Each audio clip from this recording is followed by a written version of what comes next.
debate, uncut, and after show. I'm your host Nathan Oakley, and if you are new to this channel, or you've not done so already, then be sure to subscribe. Hit the bell notification icon and join button if you'd like to become a Nathan Oakley 1980 channel member and keep up to date with the Flat Earth debate. If you would like to support the channel, there is a super chat that runs alongside each of these shows while they premiere, and there's also a Ko-Fi, Patreon, crypto and thanks button in the info box below the video. Speaking of Patrons, I'm going to do a quick shout out to all of you who do support me on Patreon. So, a massive shout of thanks and appreciation to Cannabear, Gary Hughes, Measured Flat, Chris Wouters, Mr. Amish, Sensual Goat, Mitch Kennedy, Rod, The Name's Burley, Todd Wazzle, Jason Hornsby, Flat Earth Travolta, JMelts24, Unimento, M, Iron26, Endless, Golden McKiernan, Retro Bill, Level Plain Poem, Michael Kahn, John Kays, Patrick Gunnels, Banter, Mel B. Styles, Hairy Blade, Mobile Max 777, Rob W, Del West Watson, Unbelievable Productions, Blue Ridge Ranger, Abraham Mohammed, Skeptic 936, Life is Short, Texas Mike, David Wayne Foster, and Dank. So another massive thank you to all of you for supporting me on Patreon. Now I will hand over to whoever is in Discord and Google so you can enjoy their dulcet tones while I set up for today's live show. Like if they did it with somebody else, if they're threatening somebody else like you, what stops them from threatening me, right? And my server. So that's the way I assess the situation. Indeedy. So yesterday they were all moaning at me because we covered God, I don't remember who we bloody covered now. I know I got moaned about it. I can remember that bit. Who did we cover yesterday? Sabine Hossenfelder. Right. Apparently QE wanted to cover that. And he's like, I sent you a load of chaff, other videos to cover, to try and dissuade you from covering that one because I wanted to cover it. Now, to be fair, if it had just literally said, any chance you can not cover Sabine because I've got a treatment prepared, I'd have been like, yeah, no worries. Wouldn't have bothered me in the slightest. It makes no difference to me, right? It's no skin off my teeth if we do a different video. But he was quite put out about it because he hadn't directly messaged me. And then Brian had just said, do you want to cover that Sabine video? And I'm like, yeah, whatever. But that turned into a big hoo-ha. On the flip side, Yeah. I've now got a couple of videos that we can cover. Okay. He says, I don't see All the right, videos. well. Oh, here we are. Let's talk about the shape of the Earth. An interview with... No, that's not... Where's these two videos he said he sent me as chaff? I don't see them. Okay. Maybe it was Brian. We'll see. If not, has somebody got a video they wanted to cover today? Tidal locking. I don't want to cover tidal locking again, Brian. Another tidal locking video. Oh my god. Thank you. Well, I don't know. Maybe Mighty Mush has something, but I don't know if he's making his coffee or he went in his garden already. No, I'm right here. I don't, bro. I've been busy. I wasn't even checking anything lately. That's all right. Good morning, Nathan, and the panel. Feeling quite chatty either way, so if we don't cover a video at all, doesn't matter.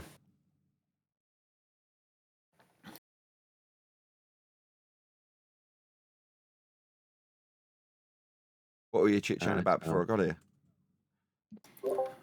Pretty much elderbear. A little bit of elderbear, some Canadian weather. Me and Humble were talking about the Canadian weather. It's a nice, beautiful day. Oh yeah, even Mighty Mush has a beautiful day in this area. Even? Sunshine. What do you mean even? We get nice weather more than you, bro. You in Alaska we or know something? that. Where are you? We're East Coast. I'm East Coast Canada. He's East Coast US. Pennsylvania. Pennsylvania.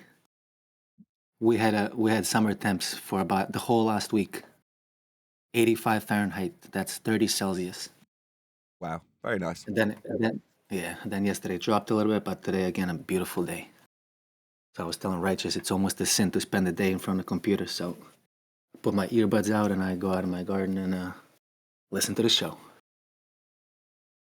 What I had today, because it's hot, so I went to my eldest daughter's art class, and it's, I don't know, 30-mile drive or something, and parked up, going to the class, come back out, and because the car's been parked in the sun, and it's not that hot here, it's 20 degrees C, but the windscreen obviously heats up the car, and in the windscreen on the dash, there's this radar detector thing like for speed cameras and all the rest of it. And it goes nuts when it gets too hot. The electronics just go balmy. So about 10 minutes of the journey, all we're hearing, me and my daughter, is Road Angel. And then it'll reset the machine, the screen will turn off and on again, and then it'll say Road Angel, which is what it says when it first starts off. It just keeps doing it over and over and over again because it's gone nuts in the heat. Do you have a sports car or something, Nathan, to have a radar? What do you drive, if you don't mind? It's not my car. My car blew up. I did a GoFundMe and bought like a cheap Lexus about 2 or 3 years ago, and it was a crap box, but we paid a lot of money to make it look nice and paint it and things like that. But my wife has got a nice sports car which she's had since we met. It's got quite a cool story. The reason I married her. So when we first started going out, I don't believe that, but anyway. Well, she pulled up to where we live now, because I've lived here forever, and she didn't know where she was going the first time she came here, and she was driving too fast down the road that's outside of my road, so the turning into this road, if you will. And I, knowing that she'd got lost, went out and stood on the corner of this road to wait to see if she, could see me. And she saw me at the last second and then power slided into this road. What? Stopped, your wife? Got out. Really? And she just went, "Ooh, that was cool." And I was like, I'm going to marry that woman. What? It was awesome. She started So listening to me which telling car this is story, that? smiling her head I off while remember I'm you- telling you. She's still sat in the room working while I'm telling you this. Yeah, she's got a TT, but it's all been tuned up, so it's souped up TT. So TTs typically aren't very fast. TT Audi or Yeah, something else? I mean they're reasonably Oh. fast, but she's had it all tuned up and it's nice and fast now. A bit dangerously Turbo? fast in winter, actually. When we had more money, we used to periodically detune it. So we'd take it to the guy who tuned it up, and he'd tune it up in the spring so we could drive it fast. And then in the winter, we'd take it to Audi for a service, and they'd detune it, so they'd put it back to stock. And for about 5 years, maybe longer, we would go back and forth through the cycle so that it would be safe to drive in winter. Now we're poor, it stays tuned. So in winter, you just have to be really careful with it. Because it's slightly So what did lethal. you increase the boost on it? Like, is it a turbo or something? Yeah, or- you've got it. It's had a few Nice. parts strapped onto it and turned all the boost up and all the rest of it. But Yeah, it does have turbos its are easy to downside, so soup it up. doesn't like stock. At stock, you can put normal fuel in it, and it'll run perfectly happily. Once it's tuned, or now all the time basically, it will not run on normal octane fuel. If you don't put high octane fuel in, it runs like crap. Yeah, higher compression. Yeah. Yeah, because of the high compression, exactly. It just runs like Yeah. total garbage if you don't put high octane fuel in. But there we go. So it's expensive. I mean, we do put cheap fuel in and just deal with it running like crap because we can't afford to put the really expensive fuel in most of the time. But anyway, enough moans. Sports car problems. Plus, it's really old. It's like 20 plus years old now.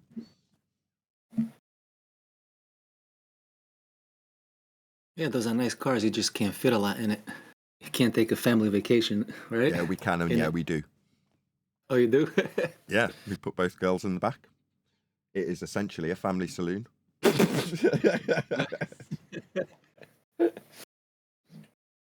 remember amuses you us when we talking go to certain events. So, like, we'll go to a class and you'll see a mum getting out of a massive Mercedes, like giant, 3 rows of seats, massive boot, enormous 4x4, and they'll pull out one child.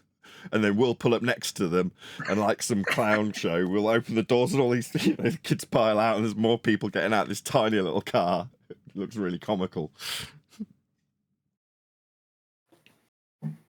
By the way, Neil's in Skype saying, "Let's go." Have I not? I put, Oh, the link, I put the link link in. is Oh, not I put out it in the yet. wrong place. Oh, who did I send that link to? That could be precarious. I just sent it to Adam. I was looking through messages when I posted it, and I forgot to put it in Master B. Oh, you didn't put the link in the Skype. Nah, I just yeah, forgot. that's what I, we well, I need. did. I just sent it to Adam instead of Master B. The last person I spoke to, I think. Yeah, there you go, Neil. It's in Master B now.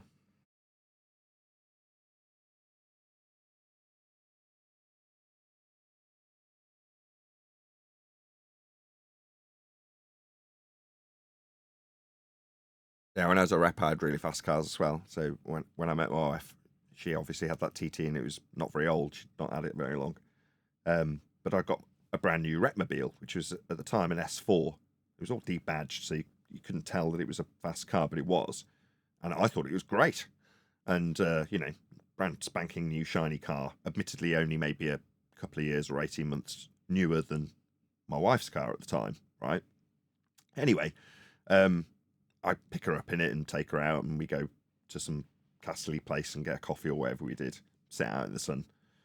And I dropped her off and I was like, do you like my car? It's new. Yeah, my nice new Retmobile. What do you think? She's like, it's all right. I was like, what? What do you mean it's all right? And she's like, well, it's just not as nice as my car. Well, what do you drive? She's like, a TT. I'm like, bitch, I can't believe I've got a brand new, really nice car. And this girl I've met's got a nicer car than me. How annoying. I don't know, man. I'll take S4 over TT any day. Oh, You talk about S4 man. Audi also? No Twin turbo? way. I had an S4 What? and an S5. Neither were What? as fast as the TT. No way. Top speed was faster, especially on the S5. That was What? really quick. Top speed. I did 175 in it, 174, which the TT couldn't get close to. But in terms of acceleration, going around corners, no way the S4 or the S5 could keep up. Absolutely no way. That's hard to believe, man. People think S4 is a twin. It's not. It's a saloon car. People knock things like the TT because it was reviewed by Clarkson and Top Gear, and they're like, "Well, it's a hairdresser's car." You're like, "Yeah."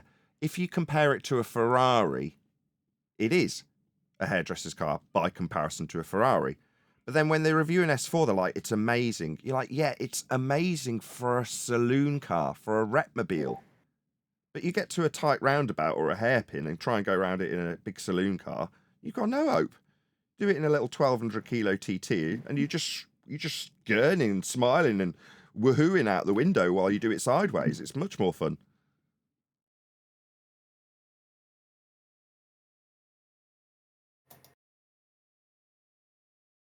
Yeah, it's just the standards. People don't get it until they drive these things, and then you think.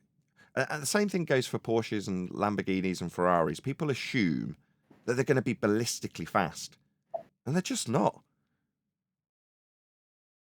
Again, in terms of straight line speed, the S5 was comparable to the Lamborghini, the V10 Lamborghini.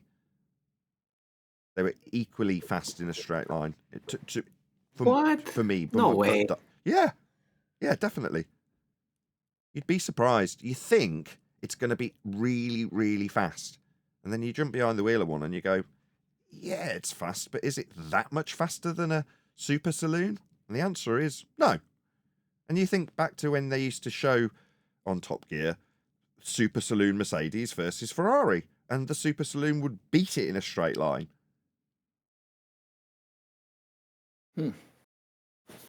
So that was the biggest disappointment about driving some of those posh cars back when I had loads of money. Me and my wife, when we were working full time, had no kids and weren't scratching by on YouTube, working part time for her. But those were the days. What's that, Eleanor? Yeah, well, Eleanor's looking at me going, well, my eldest daughter's still in it. She just stared at me when I was like, those were the days back before we had the kids and we had money. She's just turned around and looked at me with this horrified look on her face. I mean, the Audi Quattro will pretty much outcorner any car out there. The original Audi Quattro was a tiny little sports car. Yeah, I'm talking about S4s, like something with turbos or turbos. No. People think an S4's like a Quattro. No, not at all. Well, it's a lot more powerful engine, but it's still an Audi, It's a four-wheel drive. A mate of mine had a Lancia Integrale Delta, one of the 500, the limited edition that they had to make to get them certified to go on the rallies, right? He had one of those, and he did the same as my wife did with her TT. We chipped it all up, tuned it, put a load of specialist parts on it, painted it really nicely. It was absolutely amazing. Probably one of the best cars I've ever been in on a road. It was simply amazing. As fast as a Ferrari, but could go around corners at ludicrous speeds. This four-wheel drive Integrale Lancia. Anyway, he swapped that for an S4 V8, and he was absolutely heartbroken from the day he swapped it because it wasn't the same car. And when I asked him, because at the time I was driving a similar car, but mine was an estate.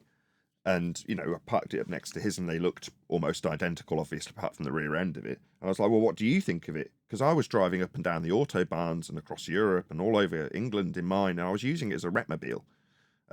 Whereas he wasn't. He was just pootling around in it. It was his daily driver around town and picking up the shopping and the kids and just normal stuff, right? And it's like, it's just not the same. It's just so big and heavy by comparison to some flimsy 90s shitbox Delta. You know, but what they'd done to it was make this really light car very powerful. So suddenly you can flick it around bends and stuff and over humpback bridges and all the sort of stuff that you do in a rally. And it did it really well. And on a nice open track on Top Gear, you can watch an M3 or an S4 or something like that razz around a nice wide open track, sliding its rear end around. And it looks amazing and seems like it's really fast and does a really good track time. But when you actually get to the nitty gritty of going around a 90-degree turn at a T-junction quicker than someone else at the lights, you can't do that in a big saloon. You can do that in a little sports car, though. So it's just people's frame of reference when they watch reviews is that, oh, well, this super saloon or even big Beamer is an amazing sports car. And you're like, it isn't a sports car. A little Lotus is a sports car. A Porsche is a sports car. But anyway.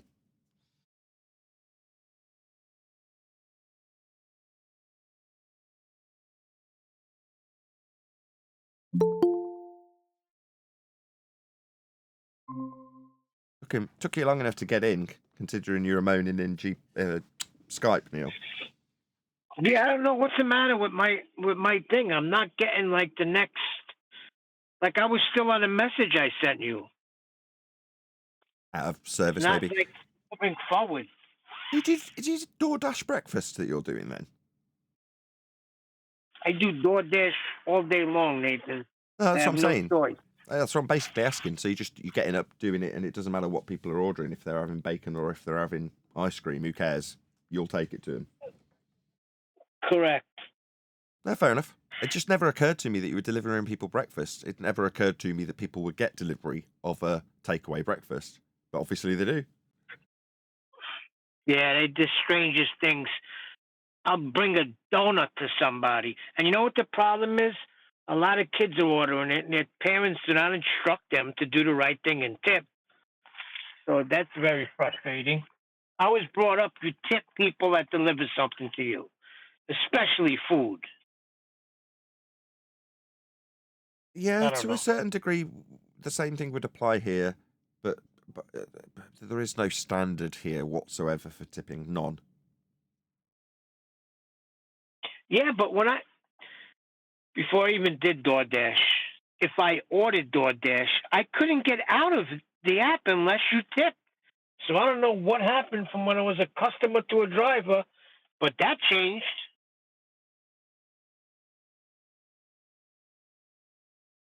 Fair enough. Like I say, it's a completely different mentality over there to over here. What are we doing today? This is it. We're going to be chatting because there's nothing to cover. No one. Brian said that he'd sent me a couple of videos, and yeah, he has, but they're about tidal locking, and I'm like, I don't want to cover that.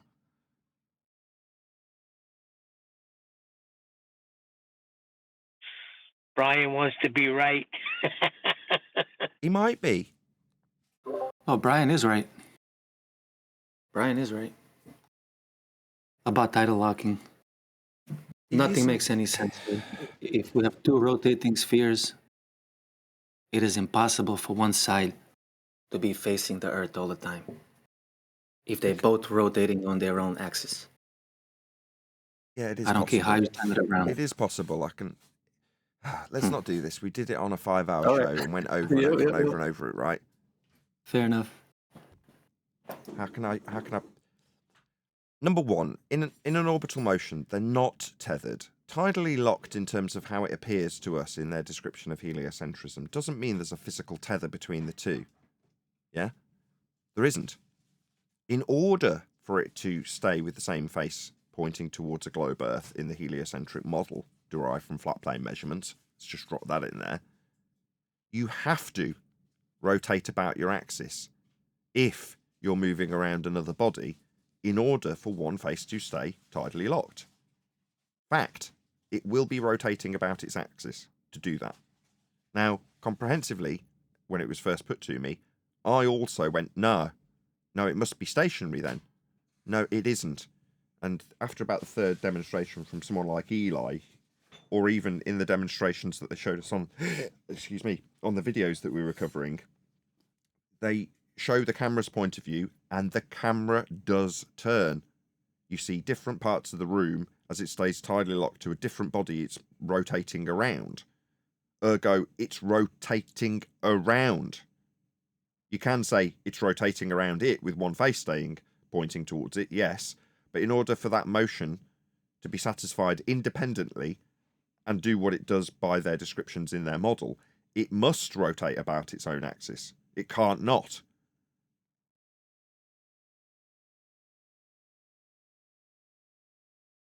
But who cares? We're in La La Land, and in La La Land you can make up a different description. That's why I say Brian might be correct. There might be some description within their mathematics that alludes to, I don't know what, but something that makes Brian correct.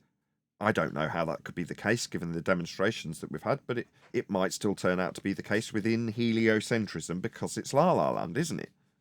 However, fundamentally, in terms of the actual properties of two balls, one moving around the other with one, the outside ball, having its singular face point towards the other body that is also rotating but coincidentally not part of this description, it must, the outside ball, rotate about its axis to remain what they call tidally locked.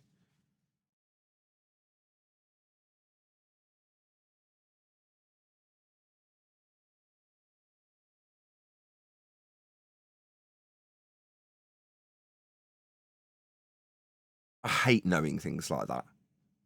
5 hours for me to be able to explain that to you, Mush, and I don't care. I really don't care. Nah, man, I just, no matter what I have the two balls in front of me, right? I have the little sphere Earth, and no matter what I do, like, it's just impossible, dude.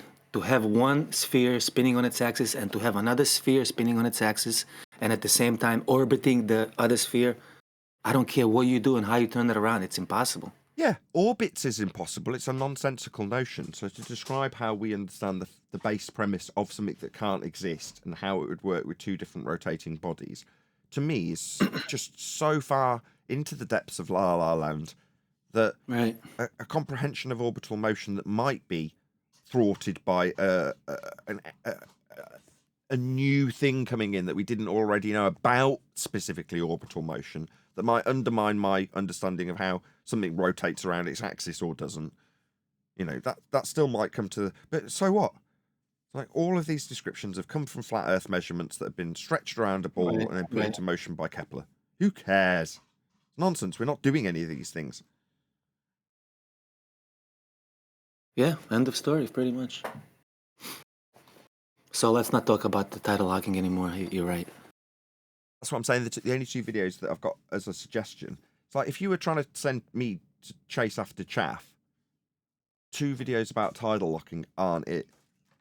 But that's what got discussed yesterday, because I hadn't looked at what the Skype messages were. QE and Brian between them made it sound like, so that you don't cover Sabine, and QE can cover it on his treatment, presumably tonight, cover these other videos about tidal locking, something Brian's interested in. How about that, the video that Essential Goat asked me to share, was it yesterday or a couple of days ago? I think it was Sunday afternoon. Did you see that? Let me take a look. Yes, Essential Goat asked me on Sunday afternoon to share this. Sunday afternoon, Master B. Sunday afternoon, what? Yeah, Master B. 2 days ago. Yes. Says, here we go again. The moon landings. Essential Goat wanted to share this. If I can find it, I'll bring it up. We've got enough time. We've got about 10 minutes before we start. Okay, I found it. You want me to repost it again? If you can post it at the bottom of Master B, it'll save me scrolling all the way up. Yes, please. Sure. Hey, Adam. Copy, paste. Here we go. Here we go again. Mm-hmm. Afternoon. Hello, Adam. How you doing? Not Hello, bad, Adam. mate. You? I'm very well. Hello, Discord. Hello, hello. Hi, guys. Hello, Adam. All right, dude. Speaking, did you hear me yesterday? Me? No, was that righteous? Wasn't it? It's all handled, though. Let's not talk about that. That's all cool. I didn't want to go specifics. That's why I just said, did you hear me yesterday? I heard secondhand through others, and I sorted it out with Nathan before the show started. Good man.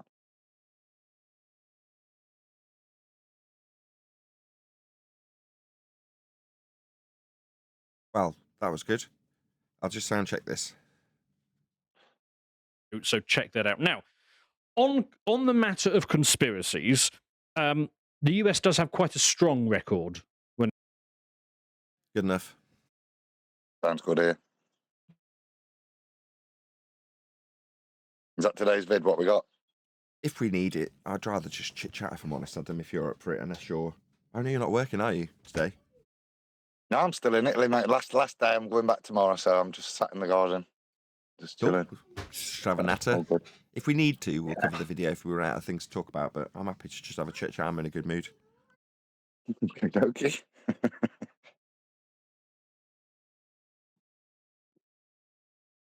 Hard to capture what happens after the show ends recording, and as much as it griped me yesterday, that's precisely what I wanted to capture. But it seems to me that QE will come in and talk about a song or something that precludes the recording continuing. I'll round out the recording, and then we'll get a really good synopsis of the state of flat Earth. So last time it happened, I started the following day's show and was like, can't we have that conversation? And it obviously resulted in loads of protracted silences and no one having the same flow of conversation. I really wish the show... This wasn't a show. The discussion was recorded yesterday and it wasn't, of course. Which bit? All of We it. went There was on- like good. two and a half hours after I'd finished what was a 4-hour recording anyway, where you, John, Brian, Huey, and a couple of others just had a general chit chat about what was going on in our community currently. What I'll do next time is surreptitiously, that is to say, I won't tell you, just broadcast it to members and just not mention it. There's an ongoing disclaimer that I assume I'm recording if I'm here. Well, in that case, it's live streaming, but I think community members, as opposed to just the general great and washed, would have been really appreciative of that discussion yesterday, because it lets people understand our mindset in terms of why we're doing certain things, and that we discuss it cordially, at length, casually as well, casually and cordially. Not always. Right, I'm going to have to press a couple of buttons for a couple of minutes. Hopefully Discord will keep you chatting while I set the live show up. No rush. I can get a drink and ready for the show.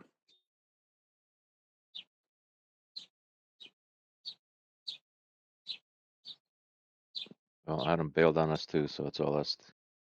I've not bailed anywhere, mate. I'm still here. I'm just devoid of any. You know when you've got to. He does that, doesn't he? Doesn't let a conversation. He just leaves you. So a little bit of pressure. But it was a good chat yesterday. And there was a few private topics, but yesterday's show was very, very telling. You know what I mean? In terms of output from ballers. But other than him having to descend to what he did, I had to backtrack yesterday. It's not something I like doing. But I initially said you're of no use to the show. Was this all off air or something like this? Some of this discussion? Which I had to say was, on reflection, incorrect concepts of maths to try and hold it together and then lie through their teeth to keep distracting. I think that's very useful, certainly to any neutral audience member who's trying to make a decision and hear the arguments that, or the false arguments that are being put by ballers. Other than the end, I thought it was a really good show, and we did have a good natter about it. A good gossip afterwards as well. Can't we have a gossipy live show?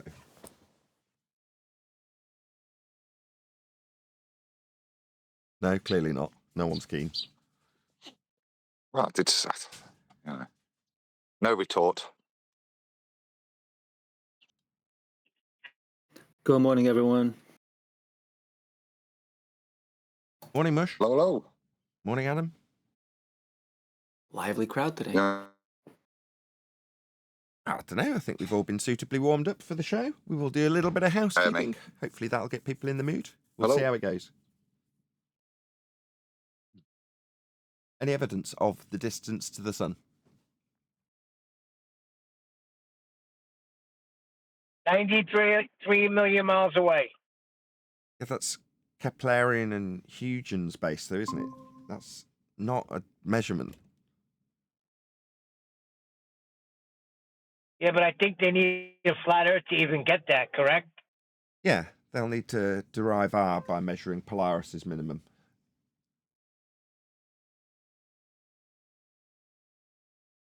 Anything else? So how can we get that changed? Because they're still teaching it in school books. What would you do to go about making a move on that to prove that they are wrong and those school books need to be changed? You just have to look out for yourself. You and I both homeschool our kids, right? Yeah, but what about for the greater good of man? You know? Well, wouldn't you do the same thing if they were teaching 2 + 2 is now 8? I don't understand why they're getting away with this. I don't know. Perhaps society needs a modicum of control that has been employed in this manner and we are just unaware of it. That is to say that without this control, be it religious-based in the case of heliocentrism or taxation-based, I don't know, maybe we'd have a collapse of society and a gentle introduction to the reality of our situation after an explosion of heliocentric rhetoric throughout the last 200 or 300 years needs a gentle massage so that we don't have a societal collapse or a rebellion against the people who keep us in check, because we need to be kept in check. For all I know, humanity at a societal level might become unruly if we're not kept under control to a certain degree. Now, I don't know that's the case. I'm playing devil's advocate. I'm just saying, when people ask us why would they lie, maybe it's for the greater good. You just don't know.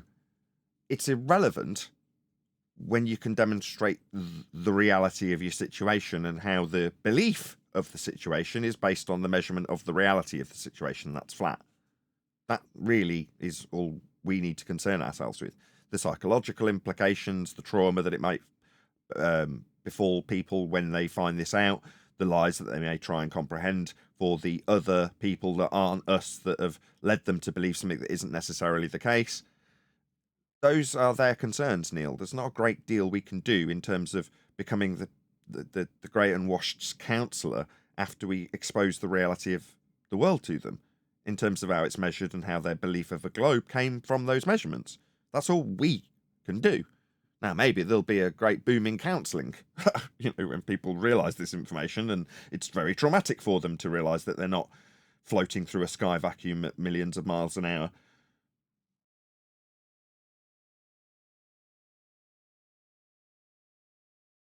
What can you do? If you're teaching something in a class and it undermines something that the students believed in until you demonstrated it to be contrary to their belief in reality, what are you going to do? Counsel them after you've shown them and demonstrated a principle to them that just holds true always, for example. What do you do? Oh, you found that traumatic because you believe differently prior to me demonstrating the truth of the situation to you. Should that person also be trained in counselling, Neil? Some education systems would say yes. Well, I don't know. It You just can't seems change the like world. they're getting away with a lie. They're getting away with teaching our children something that's not true. What was that, But Duncan? you can't change the world. Sorry, you can't change the world. You can only affect personal relationships. Yes. Which is why it's a little bit sad when we're appealing to people who want to change the world by trying to communicate Hold on through. a second. Okay. Oh, well. Hold on. Who says you can't change the world? I know quite a few people in history that have changed the world. I'm saying we keep plugging in, yeah, but other people have to get on board. People that are sending children to school and they're not being taught what Earth is. They're being taught a life for whatever reason they're given for teaching this nonsense. There needs to be an uprooting, really, of the whole education system, in my opinion. Well, you've exercised your right to educate your kids in the way you see fit, as opposed to what you now know to be lies, as you put them, but things that aren't correct, and you'd prefer your kids weren't exposed to those inaccuracies about, in this instance, the way the world's measured, and that's your prerogative. Yeah, but even in the curriculums that my wife has to choose from, it's the same thing. She's got to teach heliocentrism. And you can. I do. I teach my kids about heliocentrism frequently. Yeah, my wife does too, but she knows. Oh, wouldn't you? I don't know. It just seems like we're getting. I would see it as a failure on my part if my kids entered the world not knowing the majority of Western world viewpoint in terms of what their, now obviously this is our language, belief leads them to envisage the world to be. Well, if my kids had no concept of that, they would always end up in confrontational situations when they found themselves, without realising it, challenging a fundamental belief that somebody they're just chatting with has. If they have an appreciation of, this is the Western world view, this is what the majority of people you will encounter in life view the world to be, and then you describe it to them, they'll understand it from that perspective. It's a very different tack to, in a school, you are on a ball. That's different, isn't it, Neil? You don't educate your kids in that way, neither do I. That's our prerogative to do so. Correct. But you'd do them a disservice, wouldn't you, if you didn't teach them of the Western world religion of heliocentrism? They still need to know about it. Now, need to know about it from a societal point of view only, in my humble opinion. That's my point. Correct. So, my kids go to a state school, or went, grown up now. So I had two jobs as a parent there. One, to make sure they could pass their comprehensive education by reciting what they were asked to recite. The second job, and more important, was for me to share my knowledge and understanding of that knowledge and question it with them and go through it with them. But they've still got to pass the exams. And unfortunately, this heliocentric paradigm is part of it. So got to train them to pass that.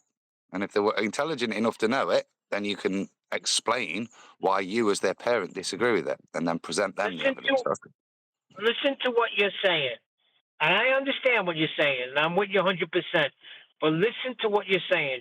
We have to, by curriculum, teach our children something that is a bunch of baloney. Yeah, that's right. Not even real. Okay, so my youngest son, Arch, he's doing history as one of his A levels. Yeah, do I believe that? No.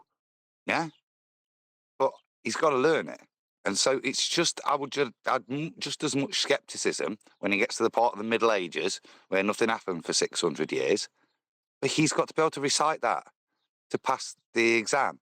But then, as my son, I want him to know that the ridiculousness of the statement that's being described to him, and for him to apply his thinking and his intellect to those statements that he's being presented as fact. Right, and then let him make his own decision. And understand the process of why you might learn something to then unlearn it. For example, you go into I don't know, I can only draw on my own experience.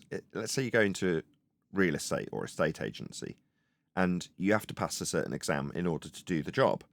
Now, when you get to the job, they explain that the exam that you took isn't necessarily the process that you will always follow, even though that's the law of the land and all the rest of it, because of X, Y, and Z that makes the process, not so easy to follow if you're just doing it on a daily basis, right? But under certain circumstances, you must absolutely follow it in that way, because of X, Y, and Z rules that need to be followed for X, Y, and Z reasons. And then you understand that there's parameters, but you've had to learn the exam to understand the parameters in the first place. So you had to regurgitate it correctly for you to understand the principle behind it. Now, the same is true for heliocentrism. You don't have to spin it in a negative light if you understand the history of it. What's the purpose? Why are they doing it? What is it being used for? What predictions are they expanding out this system for? Once you understand all of that, you can then explain it in its useful, practical application. And nothing more. Now, when I specifically explain the reification, not in those words or terms, of the model to my children, it's for the what we call garbage that the schools would teach him, which is all through context. Yeah, the facts of heliocentrism are seldom adhered to by our opponents here on Flat Earth Debate. That's not to say that they're loose. It's to say that they've been reified, and then problems that occur get explained away by the participants in the reification. Well, you don't have to educate your kids to participate in the reification to understand how and why that model exists, what it was used for. Now, the abuse of the model is to say that we're actually standing in that world. We're not. And the measurements that create that world defy the idea of reifying it into a global world that we can stand on. We can't. But again, that's all part of the societal level reification. And it's, to some extent, I still have to educate them in that so that they understand where they will, my children this is, will cause offence if they challenge somebody's religion where it isn't necessarily useful to do so. Let people be. All right, let me ask you a question. When you say that it was to better predict when Easter would be, that can't be the reason for the whole, let's just call it a lie, because it is, for the whole lie. And what do they mean by predictions? Are they confusing how they can predict when certain things are happening? No, so think about the crucifixion, okay? When it happened, how Passover moves to different dates every single year. So that Passover, that crucifixion Passover, was a specific date in the solar calendar. Okay, now they didn't want it moving around as much as Passover and Eid would do, yeah, based on the cycles of the moon. So they wanted to get the fixed date of when that Passover was and then keep it in the solar calendar, removing the moon, so that the date of Easter would then be based upon a certain amount of days after the solstice, those same number of days after the crucifixion Passover would have been after. So then it's linked to that, is my understanding, so that it's fixed within the solar calendar and not linked to the Jewish calendar anymore, which is lunar based. Yeah, there are certain, and when they say, and they get that from they get that from the luminary patterns. When we say solar calendar, lunar calendar, do these things match? No, they don't. So can you time one thing on the other? No, you can't. So you have to have a unified system so that you can have a way of predicting it on one calendar, because other things will occur that you can predict based on what actually occurs in the sky. Now, if certain patterns don't match your cycle, I don't want to say prediction, what's the word? Cycle tracking, then you've got a problem when you say, well, Easter should come after this full moon, and then it doesn't, because the cycles of the lights in the sky don't match with your calendar. Then you've got a problem when you're telling people that Easter's going to be sometime that it isn't actually supposed to be. So that's when you have astronomers charged with the task of better explaining things like epicycles, so that they can get better motional awareness of where things will be at what time, and then tally them to whatever calendar they're using, so that they can say, on this date, Easter will be.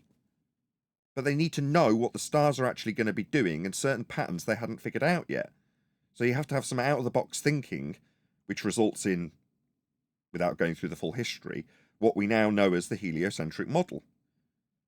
So you've got excellent mathematicians with outside-of-the-box thinking trying to conjure a way of describing a cycle with other patterns that will tie up together in their predictive methodology. And the predictive methodology they come up with is called heliocentrism. Now, is it to say that the out-of-the-box thinking of motions of orbit is actually the way that the world functions before our very eyes? Absolutely not. But it's a way of mathematically describing those measured angles and cycles in a out-of-the-box manner that seems to tally it better and give you a better chance of predicting when things will be versus your own calendar. So that's why they take these out-of-the-box ideas and put them into motion in inverted commas so that those predictions better work. So from that point of view, you can admire what the heliocentric model is, but it doesn't make it so. It doesn't mean the ground is curved. How that has come to fruition, in my opinion, is through the people who've been told it. It's a misinterpretation. That is to say that once people have the motion explained to them, they go, all right, so that means we're stood on a ball then. And from there, it expands out at an exponential rate over 200 or 300 years to the point where the entire Western world society actually take that reification from birth through their entire lives.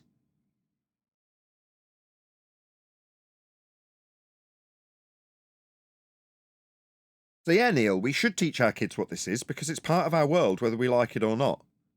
Doesn't mean it's real, but in the mind's eye of the people we deal with on a day-to-day basis, for the most part, it is. Now, back in the day, when we were new to it and probably had no right in doing so, people would go out on the street and do what they termed flat smacking. That is to say, dropping this information bomb on people when they weren't prepared for it in the slightest. And in normal day-to-day living, that is not justified. It's not reasonable. In my opinion. I'm waiting for someone to disagree and say, no, we need to wake up the world. I thought it'd be Neil. He's just gone silent. Sorry. I'm doing something. Yeah, No, I got it. I mean, it almost seems hypocritical for me to take this viewpoint because obviously I've got a show talking about it. But we're not algorithmically favoured. So I've got absolutely no guilt. People will be finding their way to here of their own volition. Friend or foe. Which is good in a way. We have a very, very focused audience here, which I like. Shout out to all of you. 85, 86 people watching. Numbers going up. We do actually have a video to cover, although I was hoping to just chit-chat today about what's going on generally in the community that we call Flat Earth.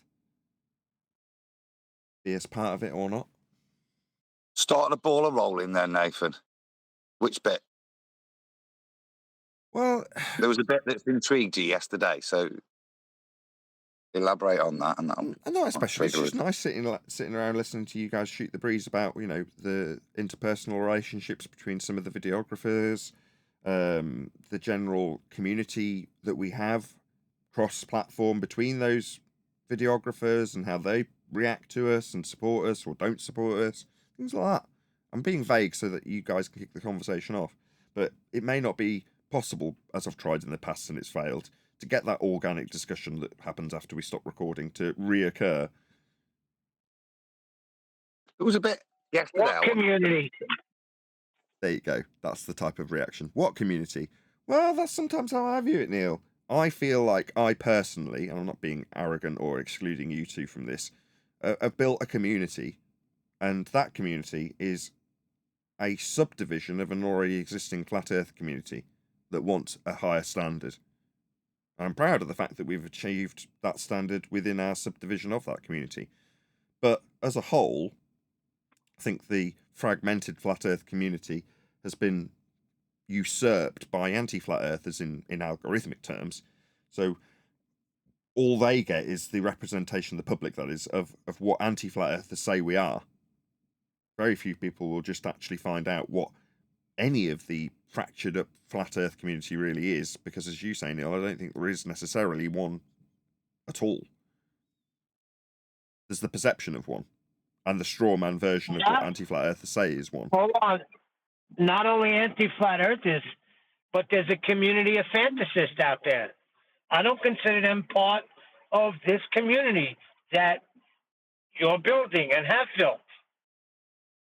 It's come from that Yeah, rubble. I disagree there. I think they're just a few steps behind us. There are parts in the past where I thought about the feast of nonsense, and until it's pointed out or you work through it, you've only got what's available to you. And you're very chuffed with yourself that you've managed Adam, to it's detect. been 10 years, Adam. Not very long. And It's you, been 10 years. Not very long. And people are still in it. You need a full generation, really. so there will be, won't there? It's only 10 years. Now, there are disparate groups in that. Some believe in ice walls, some have different standards, some refuse to postulate stuff because they're sick of what got them there. But there's lots of people at different stages that are all rejecting the ball. And I'm proud of where I'm at. I can't expect everybody to instantly get there. The simple fact, I'm happy if somebody claims there's an ice wall in a way, because I know that they're off the ball. There's less work to do on that person than there is the ardent heliocentrist. So outcome is not necessarily, you know what I mean? To have all these people that ascribe to how we view it and the standards we ask them to apply, which has got what got us off the ball, I think is a little bit hopeful. And you should see the positive that there's that many. Remember, Flat Earth's been dying for 6 years. Look at Sabine's numbers. There are places we are placing our objections. I think what's disappointing is, and what you allude to, people that have been there as long as us that still can't see the wood for the trees. Yeah, they still can't realise that to accept one just so story after rejecting another is push you back to square one. You're no better off. I'll give you, for instance, my wife was showing me TikTok that they have a separate area in TikTok for flat Earth. And what do you think was in this flat Earth? A guy laughing at something NASA was doing in space. Like, this is where we are after 10 years. That's certainly where we Still started. debunking Yeah, that's intentional. What we call the feast of nonsense is the road paved before us, before we got here. Right? The argument and narrative that they'd like or prefer us as an opposition to be putting forth to them if we're going to oppose them. So it's hard to be critical of a road that we have also trodden. Now, for me, it seems weird that although I was looking at psychopathy and subliminal messages, maybe that's why I got bundled in with you're a conspiratard here, have a bit of flat earth in the algorithm, right? Because everybody who's got here all seem to have got here along the same conspiratorial route so that we can be categorized as nutters and conspiratards. Because there's a good chance if you've come via a conspiratorial route, you're going to be of that ilk and therefore easy to oppose because you're going to draw out the conspiratorial aspects rather than the mathematical proof or the scientific evidence as we have done. So we're unique in that regard. We've broken away from the path that we still trod to get here of conspiracy. It makes no odds if you immediately land after rolling down the hill and start arguing like I did with Jesse Spots about Mandela effect, or if you get down the bottom and go, surely it's still a ball, let's start arguing with everyone down here. It makes no odds. The path is the same for all of us, including the anti-flat earthers. Hold on a second. I had no choice. That's all that was available, was what I now recognize as the feast of nonsense. That's my point. You're missing the point that 10 years have passed. That is my point. And You're saying it's all I had available? I'm saying, yeah, all that was made available for you to get to this subject was the feast of nonsense. It's like you walk through the looking glass and immediately the table with the feast of nonsense is the first thing that you come across. Immediately. Yeah, but it's different now. No, it's not. You have your channel. You've just moaned 20 seconds ago that on TikTok you got a special flat earth section for them to promote the feast of nonsense. Yeah, shocking. That makes total sense. Yeah. So what they've done is let's make priority way for the feast of nonsense flat earthers. Yeah, that makes total sense. I understand. There's a reason for it. I got you. Yeah. So in a way, yeah, the guy who's looking at, I don't know, an actual avenue of science isn't going to be put onto the road of flat Earth because it's so far out of his wheelhouse. We've kept detached. So the protagonists in the flat Earth aren't, generally speaking, your Sabines and your Dr. Beckys and your people like that. They're very few and far between. I mean, we do have obviously a few examples of that, people like Dr. John Dee. But, you know, for the most part, those people don't come across this subject. When they do, they're your Brian Mullins, and they get chased out of the community because to have somebody with some credentials in the community is definitely not what they wanted the path to lead, you know, the mice to come down this path to. We're the mice, Brian Mullen and Dr. John Dee are not. You know, and they want to dangle the societal level punishments that might befall them if they promote these subjects. And if they're not enforced by rules and regulations, they'll be enforced by the great and washed who will enforce it of their own volition, no matter how horrible it might be for them to do so. They don't care. They're in pain because they're losing their globe faith. We've seen it. That's not who they want here promoting this stuff, is it? Well, you know what it is, too? As I'm thinking, because I'm realizing now, my brother told me about this, and that was, what, in 2015, 2016? And it's the amount that you put in. That's what you're going to get out of it. He's got a business to run, so he checks in here and there, but he still brings up feast and nonsense stuff to me. And I'm like, what are you doing? And I'm trying to explain to him how sorry, Chris, if you're listening, but it's true. You bring up feast and nonsense all the time. Talk about ice walls, talk about domes, although I don't think that's a feast of nonsense. That's another story. But he's not at the level where we're at because he has the business to run. And he checks in here and there. But it's something you got to put time into. And if you don't, you're going to be stuck in a feast of nonsense. I want to read out a comment from one of my members on yesterday's live show. LLB Store, shout out to you. When a flat earther enters a debate with a big global platform, we'll typically try to frame the discussion as flat earth on trial, open brackets. How does this work? How does that work? Or even more condescending with the flat earth psychosis. How did you come to flat earth? How was your childhood? Close brackets. If you have an objective, you better have a good elevator pitch ready so you can start clear of their red herrings and prove the earth is measured flat.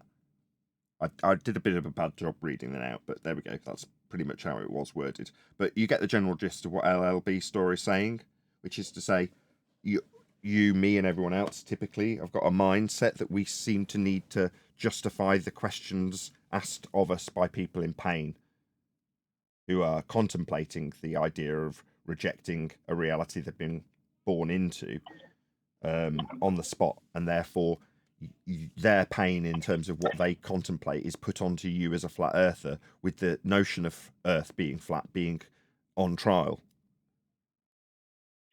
And that's not necessarily true, because I had them same questions when my brother told me about it. I threw everything at him. I was like, what about GPS? What about NASA? What about the moon landing? What about...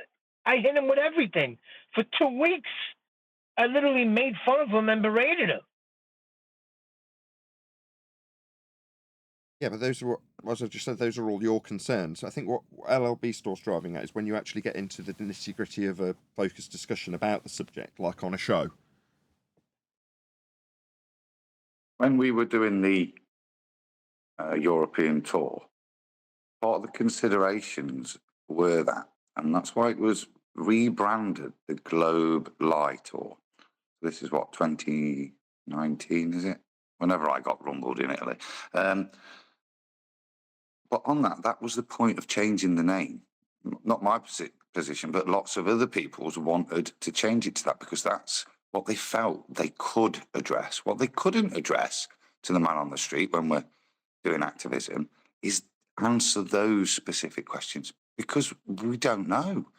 And that's no use. So back in the day, that's how it was decided to deal with that, rebrand it, not Flat Earth, Globe Lightor, so that you focused on the lies that were being given to you. That was the point of the debates on the streets. This was pre-Black Swan. This was pre-Celestial Navigation. Because we couldn't demonstrate Flat Earth as a proof, yeah? All we had was that back in the day. And that's why we're so strong now. So why Nathan keeps reiterating that front foot forward. We don't have to deal with those.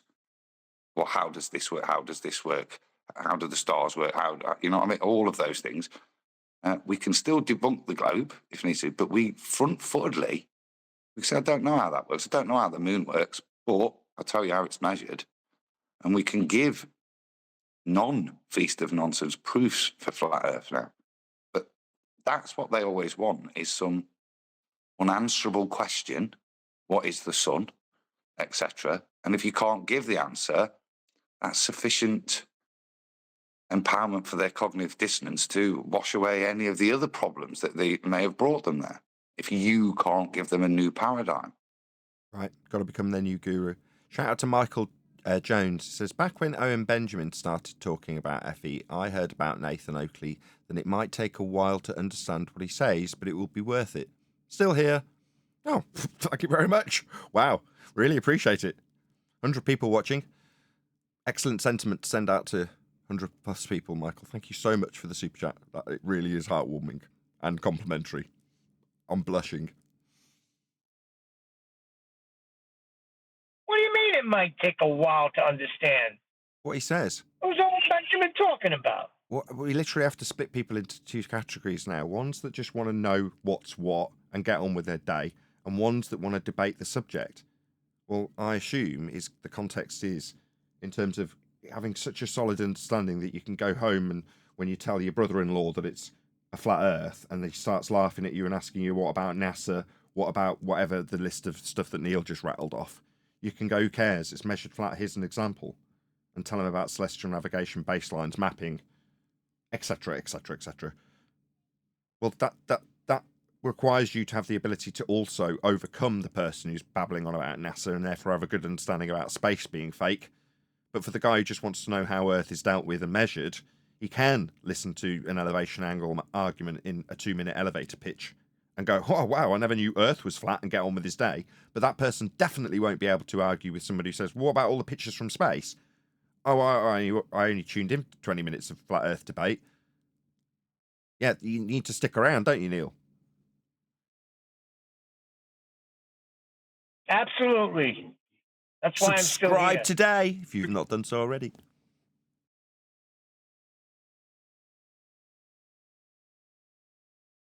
I think Adam's 100% right. Going forward on the front foot, and if we have to, we can still smash the globe. Yeah, the path we all led is the path we all led. But today, the Globe Light tour would be utterly condemned by me, wouldn't it, Adam? I would condemn it too. Yeah, and I would have objected. Yeah, not like I did back then, because I didn't have anything to put on the table solid. Yeah, all we did have back then was say, look at this, look at this, look at all these issues. Yeah, but we have something now, and that's hence the stance. Front foot forward. Yeah, make that statement first. Yeah, which we can. Then, if they need further convincing and entertainment, you can take the ball apart with them. But we do have the ability now to make a positive statement first. What did we have in 2019? Genuinely, you didn't have brief that. of an ice ball. You didn't have that, and I tentatively told my audience that. I'm like, I don't like any of the current flat Earth proofs. I wouldn't necessarily stand behind them, but what I can do is take apart your positive claim of a globe. Obviously, that's what's going to be put to us positively. Now, it's like, what are you doing? Why are you even bringing up the globe? That's not your position. All they'll do is fight you in false dichotomy, with the only thing being on the table, the globe, and whether or not it works. Start with the flat Earth and proving it's measured that way. If they go to the globe, tell them how their globe came from the measurements you started with. You'll never lose.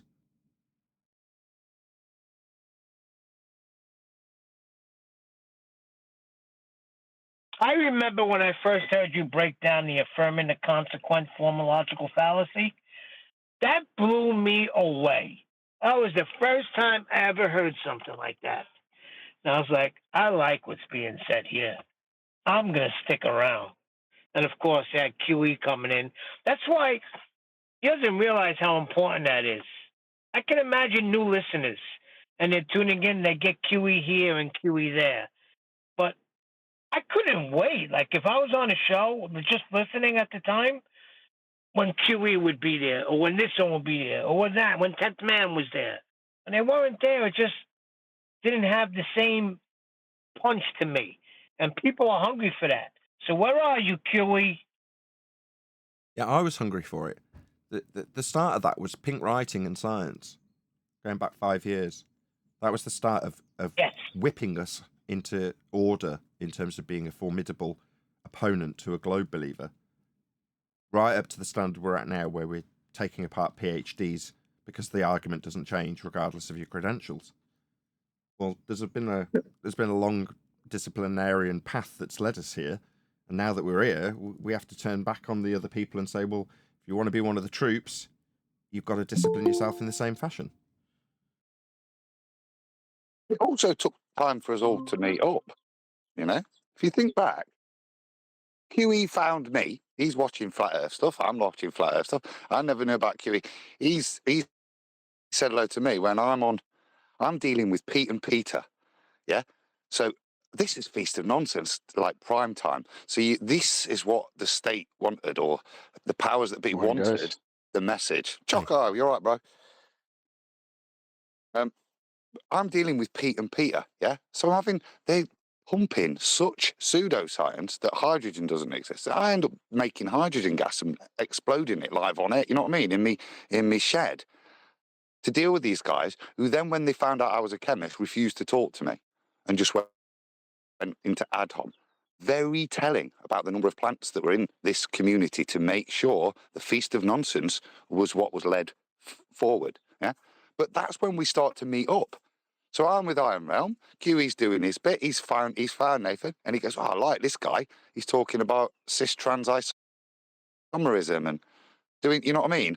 And it took time for those that have built the argument today to meet up, get together, and do what we've done over the past, I would say, 4 or 5 years, which is to build the argument of flat Earth proofs, which this panel, all of us, have contributed to really well, especially after show times, when we argue and get down to the nitty gritty. Argue, but respectfully, you know? Not necessarily heated that sometimes. respectfully. Oh, no. Good morning, guys. We said hello to you. Passionate, but Hello. it was always respectful. Hey, have chat. So, brother. All good. We're reminiscing. Well, because of the extended times of shows, like I always want that more. When I was trying to explain that we hadn't recorded what was detailed yesterday, you can't capture those things when everyone's like, if you stopped recording, we're definitely not live streaming. Have you got rid of Discord? Yes. All right. And then the conversation begins in that earnest manner that is off the air, off the record, right? And then for whatever reason, that's when people are at their best. Yeah. And you just can't capture it. Now, by having an extended show, like more than 2 hours, typically this show's only designed to last 2 hours. That's the intended duration. But it ends up being 4. Why? Well, because after a certain amount of time, people forget that they're being recorded or stop caring. And then you have those conversations. So they're normally 2.5, 3 hours into the show, if they last that long. And even then, like I say, you'll end the show and I'll be like, I could record all day. No worries. You know, because of the concentrated manner of everybody on the panel. And there's a tertiary panel in Discord that are also almost as focused. So there ends up being some exceptionally good conversations that take place on Flat Earth Debate. And like I say, I could record all day long. It's just, that's the only bit I contribute, really, because I'm not doing any research. It's the wrangling aspect, is it? You know, keeping a time, keeping a schedule, having it be that point where people know that if they're going to air some particular issue, that's the time to do it because it'll get more focus, it'll get more attention. But just keeping my discipline to keep the show going has meant that there has been that focus, and you know, a community is built out of that. I'm very proud of that, even if it is a minor aspect to the actual discussion points. The problem with having a super head on your shoulders and great discussion points, if you haven't got a sort of PR team behind you, how's anybody ever going to know about it? And that's what I hustled. I hustled QE into becoming a videographer because he absolutely did not want to do that. You know, he tentatively started passing his information through cathexis, but he just didn't want to be what he is now. Now, obviously, he's very much warmed into that that role, and now he's got bloody soundboards and sounds like an 80s DJ. So he's definitely warmed up to it. But at one point, I had to really, really convince him to do it. He did not want to know. He's like, no, I've made this channel to be a videographer. That's not what it's for. Well, you know, and I encouraged him, and eventually he did do it. So, you know, I'm glad of that, if nothing else. Remember the I subscribe remember to the QE day that days, got done. Sorry. right? I'm just again, exactly. That was you driving it, and then there was a number of shows. Subscribe to QE, subscribe to QE. Yeah, but how did it start? Oh, that was it. It was to get him up, because I remember Nathan getting him to that point. You've got to do this, right? Well, your channel's got no subscribers, right? So, and you have to get it up to 1,000. You need to get it back in the day to be able to do stuff.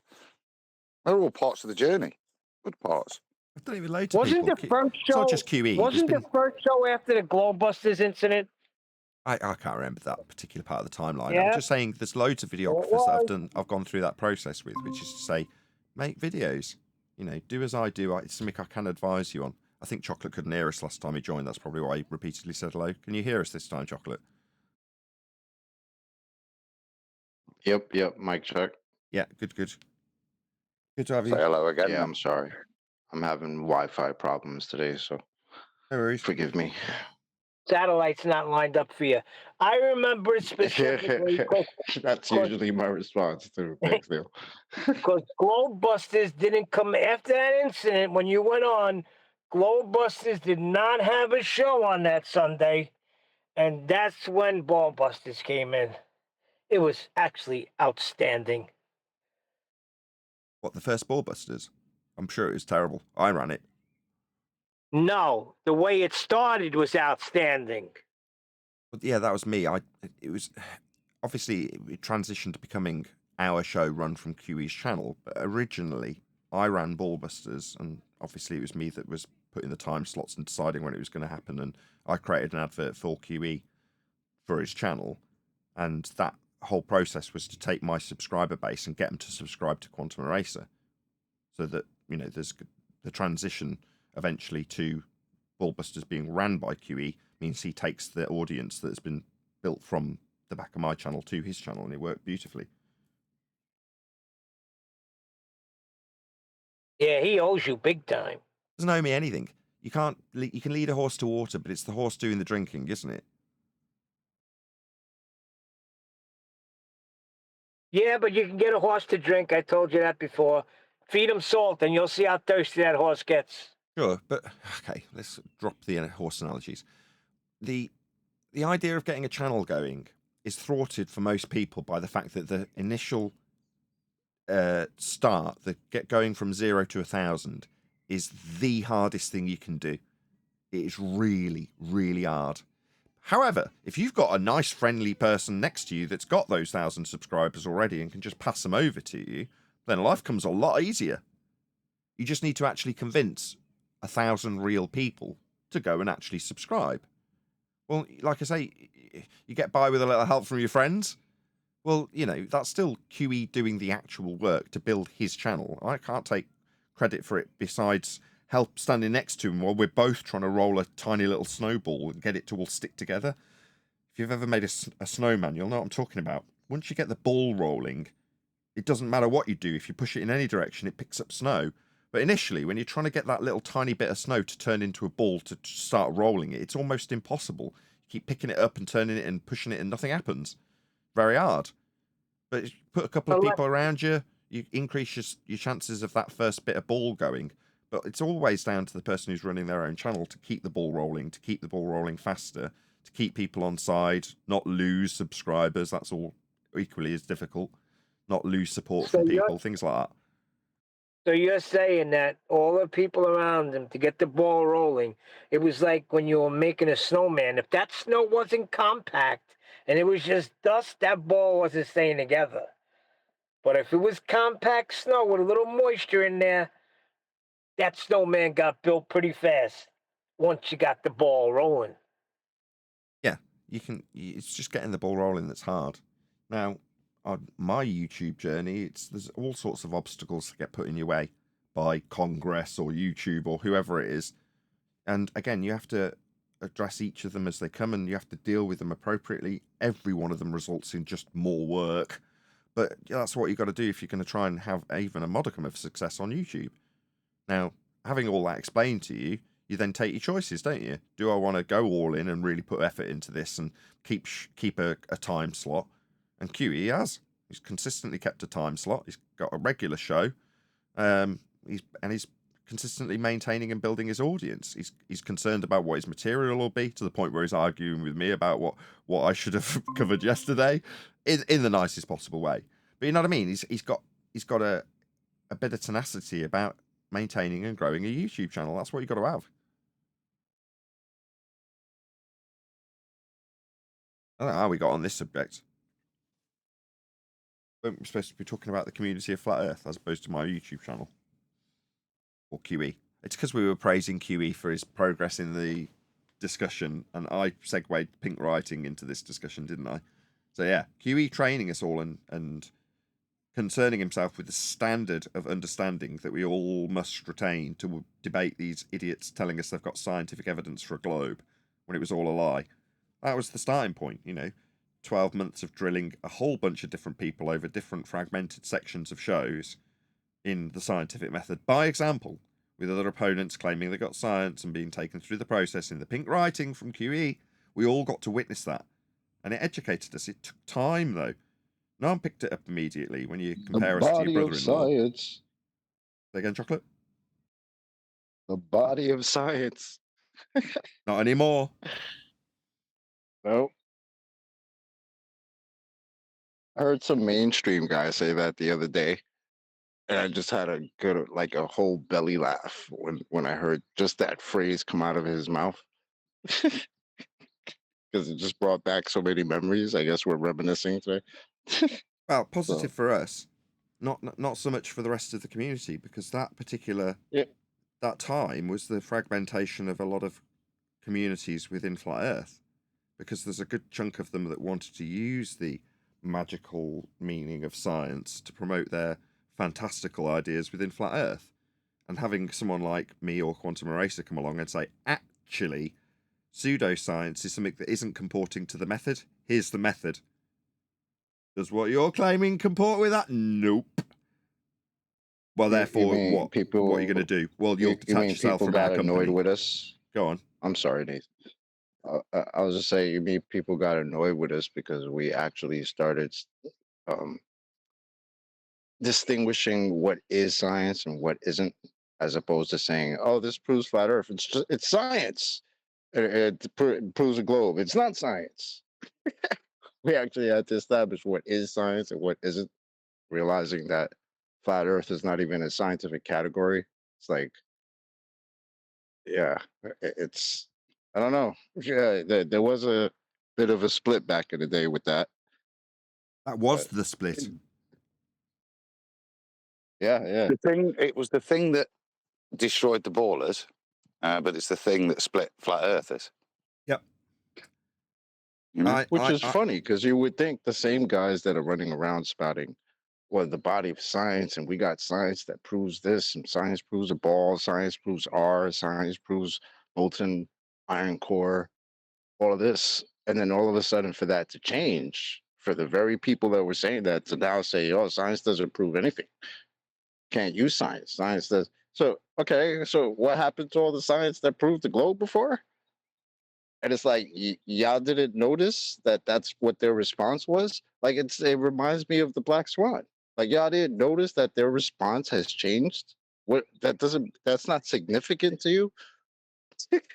Like, how is the Black Swan not a relevant argument when literally they used to argue for a physical geometric horizon, and then all of a sudden this argument comes out, and, "Oh, we've never argued that. Nobody said, all right, the horizon's Earth curve." Like, what? You guys not seeing that? That now happens. As a matter of fact, on that note, I heard something that I think QE posted yesterday, that I listened to, was Ruhiv talking to a couple of people, and I want to give Ruhif props because the guy, whoever he was speaking to, actually asked him to define the horizon. And he starts off with, I'm a glober, so you're not going to like how I define the horizon, blah, blah, blah. And then he actually says it's the edge of the sphere, the physical sphere edge. And I was just like, I was taken aback a second. I was like, wait a minute.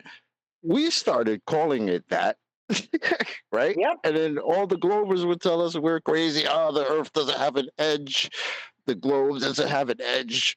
And here you got this guy, one of their, I guess, prominent globe debaters, basically saying, yeah, it's the physical sphere edge. Yeah. For Yes. 4 years, I've been saying, don't have yeah. edges. Since the Black Swan came out, when I heard that in response, Chocolate, my response would be, it's marked with an X and labelled horizon in your begging the question proof of nothing perspective hijacking Earth curve calculator. Then I'd bring it up on screen and show them. And they go, you haven't got the advanced maths. The advanced maps.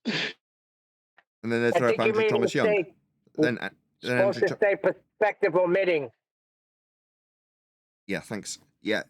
Then they'd throw up Andrew Thomas Young and the advanced mathematics of refracted donkey dick horizons. That's how it began. That was how that debate progressed. What I was going to add to that is in 2024, though, Chocolate, that progression, which can let's put it this way, you can put someone the Black Swan argument in 2021 and then find that their rebuttal comes a month later, a week later, an hour later. Do you know what I mean? Later. Yeah, Chocolate? In current debate, doesn't work like that. It goes like this. And this is an actual example of one that's taken place recently. I can prove Earth's a sphere with seismology. Really? Yep. Let's break that down. Excuse me. The globe claimant is suggesting that he proves the ground is a curved ground because of seismology. Okay. Flat Earther comes along and says, the measurements in your seismology require a flat plane of reference. Okay? So, just to summarise again, globe claimant says, I prove globe with this method. Flat Earther says, that method measures a flat Earth. The globe claimant then responds, it's not the ground. I kid you not. That's the ground that I was talking about before, that's definitely not the ground. Yes. Yes. That checks out. Yes.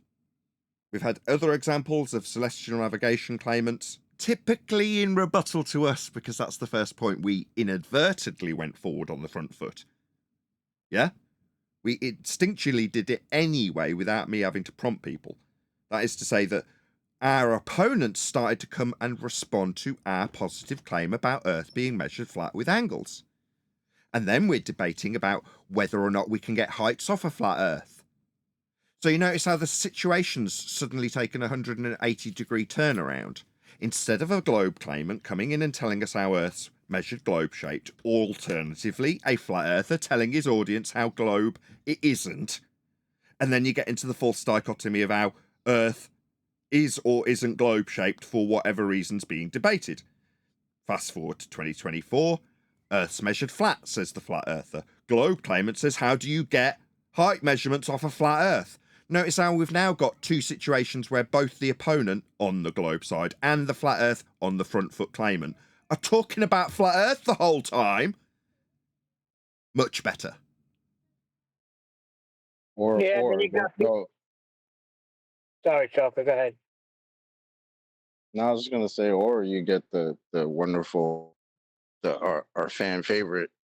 It's too big, so of course we measure it flat because it's too big to measure the curve.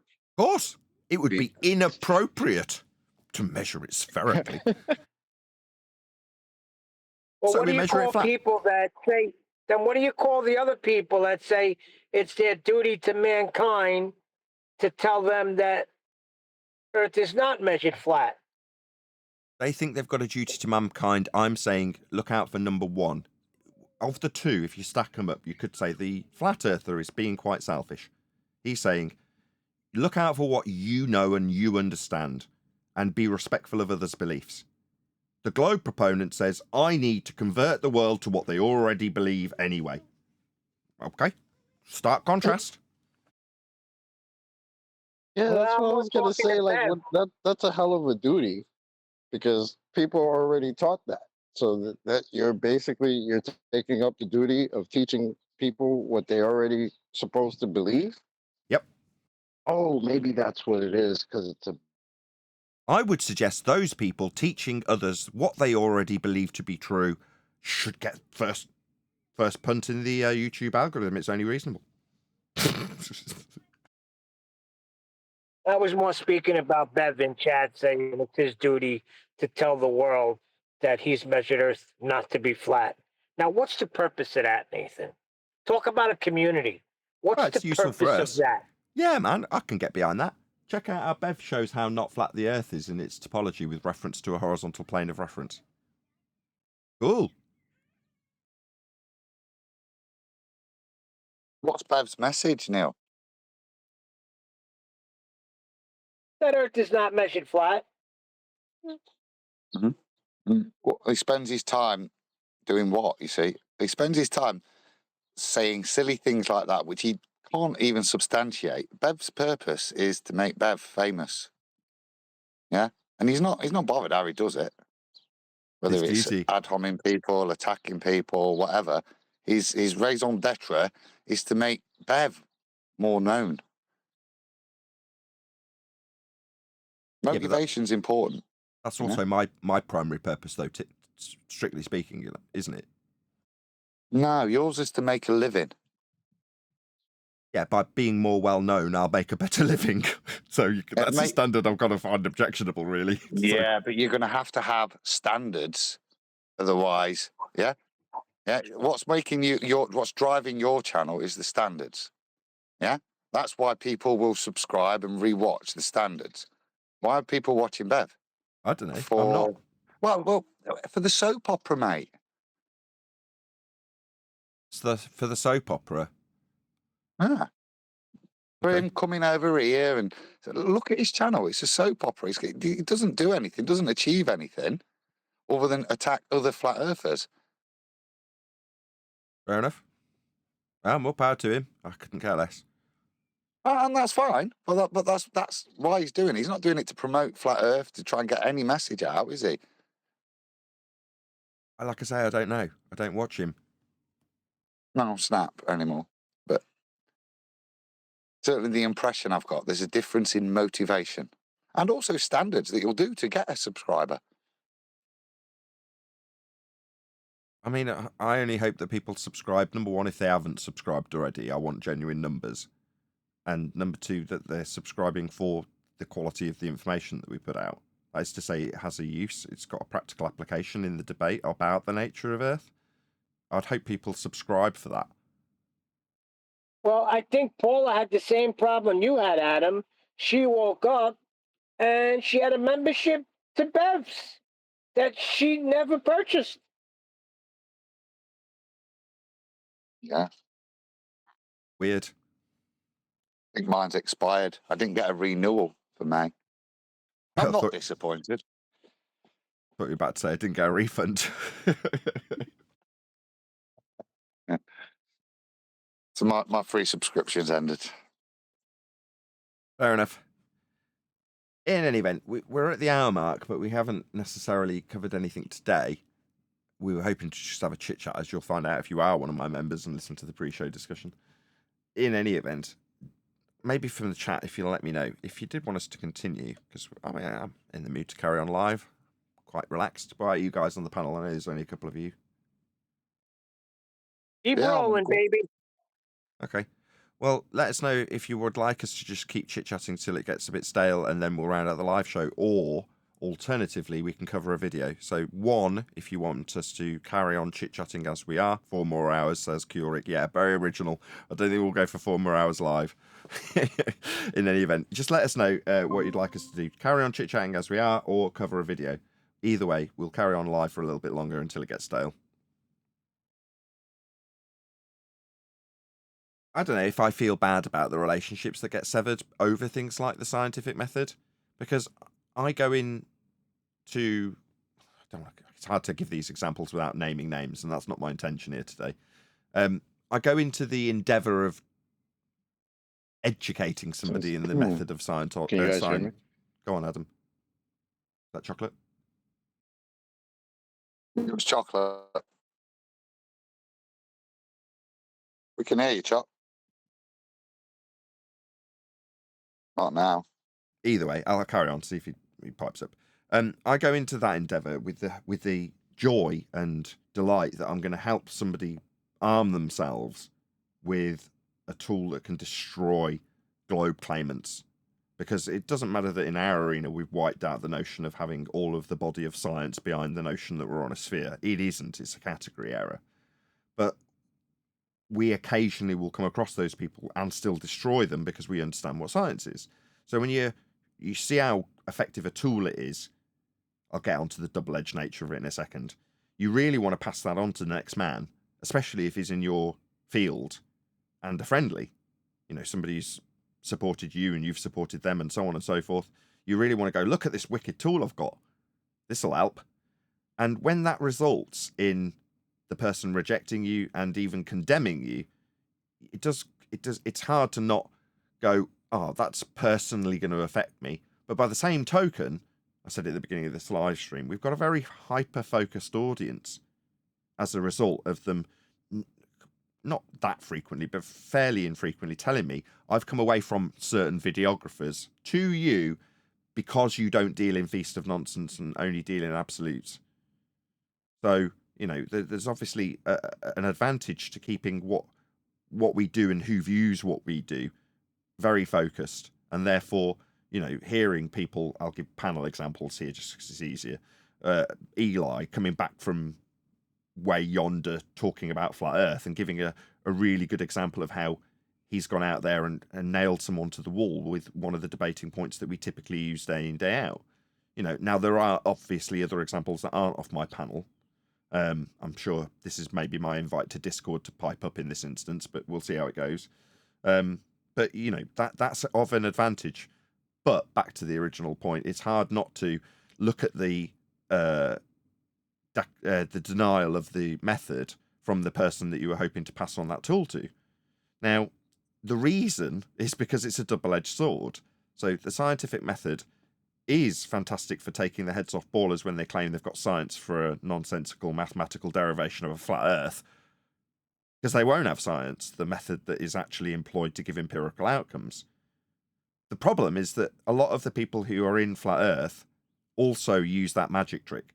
That is to say, suggest with the magic words of hypothesis or experiment or just science itself that they've got empirical evidence for that which they're claiming. And when you realize that you've got to relinquish that which you've used throughout your flat earth career, let's call it, to suggest that you're proving your point of a flat earth or anything else within that subject or outside of it, as the case may be, and the standard you've used to claim it is science, suddenly you've got a problem on your hands. You're undermining your own arguments that you've put forth for quite some time. Therefore, it's not worth relinquishing your own claims of science in a recognition of what science actually is. Therefore, driving a rift between certain parts of the community to the point where I've been labelled a scammer for declaring that science proves things, because certain individuals use those words where proof isn't actually in abundance or even possible, but they still say science. So we then present a problem from the other side of the sword that we're offering up to them. And in fairness to me, I've offered it up with a very clear explanation of the double-sided nature of the sword if you are one of those people that's in a position to claim science when you haven't got it as a flat earther. So there we go. That's the full rendition of why that drove a rift in the community however many years ago it is now. Did we get any votes? 2, video. People want video. Oh no, there's a couple of ones. Those people want a video. You do that then, What we got? gentlemen? And We're giving ladies, them if an there are option. any. Or... Go on. Adam. I was just saying, have we got an option or is it a pre-selection? Yeah, you to annoy Kiro? can keep chatting if you want to keep chatting, I'll just keep chatting, and then there'll be no opportunity to press play. That's fair. I didn't know if we had different videos available or what was there. That I think the one that Kill QE, but I've not had a chance to listen to. I think Chocolate alluded to it earlier. Rufy and I think it was David Weiss, isn't it? I don't know if that's a video or something that QE's just pumped out.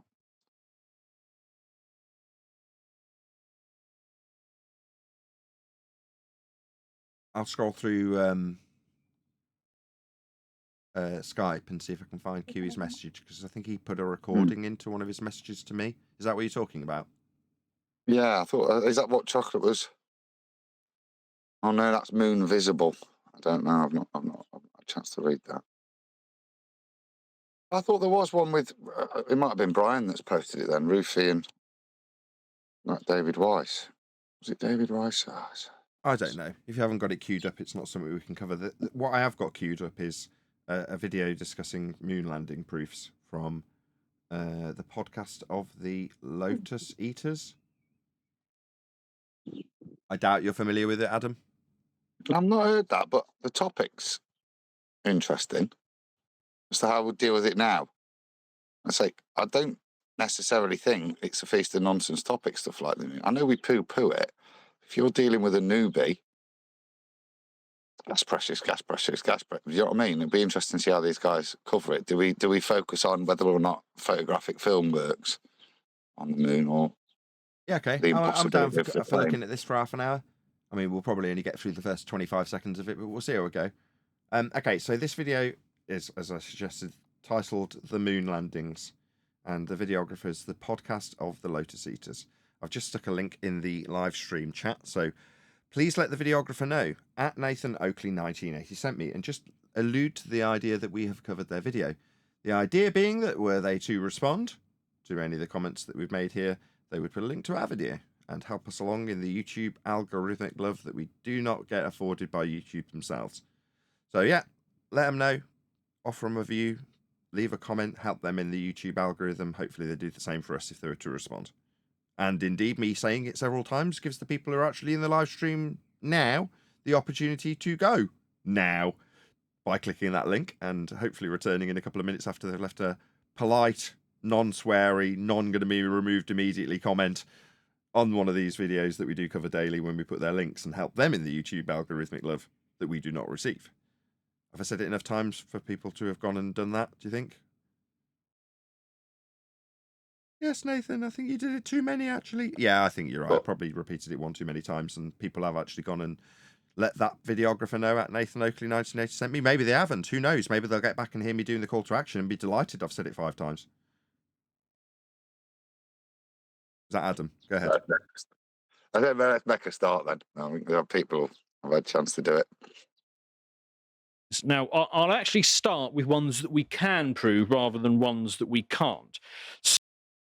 We'll be the judge of that. That's a bold statement to start with, isn't it? Yeah, well, great start. Confident. Just to whiz through a couple, during Prohibition, the US Department of the Treasury poisoned alcohol. Oh, this isn't going to be in my wheelhouse at all. This might be sort of trivia that Adam would know. Oh, should we spin on? Well, let's just see what this has got to have some role in conspiracy. New York's chief medical examiner personally identified over 1,000 people that had been poisoned by the alcohol. The Tuskegee syphilis experiment. For 40 years, the government claimed to be treating black men for their syphilis, but was actually just watching them and giving them fake medicine just to see what. Okay, this is quite a contentious. You need Eli and Chocolate and me have discussed this. So this is one of the, just like they experimented on us and our soldiers, it's a particular group of black people where they just let syphilis run riot and fooled them into thinking they were receiving medication so they could examine the epidemiology of syphilis and its spread. It's one of the tensions of black people in America, this breaking up, Adam. One more time. You heard of it? you came from, and then you broke up. We didn't hear what you said. Can you say it all again? Try, yeah. So, as far as I'm aware, this is an epidemiological study of no ethics.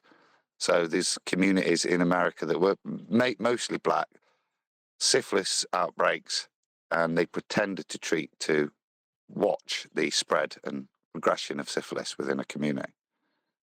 Like major human rights violations, just to... Okay. What would happen? Really? I've Yeah. not heard of that one. You not heard of the Tuskegee? Oh, that was a big one. More than 100 million Americans received a polio vaccine contaminated. Is this leading to a massive appeal to consensus, or what? What's going on? Again, I don't know, because presumably to see I what mean, are we listing things that were considered conspiracy at the time, but are now demonstrably true? There's evidence for them, I don't like know, the syphilis experiment. I don't know. He's setting the stage, and I'm intrigued. what happened. The Gulf of Tonkin incident.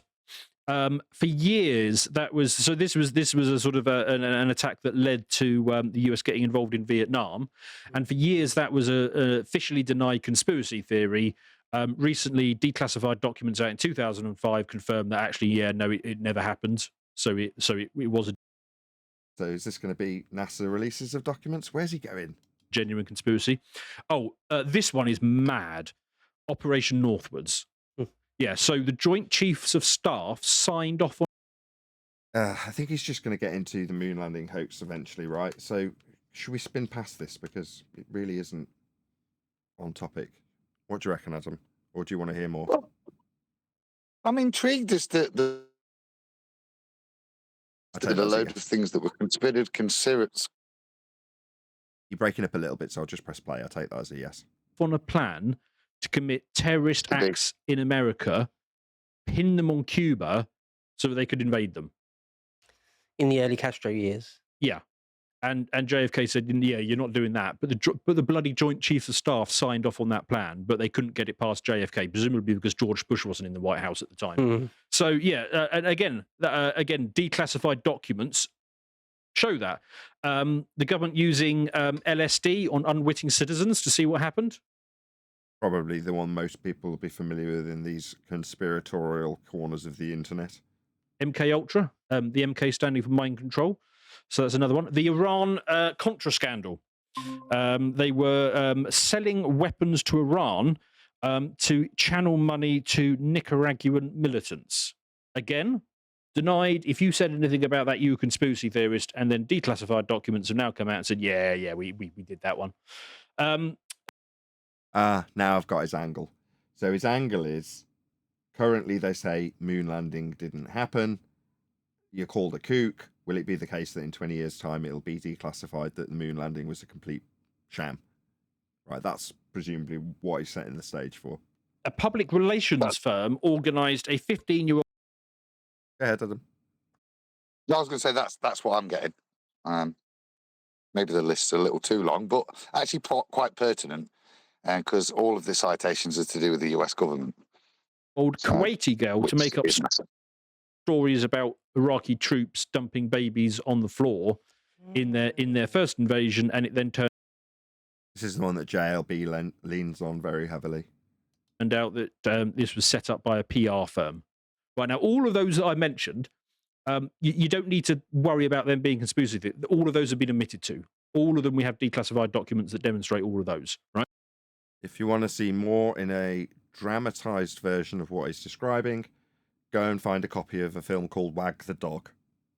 I know a bit about the last one. So she actually testified they took babies out of incubators and then smashed them on the floor. Yeah, testified before, I think it might not be Congress, but a similar body. And very dramatic, tear-filled confession about how they stole the incubators, leaving the babies to die on the cold floor. All lies. Yeah. And then it turns out that obviously she was, well, a rich child of a Kuwaiti family, so wasn't in Kuwait during any of the invasion, was Yes. studying in the United States. Yeah, So it was all had not been to Kuwait for like 3 years. Yeah. Like, it was transparently stupid that anyone even believed that. Yeah. So, I mean, those are just ones that we can say without question because we have the declassified documents that prove it and it's been admitted. There are other ones that haven't been admitted. So, JFK. I know that you've written a lot on that, Bo. I mean, as far as I'm concerned, the bloody CIA took him out. I know that's your view, isn't it? What's his name? Yeah. RFK, who's running at the moment. I mean, he's just up front that he thinks the CIA killed his dad and his uncle. Nixon. That's one we talked about the CIA's involvement in the downfall of Nixon. I know you have more qualms over that one, but there's. No, it's already gone on a bit too long, Adam. I am going to spin on to. I agree. Let's spin on. We'll just spin it on maybe 2 or 3 minutes. That doesn't follow for me. So I'd say I'm one of those people that do believe men landed on the moon. Yeah. Now we're into it. So hopefully we'll have a bit of a back and forth about it. Yeah. But I think It's the first problem, mate. You got a belief in it. Yeah.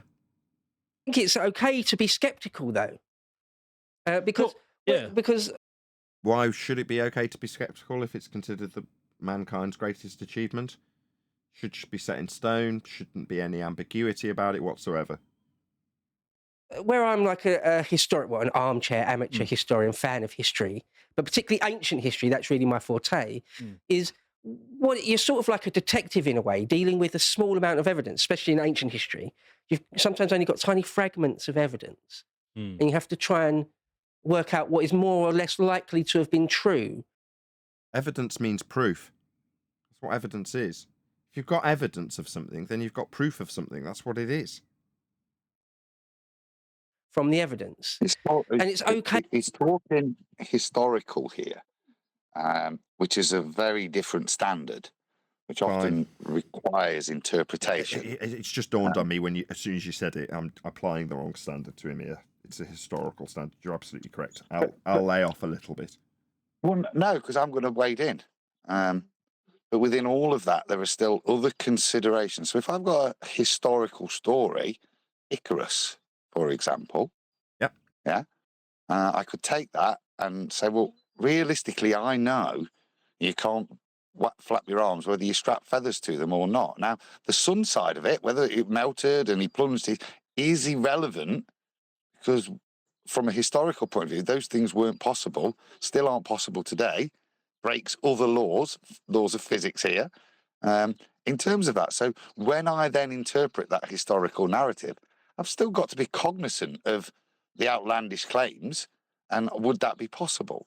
That, I think, is still applicable to the moon landings. There are certain points that I could be skeptical about, but more fundamentally, I've got to use physics to determine, would it be possible to travel to a place that can't exist? If you only use the historical stuff, you can maintain the narrative.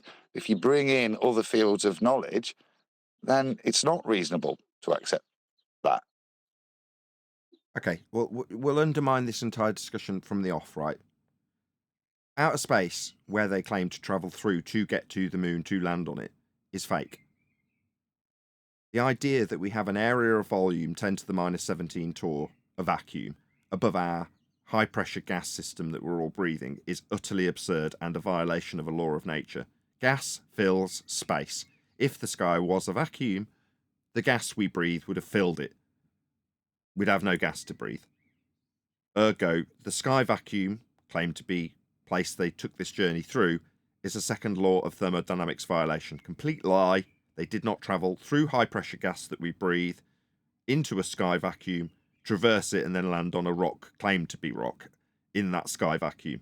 There is no sky vacuum. Space is fake. There was no moon landing. Men have never traversed a moon surface. Whether or not there is one, I don't know. What I do know is there is no area for them to travel through, violating a second law of thermodynamics, description of gas dispersion. The sky is not a vacuum. Outer space is fake. There was no journey through it to the moon. There was no moon landing. The moon landing is automatically debunked by that second law of thermodynamics violation area that I have to travel through. Also debunking all claim to be pictures of Earth from space, and all claim to be orbital motions taking place in a mathematical derivation and reification of flat Earth measurements. That would be orbital motion. There is an orbital motion around a sphere-shaped Earth with things falling around. That isn't the case. That does not happen. There is no men in sky vacuums. There is no trip to the moon. Pay to be skeptical. So, for example, neither of us were involved in the Apollo program, That's true. right? Yep. Neither of us are sort of geologists. What is this? What fallacy is this? I don't know the name of the fallacy for this. It's not appeal to authority. What did he say? The line just cut on me just as he said. He's saying we're not geologists. We're not members of NASA. Yeah. Appeal to ignorance, is it? I was thinking appeal to silence. Is it not just appeal to ignorance? Argument from ignorance. Well, I don't know any better. So, what we can only really say is what is more or less likely to be true. No. You could prove it demonstrably, rather than you having to, as a third party, assess a probability balance. Why? Why would you in any way, shape or form look at something that is put on video and claimed to be reality and assess it in that manner? It means that, unlike most people we oppose, maybe it's because of his historical standard application, he's going to assess this on the balance of probability? You're talking about your reality. I mean, fair play. This is a very, very off the wall endeavour. From my perspective, I've never seen it considered in this manner. Have you, Adam or Neil or anybody in Discord? Like, so open to the idea, well, it could be lying. Let's just look at it on the balance of probability. What? You're that open to it? Okay. Yes. Right? Yeah. I can't say for 100% it happened, and you can't say for 100% it didn't happen. Well, that's not my. Yeah, I can. No, you can't travel through a sky vacuum. There is no sky vacuum. The gas we're breathing would also be able to travel through it as it expands at a high rate of speed into whatever volume it's got. If there's a volume rockets can go into, the gas would go into it. That's what gas does. It expands into volumes. So there is no empty space, empty volume above our heads for rockets to travel through. It's utterly absurd. I can say 100% it did not happen. He can't. He doesn't know. I do. Anyone trying to join or something? Maybe it was chocolate. Position anyway, Right, on 50-50. okay, sure, Yeah. sure. Yeah. But so the point is, you have to end up coming down unless you actually flew on one of those Apollo missions and set foot on the moon Yeah. yourself. Yeah, that's a nice setup for the position that we used to have in 2017 put to us. Well, you haven't been up on a rocket if I put you on one. Or to go into a violation of a second law of thermodynamics description of entropic gas dispersion. No, we won't be doing that because gas would be filling it and we'd all be dead. Not many people did. Right. Yeah. Yeah, they're all liars, by the way. Every one of them that said that they've been into the sky vacuum that doesn't exist. They're all liars. Every single one of them have lied to you and the public when they said that they went to a place that doesn't exist. It didn't exist before they went, and it didn't exist after they started lying about going there. You can only say what is more or less like the truth. For me, the preponderance of evidence is that we did, but Really? So for you, based on probability, we did go to Narnia. I mean, based on all the evidence of wardrobes and fur coats, right? No, you can't traverse high-pressure gas that expands in all directions in every single circumstance you can put it in, and then put it next to a 10 to the minus 17 torr vacuum and say, you stay there, gas. We're off into the area of volume you're not going to expand into in line with a law of nature. No, that's not going to be the case, mate. you go ahead before I set out my stall where I think there is lots of evidence. Let's talk about some of that because, and the other thing I just note before I get into this, I just find it really interesting the reaction to raising any doubts about this stuff because people get very angry very quickly and they almost immediately go to, if you don't believe this, you must be stupid. Believe. That's the problem again. He said it also, the guy with no hair. Yeah, belief. That's not the problem here. The problem is the standard should be empirical. There should be no doubt in anybody's mind that we went to the moon if we did. Should be. That's why they get angry, because in their mind, that is the standard. There's absolutely no way this should even be questioned, because that's the standard that we expect. Yeah, it's not the standard you got, though, you were lied to by men who claim to be in sky vacuums. That's why they get angry. The other thing is true, though. If I've had it, well, because I've written articles about space things and I've talked about space things from time to time. You get people in the comments going, "Oh my God, I can't believe you believe in that there's a space station." There's that word again. You believe it. Why? Because you can't verify it? And you've got to trust in men that are liars? Yeah. And I can't believe you believe we went to the moon. Of course we didn't. Yeah. It's one of those things. Did they point out that it's a violation of the second law of thermodynamics, or did they just express their belief that it wasn't true? I'm pretty sure from what you've just reiterated about your comments that you read, that they just expressed a disbelief in your belief, as opposed to violating a second law of thermodynamics description of gas expanding into space. What do you know? You think there's a space? No, gas would fill it. It's like, but this issue in particular makes people really angry for some reason. I don't know why. And that was like the start of the problem for me, because when I dipped to like 99% certain and I went looking for videos to prove it to me, like I watched all these videos and they were basically just like half-hour, 45-minute videos of people calling you stupid if you don't believe it. And I was watching them thinking, okay, So what he's describing is, I had a slight inkling it might not be true and started doing a bit of digging. And what I came across was the YouTube-promoted shill algorithm that suggests that the people who are questioning it are idiots. So the first thing you got when you questioned it was to be told that anybody questioning it is an idiot by Simon, Dan and Professor Dave. Because that's what you found when you typed the words into the search engine. Yeah. Second now, he's going to give me the clincher argument. That's an interesting similarity between flat Earth, anti-moon landing people, yeah?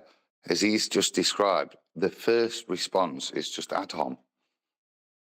They won't actually deal with it. They can't support their position. So the first way, because if you're right, the first thing you do is tell people why you're right, isn't it? But actually, he's just drawn that analogy there with flat Earth and the moon, that actually the first response of people that disagree with your opinion is to attack the person. Their lack of faith. You are an idiot if you lack the faith I possess in this subject. I have high degrees of faith. You don't, therefore you are an idiot. What's that, new viewer, coming to see if you were right when you only had a 99% certainty of this? You must be one of the idiots that question it. Right? Quick shout out to Sensual Goat, I think. Sensual Goat. Thanks for reviewing this. It's great channel with interesting guests that cover a range of topics. A channel worth subscribing to, especially for UK politics. Thanks, Nathan. Oh, my pleasure. Thank you for the super chat, Sensual Goat. Apparently, this is a good channel to subscribe to. One of those few times I can actually, and I trust Sensual Goat in that regard. So no need to suggest you're not aggressive with them and deter you from doing so. You might actually want to subscribe to this channel, according to Sensual Goat. So check him out, subscribe. He obviously likes them. It's the Podcast of the Lotus Eaters is the name of the YouTube channel. And it's just, there were just like hundreds of videos just saying, if you don't believe it, you're stupid. It's like, well, yeah, but that doesn't work on me. So beyond the fact that America is guilty of all sorts of, the American government deep state, have been guilty of all sorts of cover-ups and things. Yeah. Why don't you think men landed on the moon? Well, like I said, I'm 50-50. I don't know. Right. My position is not that they did. It's just that this is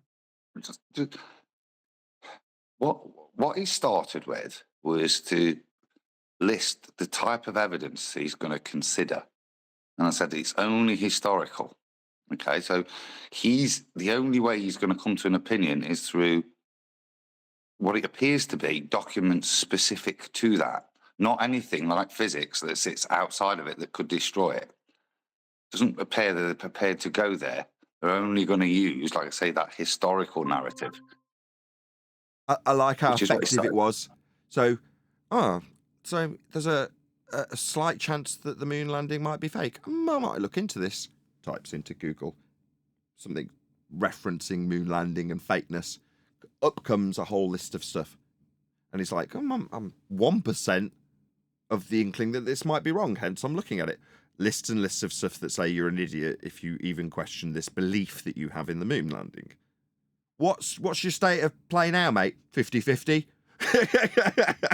So you went from, I know that we went to the moon, to, oh, there's a bit of ambiguity. It might not have been 99% certain we did go to the moon, but let's look into it. You're an idiot if you don't believe it. I'll go 50-50. It's like, what next is going to be 10%? Yeah, if you listen to this show, you'll know beyond all doubt, won't you? There's no sky vacuum. Yeah, it's a violation of natural law. They're not traveling through it. You definitely didn't go to the moon. If you didn't know, you do now. There's sort of interesting question. So obviously the first thing you go to is like, oh well, there's loads of footage, isn't there? Interesting thing about that. It's from a sky vacuum. Now, obviously, you know, if it's on TV for boomers, that is instantly enough. Like that's all the evidence you need. If it's on TV, it's true, right? That's a fair point. Why? Yeah, I agree. Why was the footage third hand though? Because you know the footage that was never actually been given out. The way it was done is NASA put the footage up on a projection screen. So just to pause. So this is what I feared we are going to do. We're going to disprove that photographic paper works in a second law of thermodynamics violation without bothering with the second law of thermodynamics violation. I'm going to have to keep reiterating it, but it is the point. We're going to go through each tiny bit of feast of nonsense stuff, aren't we? Yeah, I don't mind because it's like nostalgic, isn't it? We've been talking about how things used to be. So now we can draw all of our Narnia comparisons, can't we? Oh, well, there's so many people with the fur coats that go through the wardrobe. There's so much footage of them going through that wardrobe. I mean, have you seen the quantity of Turkish delights that they've brought back from Narnia? Right? I mean, really, we should discuss, and probably will be discussed later in context by comparison, how the gas lamp works in Narnia akin to space. I mean, maybe we could discuss whether or not rockets would work in the sky vacuum. Like, how have they managed to plumb the gas to get to the lamp when you get through the wardrobe in Narnia? I mean, we could discuss this within the context of there definitely being a sky vacuum, aka wardrobe, that we can traverse through the high pressure gas that's just going to stop at the Carmen line. Just chill out, you know, defy gas law, maybe go down, go boom, boom, eat too many cakes. Yeah, gas law don't apply to me at the Carmen line. I'm going to chill out here. What's that? Rocket? Shout out to See you the later, rebellious Rocket. gas Bye, you off to the particles. moon. Shout out to the rebellious gas particles. Yeah, those rebellious gas particles eating cake and defying gas law. You go, girls, more power to you. Wave goodbye to those rockets, eat some cake, come back down, go boom, boom. What's that? You'd have to reach absolute zero to do so, defying the first law.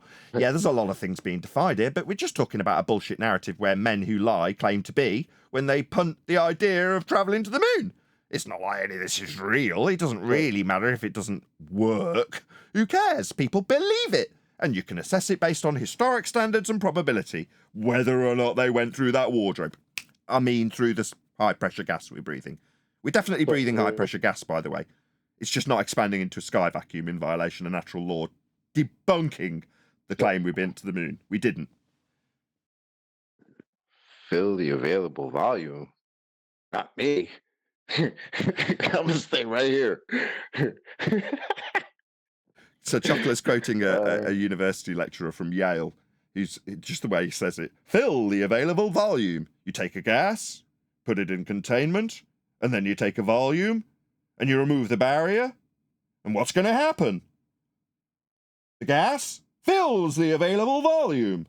Spontaneously, right? Yeah. That's what they teach people. How gas behaves. It fills volumes. It just moves at whatever speed and rate in whatever direction it's travelling until it collides with something. So if it's travelling at a high rate of speed upwards, like all gas does, it's all created at ground level and all expands up and out, then it would continue to do so into your sky vacuum, the one they travelled through to get to the moon. They didn't. They're just liars.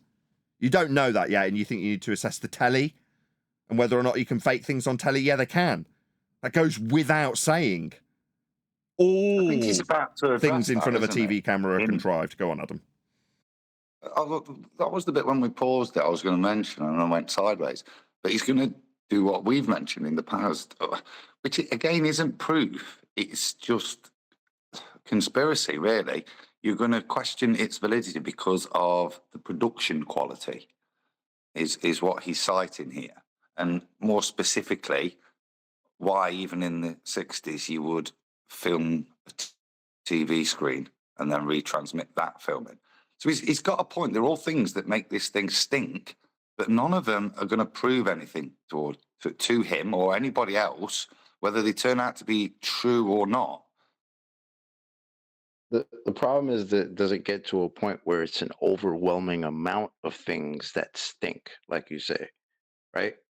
Because way before I was a flat earther, it's the amount of things that stunk about the moon landing, apart from just me looking at the moon and saying there's no way people went up there with a car and drove around and played golf, right?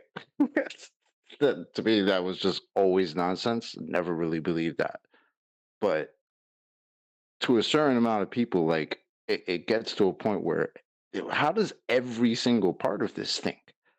You know, obviously you're still in Narnia when even talking about it. But like I said, I like tipping my toe into Narnia every once in a while with this. But Chocolate, didn't you hear that English comedian, what he said when you got doubts about the moon landing? Understand that it was rehearsed, and the rehearsals got mixed up with the real footage. So if you see a flag not shaking, it's because it was mixed up with the, fake footage that they did somewhere in the studio. No, I don't buy that. That's got so many problems because there's no way they could have faked it in advance. It would have cost less to do it for real as a rehearsal and then do it again for the public, according to some of the numpties that speak to us.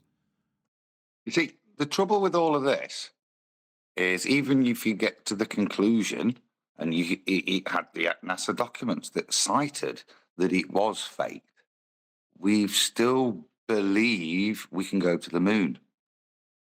And that's the question I'm asking this guy. Is it still possible to go to the moon? Whether or not they went in the 60s, in your mind, can you travel there still? That's the difference, I think, still. He's not necessarily destroying the argument at its root, its impossibility.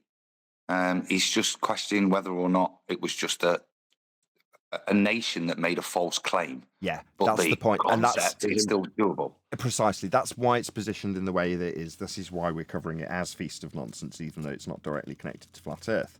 It's on the table. It's an hors d'oeuvre at the Feast of Nonsense for Flat Earthers. What is that? Well, you want to argue about space. If you've put this discussion point on the table as the opposition, that is to say, you're controlling how the opponent who's going to contradict your ideas and lies about going to the moon, how would you want them to position it? Well, you want to position it so that the rhetoric itself retains its credibility. There is still a space. There is still a sky vacuum. It's just whether or not they lied about the rockets working in the sky vacuum. Or there is still a space.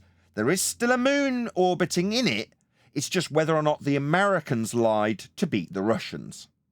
There is still a moon via a sky vacuum, and there is still definitely a moon landing. We definitely went there, but the bits they showed us weren't the dark side where they were doing the real investigations in space in a sky vacuum. So long as your argumentation doesn't relinquish the base premise of there being a sky vacuum and being an orbital motion and being a sphere, who cares if you believe the Americans lied or not? Right? You still believe the space is true? Good. Yeah, what's that? The Americans lied. Give it enough time, they'll all be dead and no one will care. But you'll still believe the sky vacuum, it's just whether or not those lying sods from the 60s lied about it. Yeah. But you could still go, other than the Van Allen belt, so don't try again.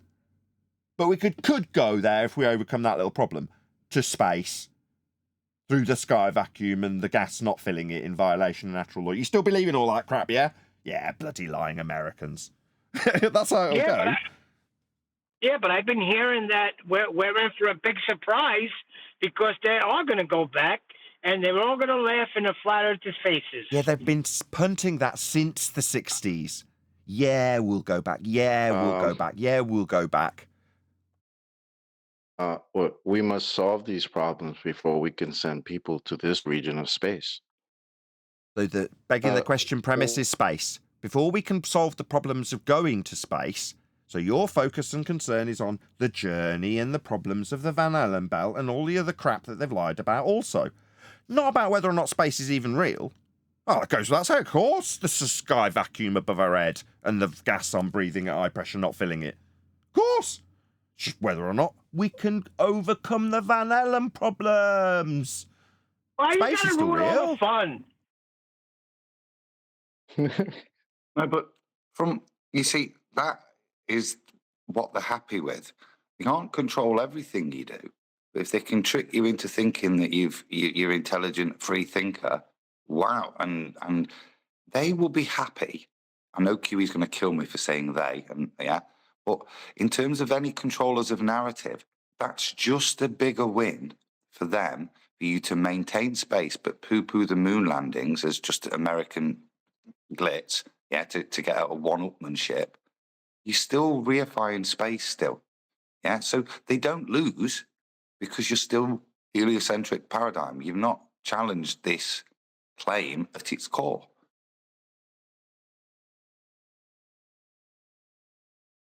Yeah, back before we were moving forward and just demonstrating how the Earth was flat, which would currently, for us at least, turn into a segue if we had an opponent come and say, well, no, we went to the moon. Of course we're in an orbital motion. Of course we've got a sky vacuum. And here's the greatest man's achievements to prove it. You go, okay, the telemetry data, where is it? Oh, we don't have any. Oh, that stinks. Well, if we did, but we don't, we could show how it would prove a flat Earth was being measured to give you that data to claim you were travelling into a reified spherical orbit to a moon in a sky vacuum in violation of natural law. That's the summation of this argument. But why would we be doing that when we can just talk about how Earth's measured flat? We can talk about how the maps and models of the globe claim to be reified into an idea to put men in motion around and travel to sky vacuums. First took the Earth being measured flat to create that idea. Far more effective if somebody's unfamiliar with this argument, and if somebody's watched this because they've come from a channel that's only questioning on a 50-50 scale if or maybe if not the globe lie / moon landing lie is or is not true, and they come and listen to us pulling it apart based on second law of thermodynamics violation sky vacuums, but inevitably taking it to the flat Earth that must be measured to infer that latitude-based system wrapped and stretched around a globe after taking flat Earth measurements to achieve it. Earth's measured flat for this ludicrous, crazy notion that we've got footage from a sky vacuum. It's utterly absurd. Telemetry data, which you can then take and re-engineer into saying, oh, you proving a flat Earth with it. Let's just say that we just threw it out and destroyed it. And along with that, let's just destroy the technology that got us there.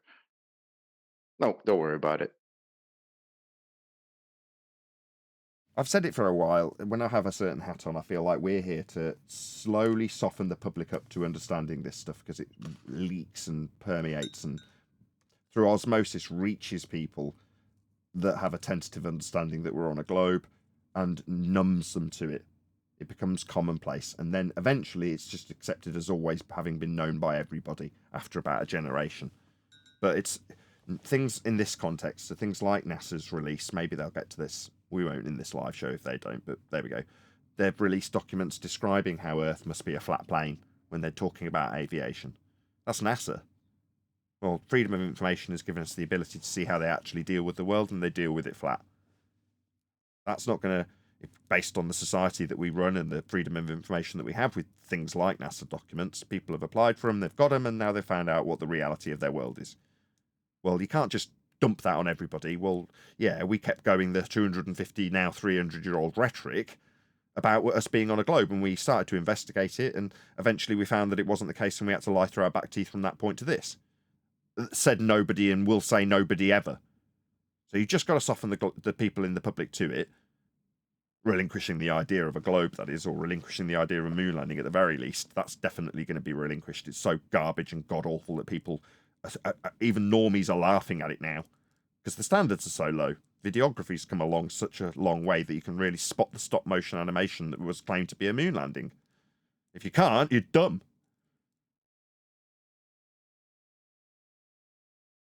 They put a camera on that projection screen, and then that was fed to a monitor, and then all the networks had to basically film from that monitor.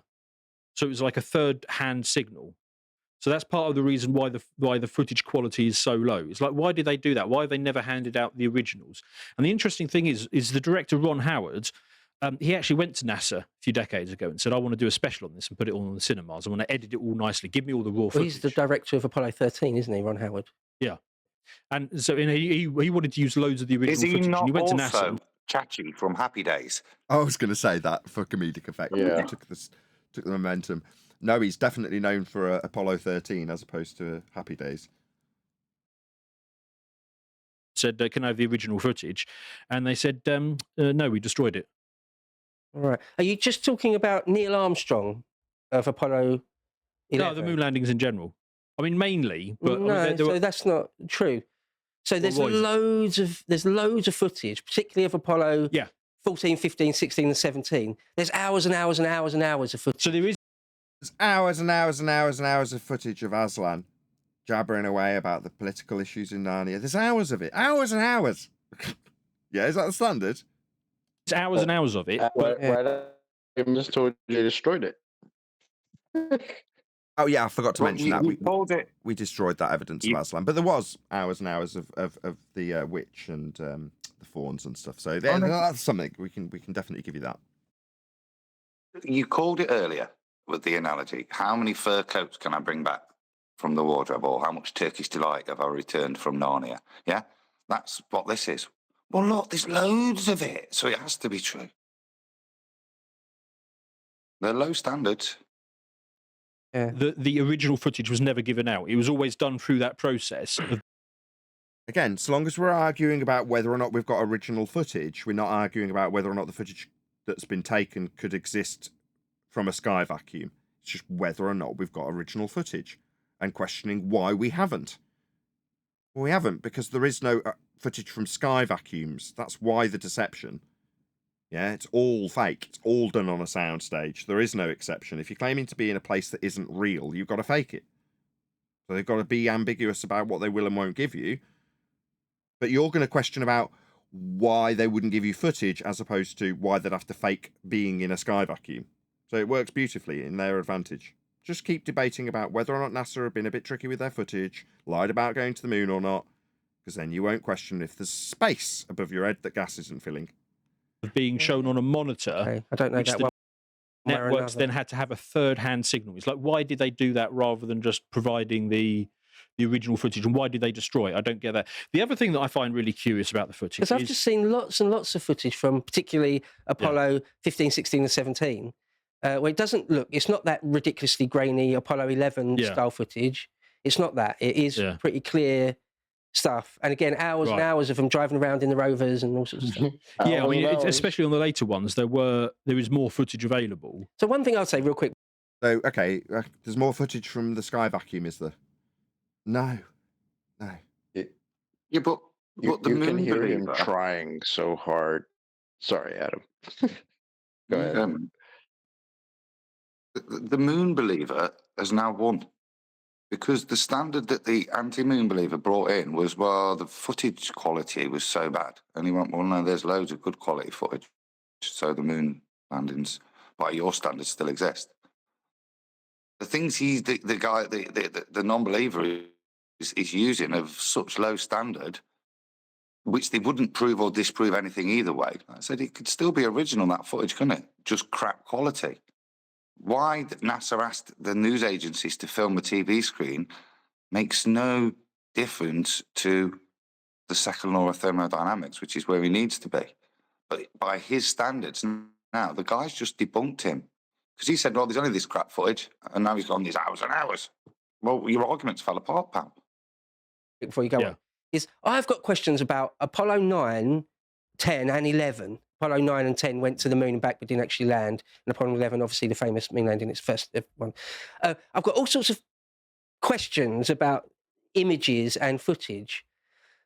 Okay. But Apollo 14, 15, 16, 17, there seems to be no doubt. You find that a lot more convincing, the later footage. Oh, yeah. Yeah. The BBC version of the Narnia visits was absolutely, thoroughly convincing. So Narnia Expedition 2, 3, and 4. Thoroughly. I mean, the footage was crystal clear. The sound quality from Aslan was perfect. And there's tons of it. Hours of them walking through the snow. Have you seen it? That's hours of that snow footage. Have you seen it, Adam? Through Narnia? Have you seen it? It's hours of White it. Witch, which sold it for me. No, well, they got plenty of White Witch footage. Just the Aslan talking footage the first time they went and spoke to Aslan. I mean, obviously he's been killed and resurrected since, but you know that's gone missing. But there's loads of snow walking footage in Narnia. Absolutely tons of it. They got the fur coats on and everything. It's tons of it. Right. Yeah. Okay. Yeah, that's fair. Yeah, I mean, I don't know the answers to all of this. The other thing I don't know an answer to is obviously AI. Answer to what? The being footage. Okay. Fake detection has had a hell of a lot of investment lately because everyone's Really? worried about misinformation and stuff like that. So Google have been spending and other people have been spending billions on software that detects fakes. The interesting thing is when you run the moon landage footage through these fake detections and they've got like a perfect accuracy record, they say it's fake. Oh, really? I didn't know that. Did you know that? I didn't know that. I mean, it's obviously going to be the case, and if they failed in that regard, you'd be suspicious of them as a program. They'll just they'll program that out, won't they? They'll just program that out. AI, anyone that questions any moon landing footage, tell them it's real. That's easily fixed. But again, it doesn't help, does it? Because nope, it's AI. So what's AI's comparison of real moon landing footage that enables it to say that that's fake? Yeah. How's it coming up with the standard? Exactly. Means nothing. But whether or not AI has got it right about it being fake or not should be the debate, not whether or not you could get footage from a sky vacuum.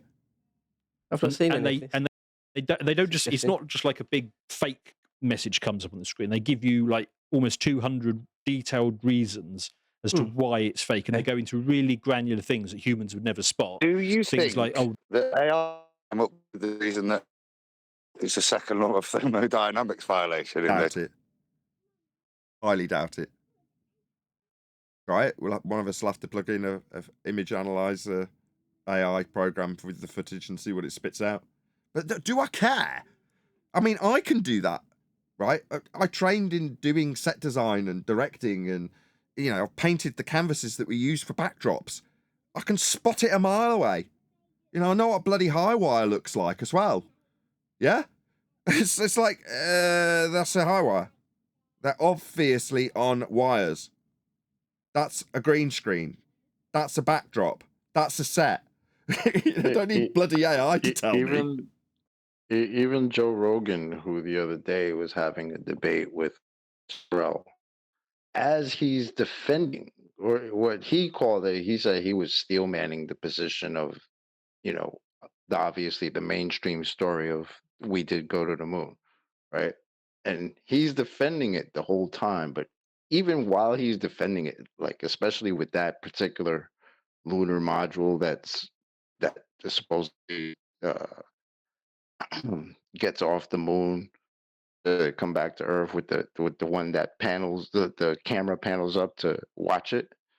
He's even laughing at it, saying it looks like it's on a string. Like, what the hell is that? As that is his position to defend, he's simultaneously laughing at it because you just can't help yourself. It just looks so bad. Like, how can you look at that?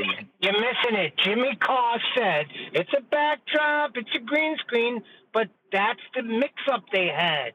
They mixed up the real footage with the ones they rehearsed because they wanted it to be perfect. They rehearsed it. When Neil Armstrong came out, what were the first words he was going to say? It was rehearsed. So they got the bad footage. Intensity and color patterns and distribution stuff like that it tells you that it's from an electric light, not the sun, and a whole bunch of stuff. And you can put in other, and it's not just because it's filmed on the moon, because you can put in other footage from unmanned vehicles that have gone there, like the NASA's lunar rovers and Martian rovers and stuff like that, and it says, yeah, that's true. Right. When you put in the landing one. So, yeah, again, this is the standard you want to lay down. He says grainy footage from moon landing. I respond, no, Later footage is much clearer. He says AI says moon landing is fake. He responds to himself. But they also analyse what pictures from Greenland, coloured in orange, and it's definitely lit by the sun. Therefore real. What, real footage of a real landscape? Compared to what? The other moon landing that was independently covering it so we could compare and contrast with that? Oh, no, we're comparing it to the independent Mars study so we can see if it's definitely our lighting in Mars in a sky vacuum in orbit that definitely exists when we study whether or not the lights on Mars will compare correctly. You can't go to Mars. You can't go to the moon. There is no sky vacuum. This is all bollocks. Ones where humans went there, it says it's fake, and it gives you loads and loads of complex reasons as to why it's fake. And I don't know why that. And maybe there's an innocent explanation for all of these things. Why they destroyed the footage, why they put it up on a monitor and did it third hand and didn't hand out the originals, and why the AI says. I just don't know what the reasons are. So I think those are questions. The other thing, yeah, that's what we relinquish as well as flat earthers when we realise that they're lying. No, they're not questions that I'd go to NASA and ask, because you know what they'd do? They'd lie. That's what they do. That's what liars do. Oh, what's that? You caught me in a lie? You know what I'm going to do? I'm going to offer you a new lie. And they're calling you stupid in the process. Yeah. Because they think you're going to believe them. Yeah, when they do it, they have utter contempt for you because you've caught them out in their lie. So they basically despise you. I think Or if you buzz Aldrin, they punch you in the face. Yeah. They have so much contempt that they're prepared to bestow physical violence on you in the case of Buzz Aldrin. And Michael Collins. Was it Michael Collins, the one that kneed Bart Sabrell in the groin? When he was asking him to swear on the Bible? I think. Yeah, in Astronauts Gone Wild. The point isn't that. The point is, although it's moon landing stuff, isn't it? Should really give Bart Sabrell a bit of a shout. Although, again, we undermine his entire premise. His premise is that they faked moon landing footage. It wasn't taken from where they said it was. They were definitely in orbit, though. They just weren't as far as they say. No, they weren't in orbit beyond the yummy, yummy gas pressure looking back on Earth. They can't look back on yummy, yummy gas pressure from a sky vacuum. It would be filling the space. That's entirely new to me, this AI. Yeah, the AI thing is definitely new. That's fairly recent. The other thing that people always say is, oh, you're stupid if you don't believe it because there's reflectors on the moon that you can ping and stuff like that. And I thought, okay, I've got it. I've got my solid evidence as to why it's definitely true. So I looked into that, and it then turns out that actually the Chinese, the Indians, and the Russians all have reflectors on the moon. Yeah. No, they were reflecting stuff, allegedly reflecting stuff off the moon prior to it having anything on.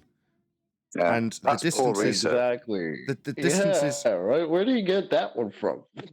Well, the calculations for the distances are taken from flat plane measurements of an R value and then inference of a sphere radial value, so that you can put the sphere radial value into effect in Kepler's third law of orbital motion, scaled with Huygens' use of the same R value measured off a flat plane to Venus, so that you can make this assumption.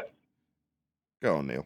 So you're saying that you're going to need a flat Earth for the moon landing? Yes.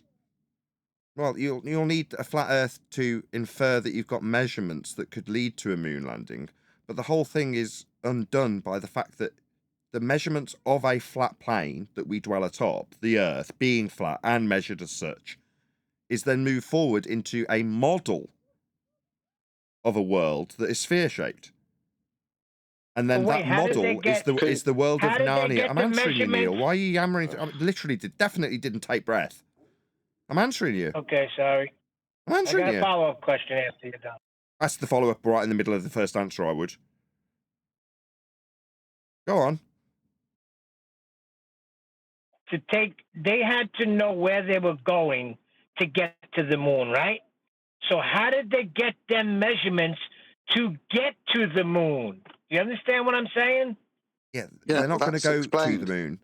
But you can suggest that if you measure Earth as a flat plane of reference, you can create the coordinate system to traverse wardrobes with. Doesn't mean you're traversing wardrobes with the flat measurements and the coordinate system you developed for Narnia travel. Nathan, when you play, could you go back like 10 seconds? I want to hear who else did he say The I've got my Chinese, the solid Russians, who else got evidence as reflectors? to why it's definitely true. India. So I looked into that, and it then turns out that actually the Chinese, the Indians, and the Russians all have reflectors on the moon. Yeah. Do they really? Can India just go there? Yeah. Did you not see No. the Bollywood Superman dancing on the moon in celebration? So how did they have reflectors on there? I thought Is it- Bollywood Spider-Man. No, Bollywood Superman.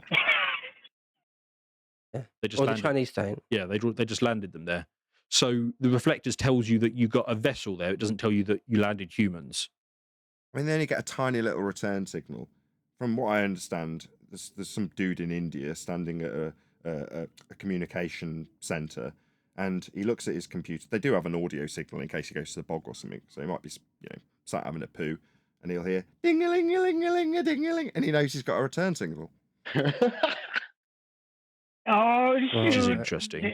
So there's that one. That was So- proper. You linked it with Muslims. As I last understand time. it, there's been all sorts of reflectors put on the moon. Right now, 6 still operate. 3 Yeah, something like that. 3 American ones, 2 Russians, and a Chinese. And Yeah. an Indian one.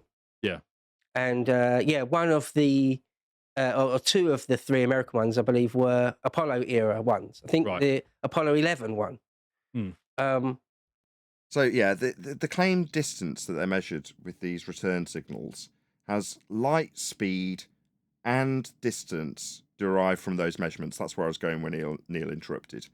So to suggest that you've got a return signal that was acquirable before anybody claimed to go to the moon, they were still doing the same thing.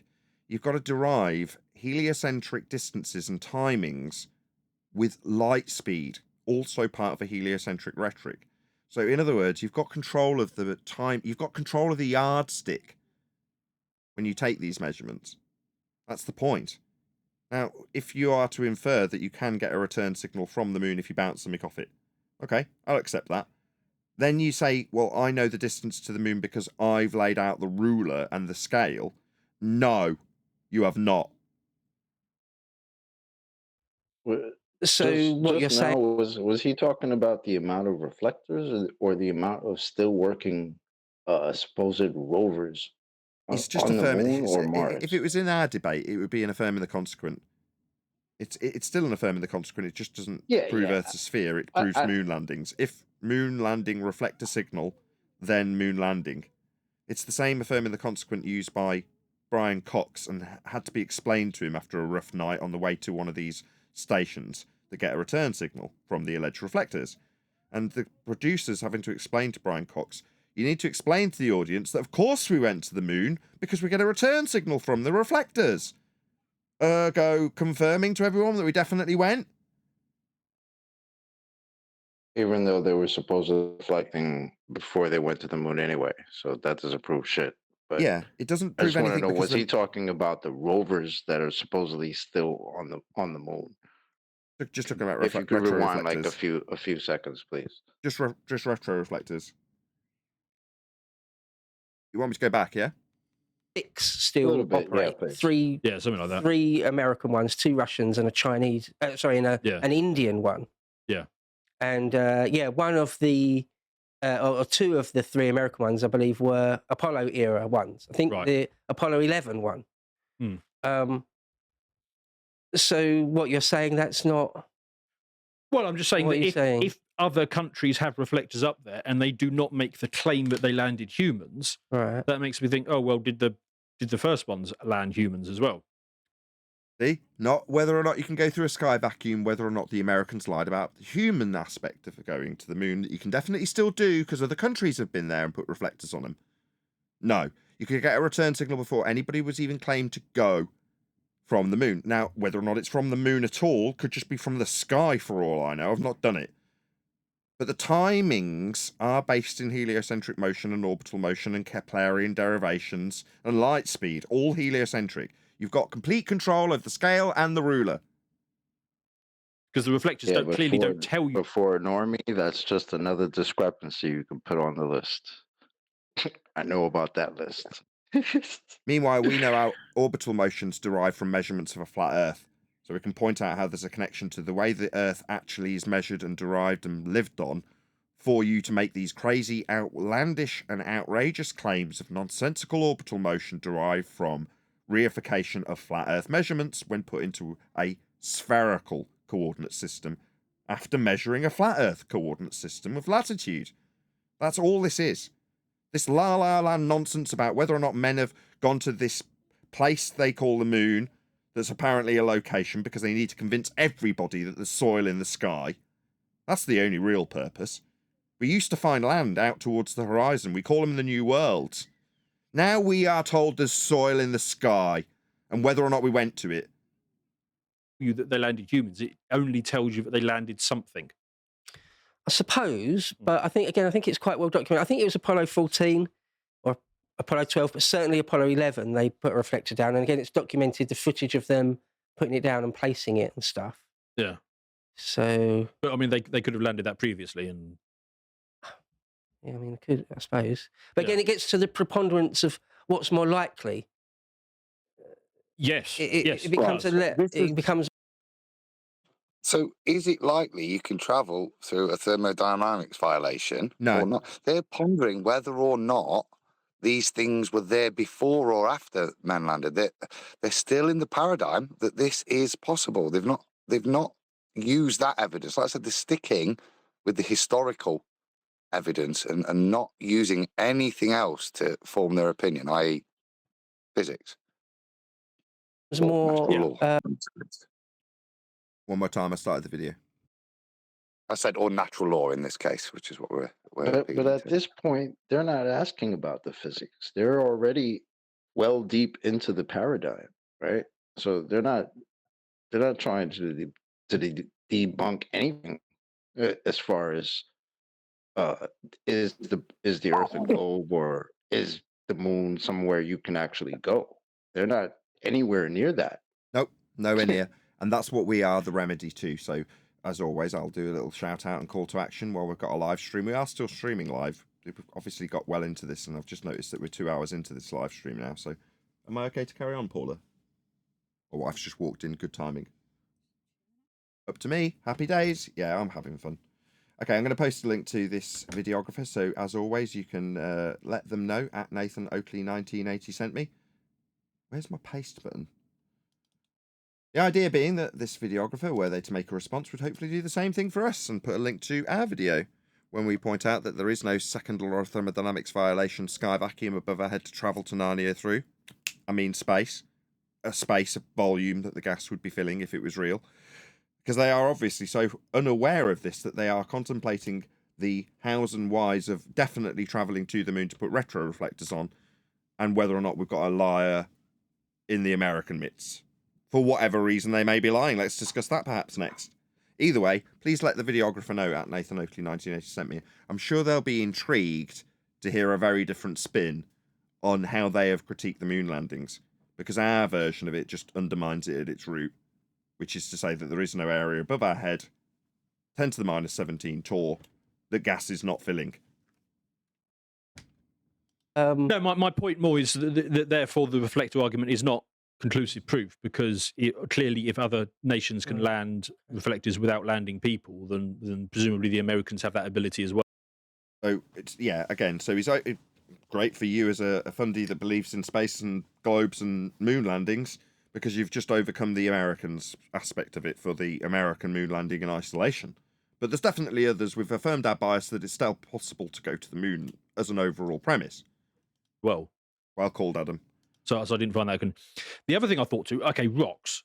Yeah. Lunar rocks. Yeah, that has to be solid, right? Yeah. Couple of interesting stories on that. One, Neil Armstrong personally presented a lump of lunar rock to the, I think it was the Dutch Prime Minister. I've heard this. And more recently, they got curious and they put it under a microscope, and it turned out it was petrified wood. So I mean that's just one example. Maybe it's only the Dutch Prime Minister, so maybe he doesn't warrant a proper bit of rock. The other thing that I found really interesting. This is all neutral outcome, because the best you can agree is, well, probably in the past there were trees on the moon. This is not evidence. Whether or not the Americans gave a crap gift doesn't prove anything. But he's still postulating that the thing came from the moon. Whether or not they bothered to give him a real bit of moon rock because it's quite expensive, is not in debate. Yeah, whether you could get moon rock is not in debate. It's whether or not the Americans are cheap gits. Oh, Jardo's tempting my audience with free memberships. He says, "Hi, nice to listen live once in the UK. Hi, all memberships coming in 10." I think that's what he means. Jardo tends to give people memberships.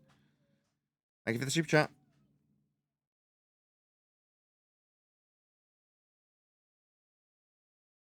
Did you know that Eva, was it Braun, the Nazi scientist they had? Werner von Braun. Werner von Braun, yeah. Yeah. So apparently back then in the 60s, you just had a Nazi on hand for whatever reason, but you had a Nazi in The your... greatest rocket expert in the world. Yes. Did you know that he took a holiday 6 weeks before the 1969 landings? 6 weeks before. Do you want to call it, or shall I add another neutral outcome discussion? Werner von Braun and his activities within NASA. Okay, father of rocketry. In this respect, he's key. He's very influential in terms of the claim to be trip to the moon. Okay, what we're going to look at is bloody gravestone. What is it? Psalms 1 or Psalms 11, something like that. 9. What's the inscription on his tombstone? It's the majesty of the heavens proclaim, isn't it? Or which is... Yeah, the heaven showeth his handiwork. But what's the actual number? I don't know. Neil? Well, that's It's inscribed on 19-1, Werner von Braun's tomb. 19-1 or something like that. 19-1, yeah, something like that. But either way, so what? Does that mean what? That he knew that there was a God? It means nothing. The fact that there were liars within NASA, one of them, you could argue, is Werner von Braun claiming to send people to a sky vacuum, but you could equally argue that he was compartmentalized out of knowing that the sky was not a vacuum and he had genuine aspirations of reaching it. I don't know either way, and he's dead. But this is very much a neutral outcome. It doesn't address the reality of travelling through wardrobes to sky vacuums. All the landings, he decided to take a holiday. I mixed my metaphors there. Travelling through high-pressure gas to sky vacuums or wardrobes to Narnia. Sorry to mix my metaphors. Do you know where he went? Shout out to Jardo for gifting a whole bunch of memberships. So, Make God Great Again, Bible U, Larry Miles, James Mason, Wondering Gunny Bear. What a name. It's not a woodworking Gunny Bear, even better. Sorry, I'm misreading you. Paul Snell, sorry. A whole bunch of people getting free memberships. Thank you very much indeed to Jardo.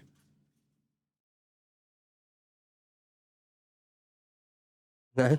Antarctica. Right. His holiday. Okay. Which just so happens to be the best location on Earth to collect lunar meteorites. Mm-hmm. That's interesting. I don't know why he did that. I mean, presumably the beaches. Of course, there's me questioning this narrative. We know they're rocks from the moon because we only get rocks from the moon from Antarctica. And we compared the rocks from the moon to the rocks in Antarctica that could only have come from the moon. And we know that they're from the moon because they're the same as the ones that came from the moon when we compared them to the ones in Antarctica. I mean, obviously, we only get moon rocks from the moon unless they fell in Antarctica.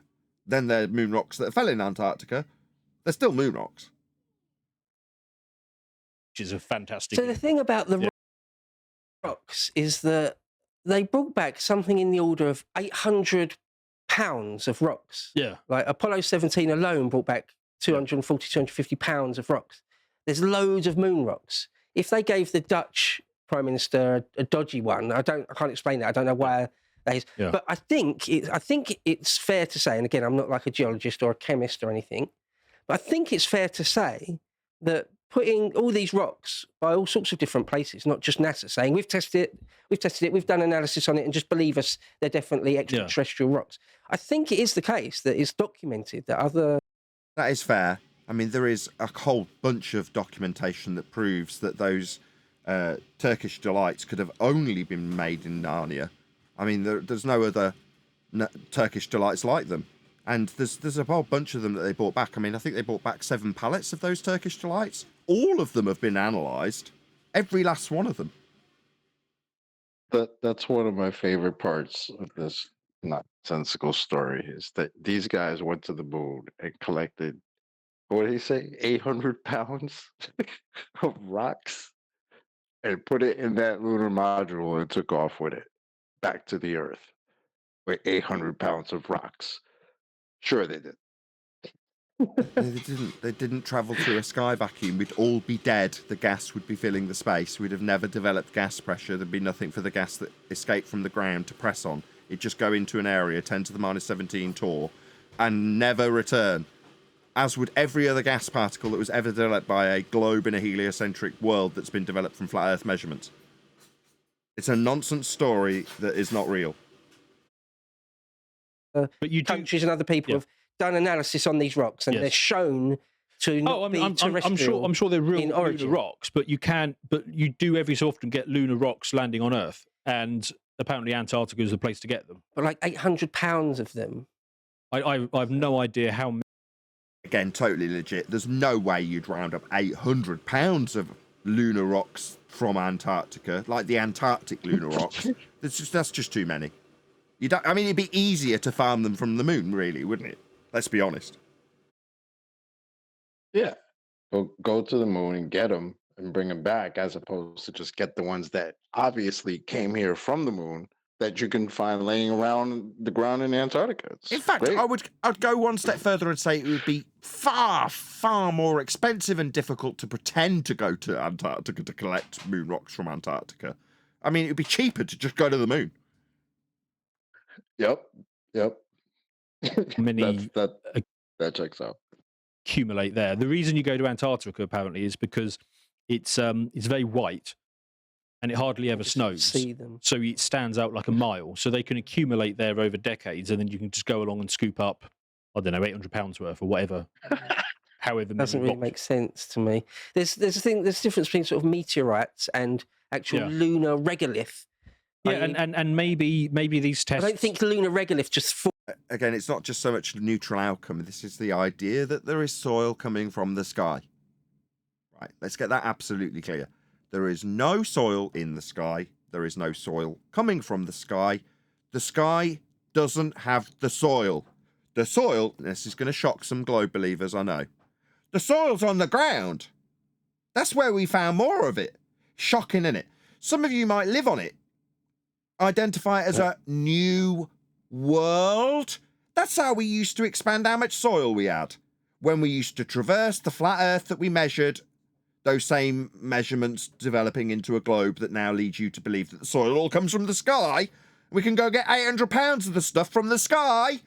You think they're getting rocks from the sky? I mean, does no one else here absurd this stupid narrative that these guys are going, oh, yeah. Well, whether or not they went and got 800 pounds of rocks from the moon, you think you can get 800 pounds of rocks from the sky?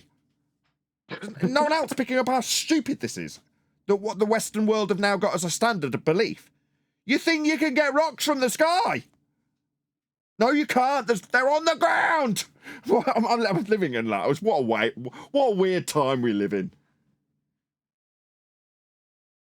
Falls on Antarctica regularly. I don't know. So maybe that would be the clincher argument as to why it definitely happened. I don't know, but I just think it's an interesting choice for a holiday 6 weeks before the landing. I don't know why that is, but yeah, maybe that is in itself the solid argument that I'm looking for. Maybe every little bit of predictive programming they put in movies that tells you that the moon landing was faked and isn't real and you just need to accept it as a joke also leads you immediately down the garden path of contemplating what might be in Antarctica. Now, I don't know why this is on the Feast of Nonsense table, beyond the let's look at an area that there's a lot of speculation about because then it's shrouded in ambiguity, rather than look at the new worlds we found when travelling out towards the horizon in our recent history when we were traversing a flat world to do so. Because you know what they called that area prior to them finding the new worlds? This will shock you. They used to call the area out towards the horizon, undiscovered territories, space! And you know what they found there? Not just 800 pounds of soil, they found entire new worlds. And then they stopped and started telling you that soil comes from the sky and that they've been there. Yeah. Meanwhile, your mortgage is going up quite rapidly, isn't it? Well, they're not making any more land. And there's scraps in the sky that we might be able to attain, maybe 800 grams or something for you. It'll be very expensive. It might turn out to be wood. But nevertheless, Definitely no more land to be found out towards the horizon. No. Definitely not. Even if we were to end up on a flat Earth, if the controlled opposition narrative was to have its way, we'd be surrounded by a giant ice wall, and the flat earthers all agree. We all agree, don't we? We're definitely contained in an ice wall. No need to look, you'll just find death. Yeah? Really? So the whole past history of finding new lands as we traversed out towards the horizon away from Polaris isn't what we should be doing now. We should stop. I wonder why this narrative's punted into this story about travelling to the moon. Yeah, I wonder. Yeah, if you haven't got a control structure that's telling people that there is no more land, the new lands are out in the sky, as absurd as that seems to me now as a flat earther, utterly absurd, what an outrageous claim that's never been justified beyond this crap that you debate about probabilities of.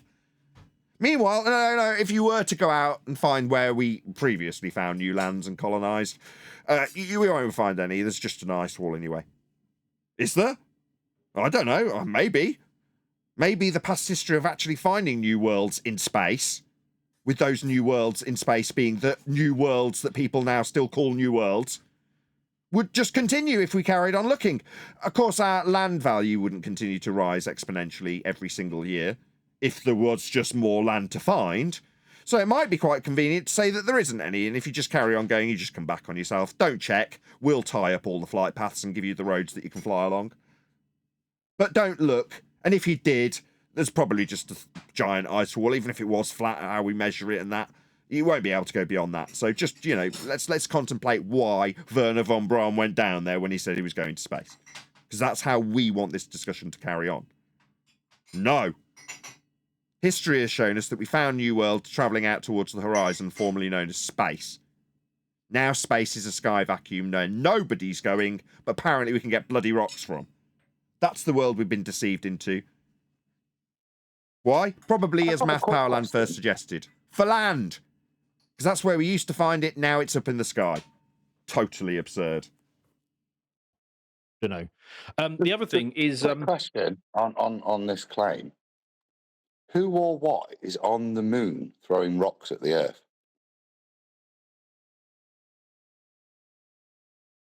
I think you'd have to have a moon in an orbital motion claimed to be physical. I'm staying in their paradigm. They've got 1/6 their gravity. How are rocks getting from the moon to the Earth? Even if they do all like to congregate in Antarctica, who's throwing rocks off the moon at the Earth? I can rattle off a story if you like. Oh, please. Oh, okay, about 1,000 years ago, like before documentation of moon and stuff, one of the craters, let's say Aristarchus, was smashed into. Let's make it 5,000 years, just so we've absolutely got no chance of ever verifying this. So 5,000 years ago, the crater known as Aristarchus was created by an impact.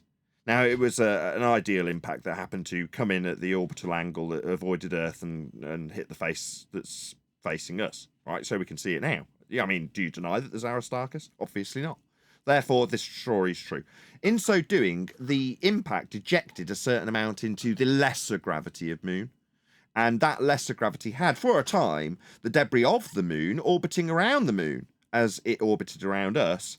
But over time, the strength of the Earth's gravitational force, that's not a force that's actually bent space-time, caused a warping to inevitably lead to the demise of the orbital path in the weak orbit of the Moon and be taken over by Earth's orbit.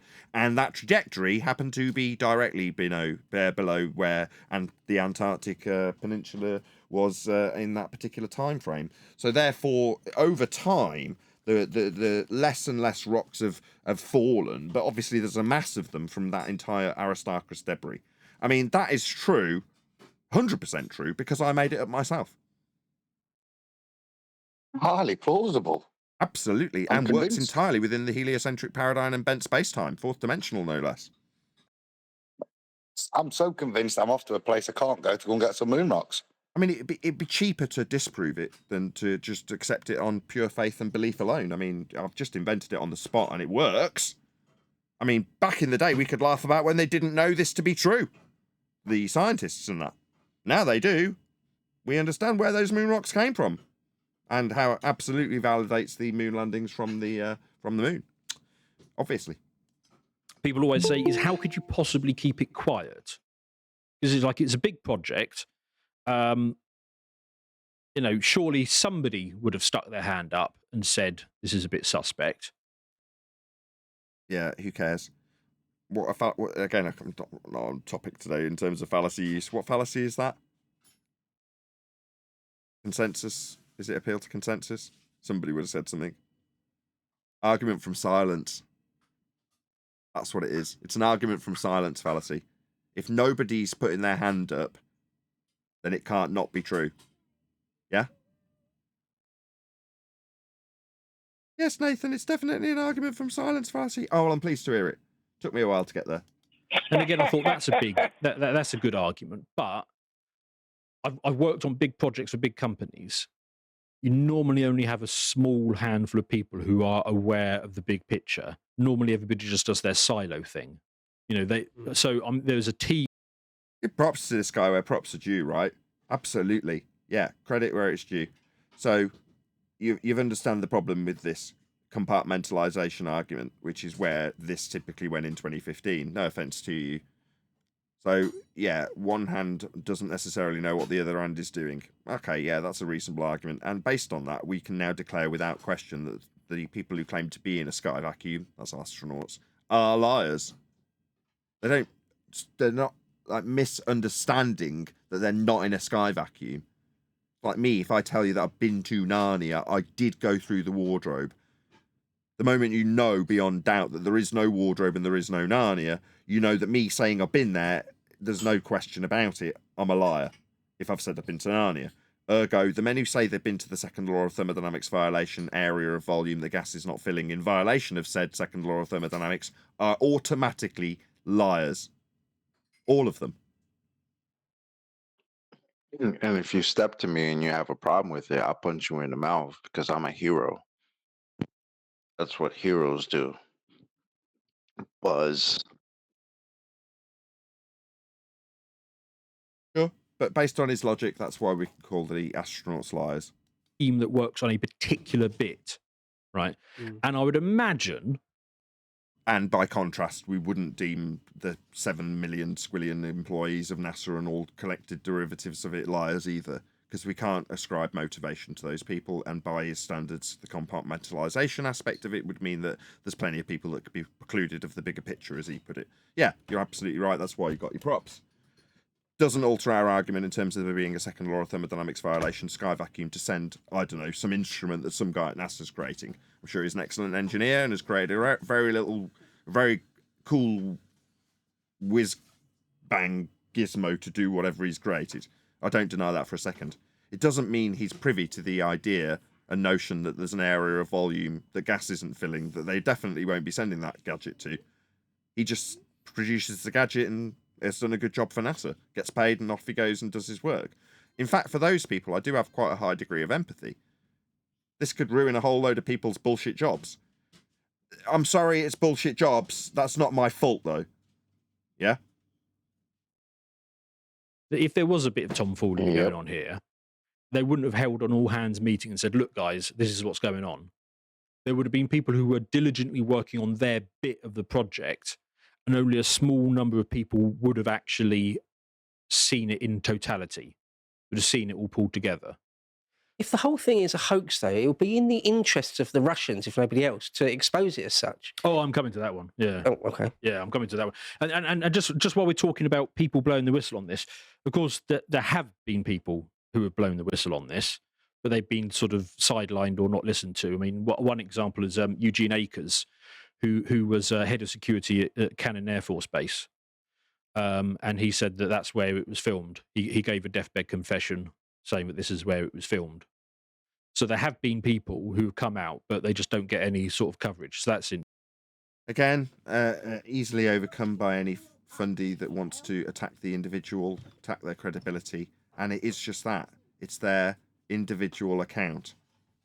Rather than something that undermines the base premise that the area of volume above our head called a sky vacuum is somewhere that you could traverse. The moment you prove it isn't, that obviously necessitates all of the fakery. It justifies it, it explains it. Why would they need to fake it? because you can't go to a sky vacuum. That's it. That's the reason. Interesting. The other thing that people say, he's looking at where they'd faked it based on a deathbed confession, how much that may or may not legitimize it. To me, Adam, I don't know if you agree, if you're still here. That's still neutral outcome, isn't it? Yeah, because we've not dealt with the underlying problem, which is, can you go to the moon? We're just saying that's not even on the table, that discussion. Whether, like I said, the reflectors and everything have demonstrated that in his mind, traveling to the moon through a space vacuum next to a pressurized system with no containment is not even in his head, and in terms of consideration. The only consideration is the validity of things like this. This is a deathbed confession. But we're still at the basic premise of we can go to the moon still. Whether or not the Americans are liars is the question on the table. Yeah, at this stage, you get the conclusion, okay, so deathbed confession, the Americans definitely lied about going, and I don't know how they got their reflector up there, but all the other reflectors prove that people have traversed sky vacuums to get to rocks in the sky that we've bought rocks back from. Good afternoon, y'all. Hey. Hey, real quick, I wanted to say, besides the fact of what you're talking about, the second law of thermodynamics, Nathan, but we also know, even if you want to just throw in the extra stuff that may not be as substantiated evidence besides the second law of thermodynamics, but we know there was an incentive, a political incentive for them to fake it, and we knew they knew how to fake it, and that they had motive to fake it through the political battle they were going through with international ruling or New World Order, whatever you want to call it. But the fact that the bleepers showed how they faked it, because these were actually pilots. They were legitimate pilots, and they knew how to go at a certain altitude and to hover at a certain altitude like any plane, and then do what they did with the window. All of the things that, there's so many different things that's subsidiary to the fact that they can't break the second law of thermodynamics and go through the vacuum. But everything else is evident and substantiated that they faked it. They had motive to fake it. They had an incentive to fake it. Okay, so do you there's remember no that? going around it. In recent history, there was a woman with a deep, commanding voice that pretended to have a wonder drug diagnosis process that could just jab you a bit of blood and diagnose you on the spot. Do you know what I'm talking about? No. Really? Oh, Was she American or? Yeah, some blonde-haired American woman. Chat, please help educate my panel. You'll tell me the name of the company. She's recently been done for fraud because she just faked the whole thing and pretended and sent off on-the-spot blood samples that she'd get from participants that wanted demonstrations to an actual machine that did full analysis on the spot with a huge amount of manpower going into doing it so she could pretend they could do it. And she got billions in investments, right? She faked it? She just faked it. She just faked the whole thing. It didn't really exist. There was no wonder process for instant diagnosis with a drop of blood. It was a complete fraud, right? And she just blagged it the whole time and pretended that there was this thing that didn't exist. Now, the reason I'm bringing this up, let's see if my chat's told me who it is. Not yet. We'll get there. A slight delay on the live stream chat, but we'll get there. Hopefully, I faked it a couple of times. Pardon? Is this that Elizabeth Holmes woman? Yeah. A couple of times. Right, somebody's got it from the Discord server. Right, so you know who we're talking about. Elizabeth Holmes is what he said. Yeah, this is the person we're talking about. The point is, if you want... Have you just looked it up? Okay, look, everyone just chill out. We know who it is now, hopefully. If you're an audience member, you've twigged on already. Okay. Anyway, the company started with THI, I think, says Bible U. Man, I thought everybody would know who I was referencing. In any event, at the point that you start questioning, why did she give her really great motivational speech? Why did they have all the machines in the foyer? Why did they throw the parties for the wonder drug? Why did this and that and the other?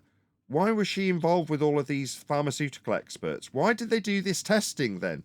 It's like, it did not exist. You're now looking at the motivation for why someone would have to fake it. If you know the thing isn't real, there was never a wonder drug diagnosis process. It was just a lie. Yeah? When you know that's the case, you no longer need to go, well, why did she put the deep voice on? You don't need to ask that anymore. Well, why did she Yeah, I know go what you before the mean. cameras and say X? Everything she did was all done to cover up the fact that the wonder drug, the process that she was claiming, was not real. So in this instance, by comparison, everything they do is structured around getting around the fact that there is no sky vacuum to go to. That's it. That's there. Once you know there's no sky vacuum, that's it. You don't need to question anything else in terms of the validity, the motivation, the telemetry, why they filmed it in a certain way, why astronauts drop their keys in zero-G environments. You don't need to question any of it. The only reason they're doing any of it is because the whole notion of having a sky vacuum with a world in motion in it is a lie. It is not real. Once you know that, all of the bets are off. My son will tell you that if you're never gone there, you can't say what's happening there. That's Just true. like That's you a fair can't say what point. they That's are, a fair then point. I If could you've say never you gone know and what it's like no, up there. I agree. If you've never gone and got those Turkish delights from the White Witch, how the hell would you know they're not real? Just you saying that it's fake doesn't mean anything to them. Yeah, I've because got they footage say, of me what do you getting mean the. it's I've second got law of footage of thermodynamics? me going through the Things can operate wardrobe. differently. Hello. You have It's to like he look didn't this even way, listen to a right? word. It's like he didn't listen. Hours of snow footage. The coats. I've got footage of the wardrobe working.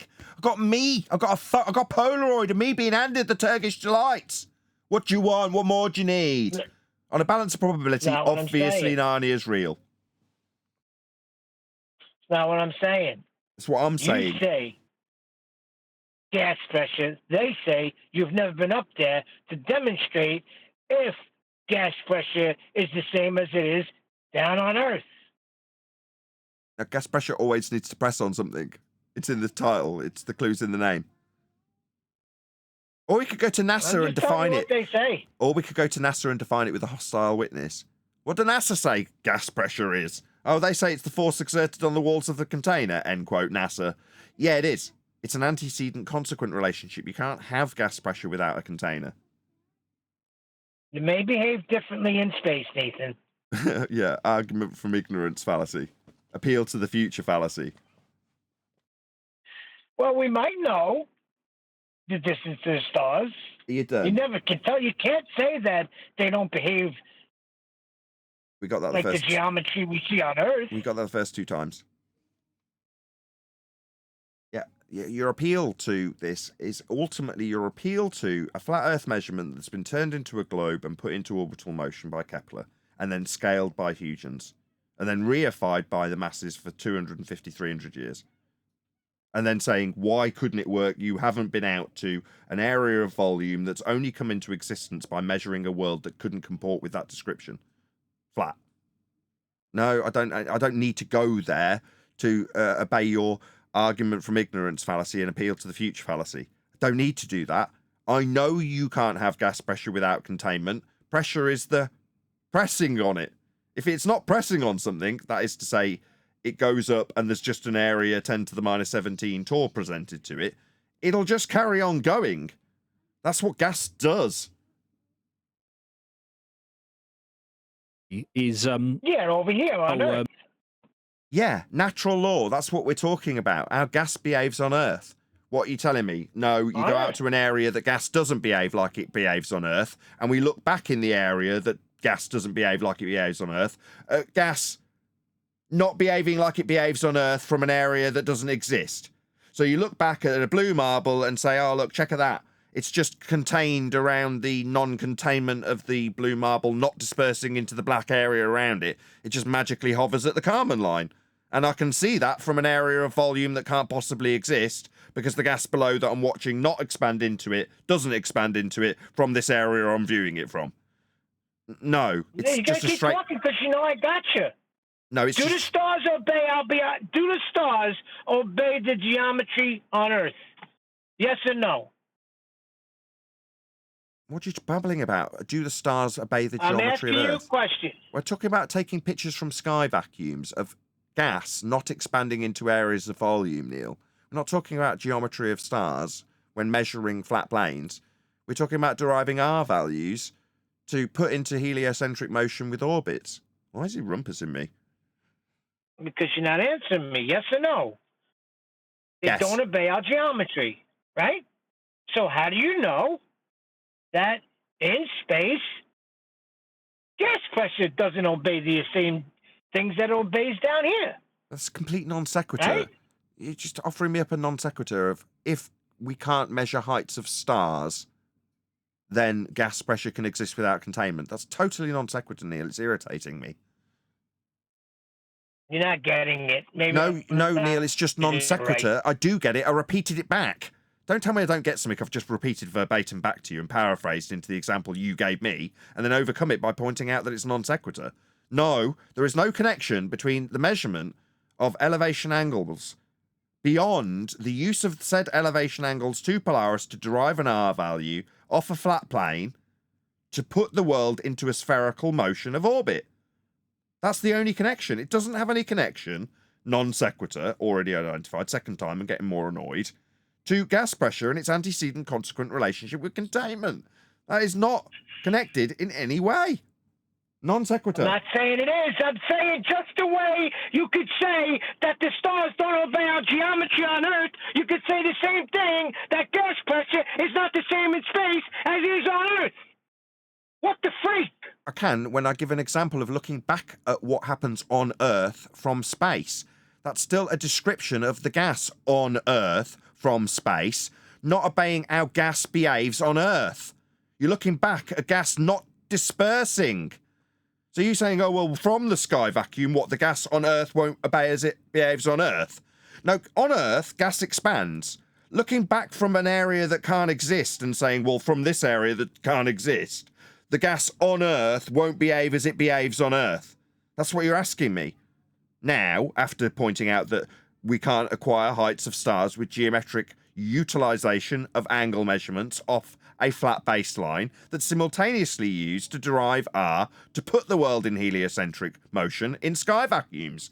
I mean, don't tell me I don't understand when I can listen carefully. You can see the landing site. I've actually had somebody on Twitter get really angry at me when I mentioned this before, and he said, oh, you can just put a telescope in your garden, you can look at the landing site. No, you can't. So I contacted Goonhilly Observatory to ask whether or not they, with their biggest telescope in England, could see it, because a friend of mine had said that he had seen it through Goonhilly's telescope. So beyond looking at it through your garden, the reply I got from Goonhilly was that no, the telescope was shut temporarily for refurbishment, but nevertheless, even if I had have been able to visit, it would not be possible to see any of these artifacts claimed to be left in a sky vacuum laden visit that we've debunked, because it would be beyond the angular resolution capabilities of Hubble if you were to turn it round and look. So no, definitely not. There is no evidence that we can acquire with our own eyes or with the very best telescopes claimed to be in sky vacuums, because it's beyond the angular resolution, something not accounted for in Earth curve maths, I might add. I see. It's pick and choose what you want. I see how it goes. I don't know what Neil's got a bee in his bonnet about, but I'll shout out to Chow Yun Cat nonetheless. Shout out for the super chat. Jesus Christ is the same yesterday, today, and forever. Hebrews 13:8. Thank you very much for the super chat. That's correct. Yeah, You can pick and choose what you want to do up in space. I see how it's going here. We're about halfway through this video. We'll probably give it a couple more minutes. We've been live for a long time now, so almost 3 hours. Yeah. But I'm Nathan? getting a bit irritated, so I've got to round out at some point. Nathan, Yes. they calculated what size telescope you would need to see the Apollo relics on the moon, and it was estimated to be around 120 meters. How big's Hubble? That's huge. There's no such telescope even close to that. Yeah, Most are in the 10 well, meter the reason range. I was asking is was to try and describe the orders of magnitude larger than what we currently have would have to be in effect, in order to see it at the heliocentric distances that are claimed after deriving the distances and the light speed for return signals from reflectors, I might add, from elevation angle measurements to Polaris at their minimum to give you a radial value on a flat plane, to then stretch the latitude system, also measured with respect to Polaris on a flat plane, around a globe for Kepler to put it into orbital motion. And then with the scaling values acquired from Huygens' genius assumption that that same radial value measured off a flat plane is the spherical radial value for Venus to scale this whole garbage system in motion in a sky vacuum in violation of the second law of thermodynamics. Anybody got anything else to add before I round out the live stream?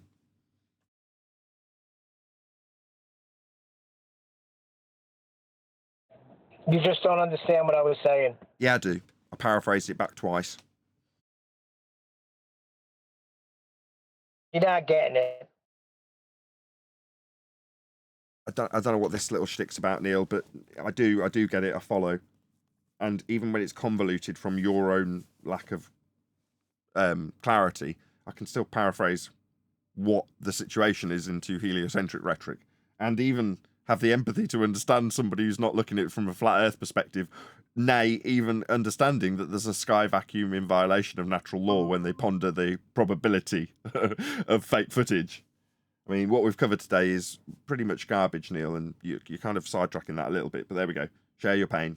Your son's a heliocentrist. I get it. Anybody else other than Neil? What's that supposed to mean? I mean, you've already had your say. Still saying none of us have gone there to see. I'm still trying to ponder your point, Neil. Me too. Genuinely, I'm not being funny. I'm not attacking it because I don't get it. We say that the stars don't obey our geometry and they're in space, correct? So how do we know that gas pressure doesn't obey? Stop. No, we don't say that stars are in space. Well, where the heck are they? First, they're up there, look, in the sky. As far as I can see. Oh, now they're I'm not up there. invoking space. Yeah, no, they've always been. No, they've always been just up there. Oh, I see how you're getting. See, you're getting grimy. No. I know what I'm talking about. Okay. Well, we'll have to ponder it in the after show. Right, the first part of your statement I agreed with. They don't obey geometry, yeah? And then you said unnecessarily in space. Reify in space for no reason. I don't that's my disconnect. Okay, so up there. All right, so up there, the gas pressure doesn't obey the same rules that it obeys down here as it does up there. Why? Why would you say that? No, you wouldn't.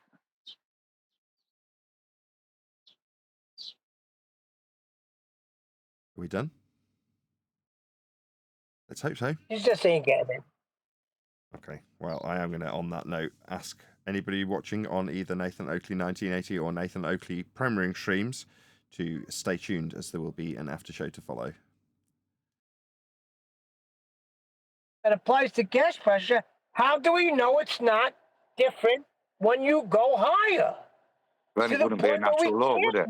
Because that would then mean it's not a natural law. Yeah, that's what I was trying to get across to him. If you're saying it's something that always occurs, oh, but it doesn't always occur if I go out to an area that isn't real and look back at how it's occurring. It's like, well, then it's not dispersing. If you're looking back at it from a sky vacuum and it's not dispersing, it's violating a natural law. But here on Earth, where we describe how gas behaves, it always expands, Neil. That's why I said it was special pleading. Special pleading? Bloody hell, why didn't I get that in the live show? Damn. Yes, Paula will be very disappointed in me. Sorry, Adam, go ahead. But you're saying that with the stars. It is absolutely, it's special pleading. It's special pleading. In these circumstances, what circumstances? The ones that you can't show me?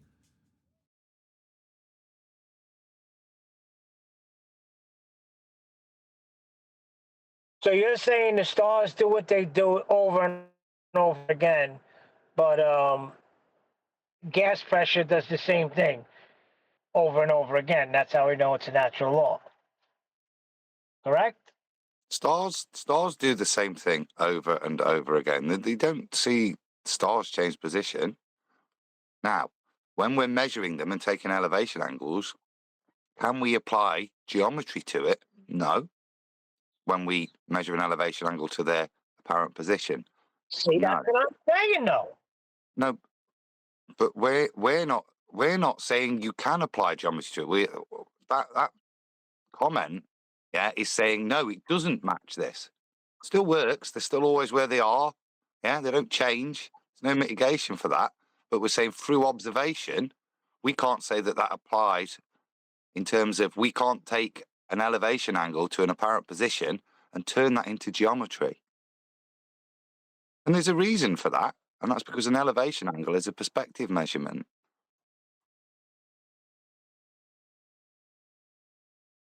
In of itself, it's not a geometric measurement. Does that make sense? Which is why you can't turn it into geometry.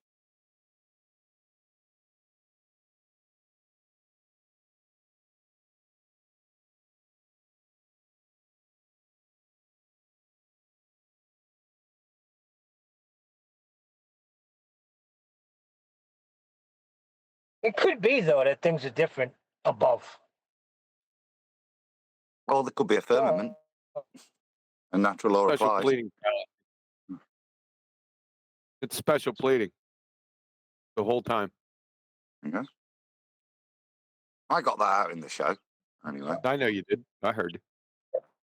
That's why I didn't say anything. Huey. How's the weather? Pretty rough last night, but made it through, but the worst is yet to come. That will be tomorrow. What's going on over there? It seems like you're getting hammered. We all are. So it's gonna be pretty rough. One more day to get through. Roof's already leaking. So got to deal with that.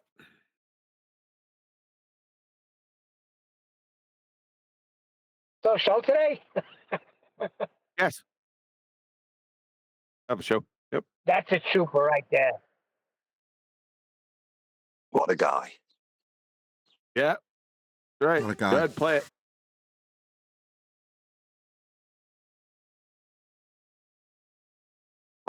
Something weird. I can make a prediction what the intro is going to be.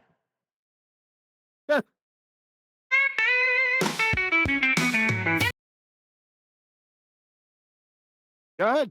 Make your prediction and then let Adam go on. Huey! If you're right. All right. Go ahead, Adam.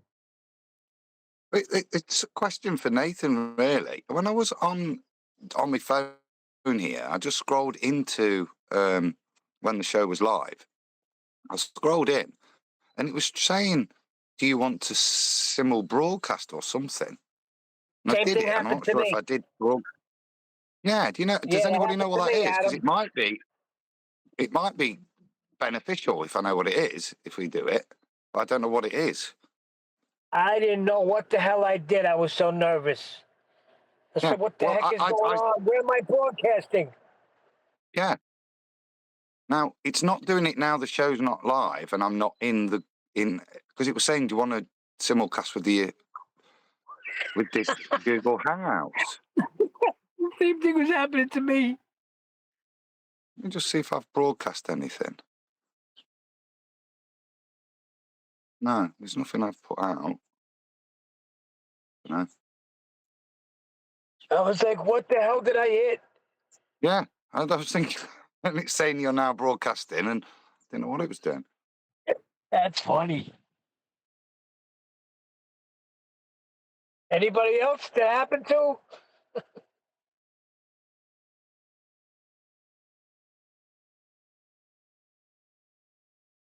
It's LVA Paul's fault, this stupid phone. We didn't buy my phone.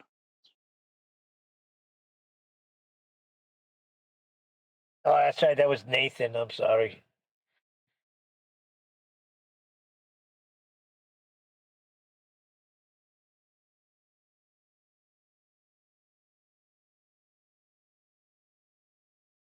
Nathan, you were making such a big deal of this phone, the battery here, how big it is. It's the same thing. My battery dies the same rate that my iPhone's battery was dying.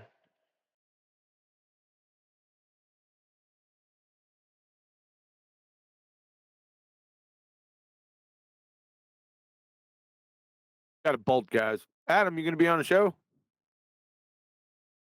I'm literally on my way out for tea. What time are you starting in an hour, aren't you? No. I might try and No. 2 hours. 2 hours. 2, 3. Well, I might be back before the end. If I am, I will stick my head in and say hello. Don't say hello. Get your ass in there. I'll try. It's my last night, so probably unlikely. Not unlikely, likely. Don't give me inductive reasoning horse shit. You just get your ass in there. Yes, sir. Where's Brian? Oh, there he Brian, is. better get your ass in there too. I need some substance. I'll be in there for a while anyway. Yeah, good. Thanks. Because I need some substance. Because I've stayed up most of the night last night. So no hassle. I know what to do when Brian's not around anymore. Just share some secrets. He'll pop in.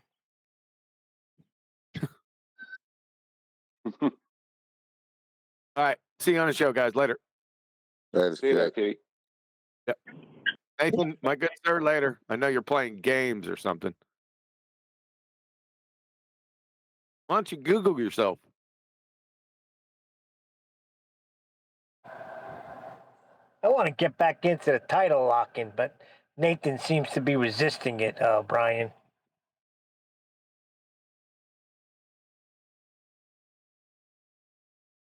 Right, I'm off for a bath, a shower. I'll see you in a minute. That's too much information. Go do what you got to do. I didn't tell you what I was going to wash. You started to. You changed from bath Hopefully to shower everything. real quick.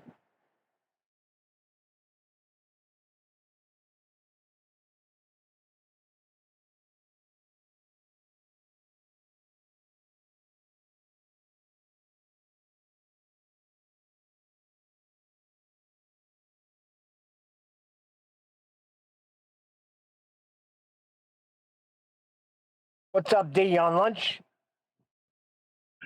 Yeah.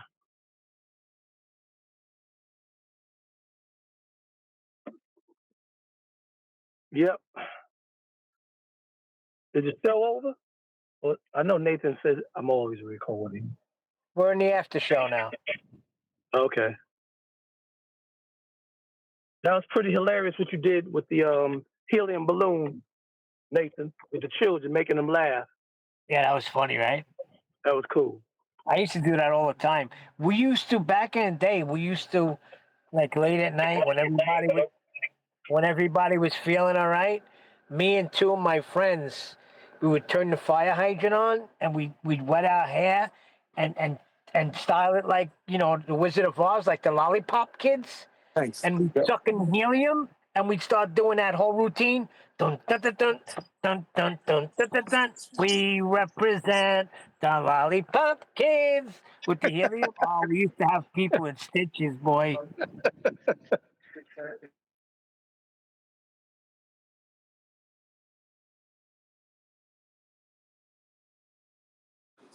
What did y'all call fire hydrants again in Brooklyn? Because I know in the Bronx we ain't Johnny called that. Pump.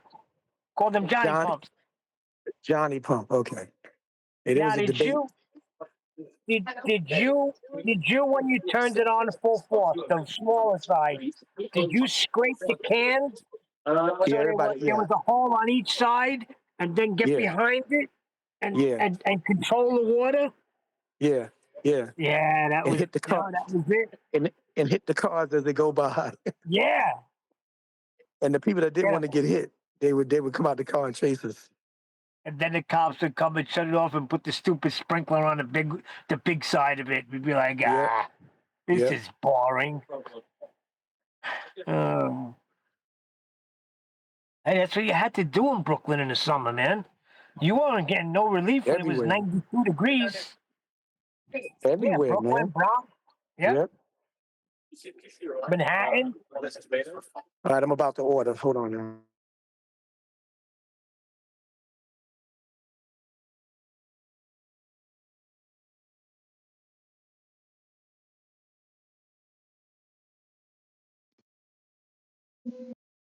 I had never opened a fire hydrant before, but I always wanted to. Where you from? Well, I grew up in Massachusetts, but I mean, I never I'm lived in a sure they. city. Like I lived adjacent to cities, but I never lived like in a city where people would actually do that. Yeah, because I know for a fact in Boston, right by Fenway Park in that area over there, they opened the fire hydrants. It was the same there as it was in Brooklyn and the Bronx and Yeah. everything. That's how you got relief. I always just lived in a little safe little town. One time, what I they miss did it, but was at the same time, I don't think I'd ever want to listen to live what back up in the north. Man. listen to what they did one time in Brooklyn, which I wasn't stupid enough to go in.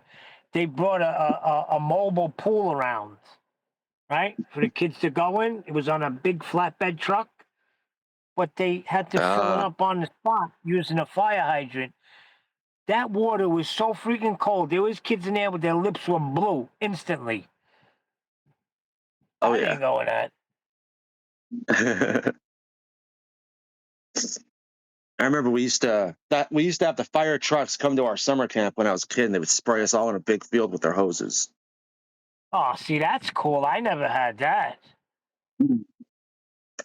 Like the whole field, like it was like the whole field got covered in like 6 inches. I don't know how much water they can keep on a truck, but that thing felt like it pumped forever. Brian had something they had the something similar in the loaded. Troubles, didn't you, Brian? They'd spray you all with water hoses.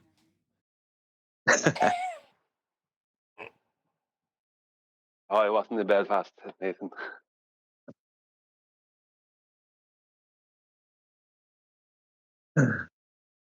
I've heard some people in Alabama said they got sprayed with hoses, but it wasn't as fun as when we did it.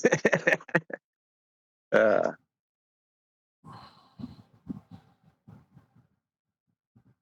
freaking Bev. You know, I'm getting a little annoyed with him coming in the chat spouting nonsense.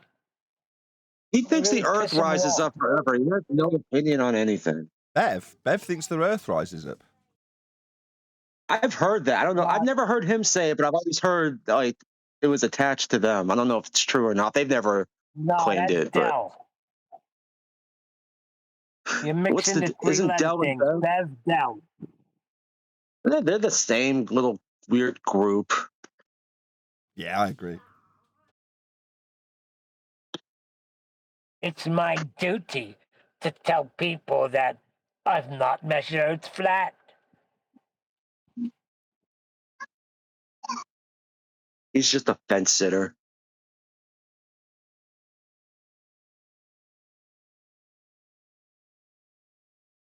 Every sect of flat earthers besides FED hate the Sexton argument. They can't stand it. And I don't understand why. It's the easiest argument for anyone to really comprehend. If you can picture what an angle looks like, then that's all you need. Well, according to Dell and the upward rising Earth is, he laughs at our proof. He says all I need is a plumb bob. They think they're at the tip of the sphere. A plumb bob would require weight. Yeah.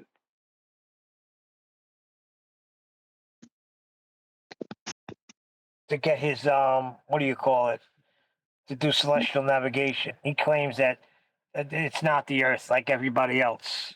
We're not measuring the Earth. We're not celestial navigation. To him, it's not a good proof. Who requires that? Who said this? Dell. Yeah, he brought up a plumb bob. He brought up a plumb bob. Yeah, he did.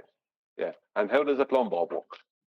Yeah, I see what you're saying because what he says. I got you. Yeah, Perpendicular to a horizontal plane of reference in this case. Yeah, but Dell is claiming that weight doesn't exist, Nathan. Right. I got you, Brian. I didn't see what you were going there. Yeah, that's a bit of a problem. Man, why didn't I think of that?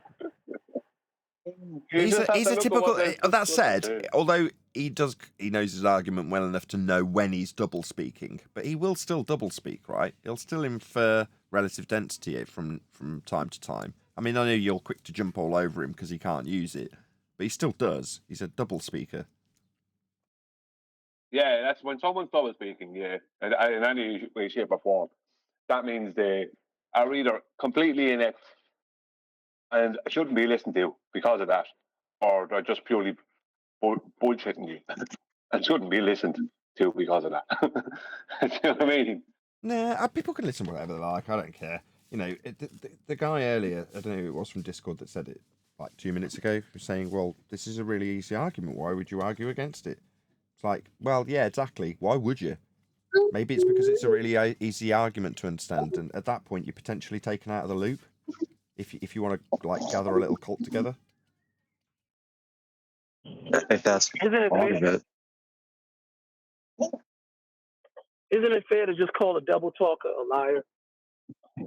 Yeah, if you know. Some people do it unintentionally through cognitive dissonance. Not lying, in other words. They're trapped in their own cognitive dissonance because of the contradiction. But that doesn't mean they're lying. Some people you would describe it like Dell. He understands his own rhetoric well enough to understand his relinquishment of weight or relative density, but he'll still invoke it where needs be. But you can tell he's uncomfortable when he does. I say from personal experience, and Brian, I'm sure you're the same with Dell. Well, I only had one interaction with him, Nathan. That was on your show. I think only ever in my whole life one, and he contradicted himself. A weighing scales can't exist in his paradigm. Right. There's no Why reason is for the that? plumb bob to go down. You know what I mean? Why doesn't weight exist in his paradigm? Explain that. Weight can, because he's claiming a constant upward velocity, right? So that means weight is only, and this is what he agreed, that weight is only apparent.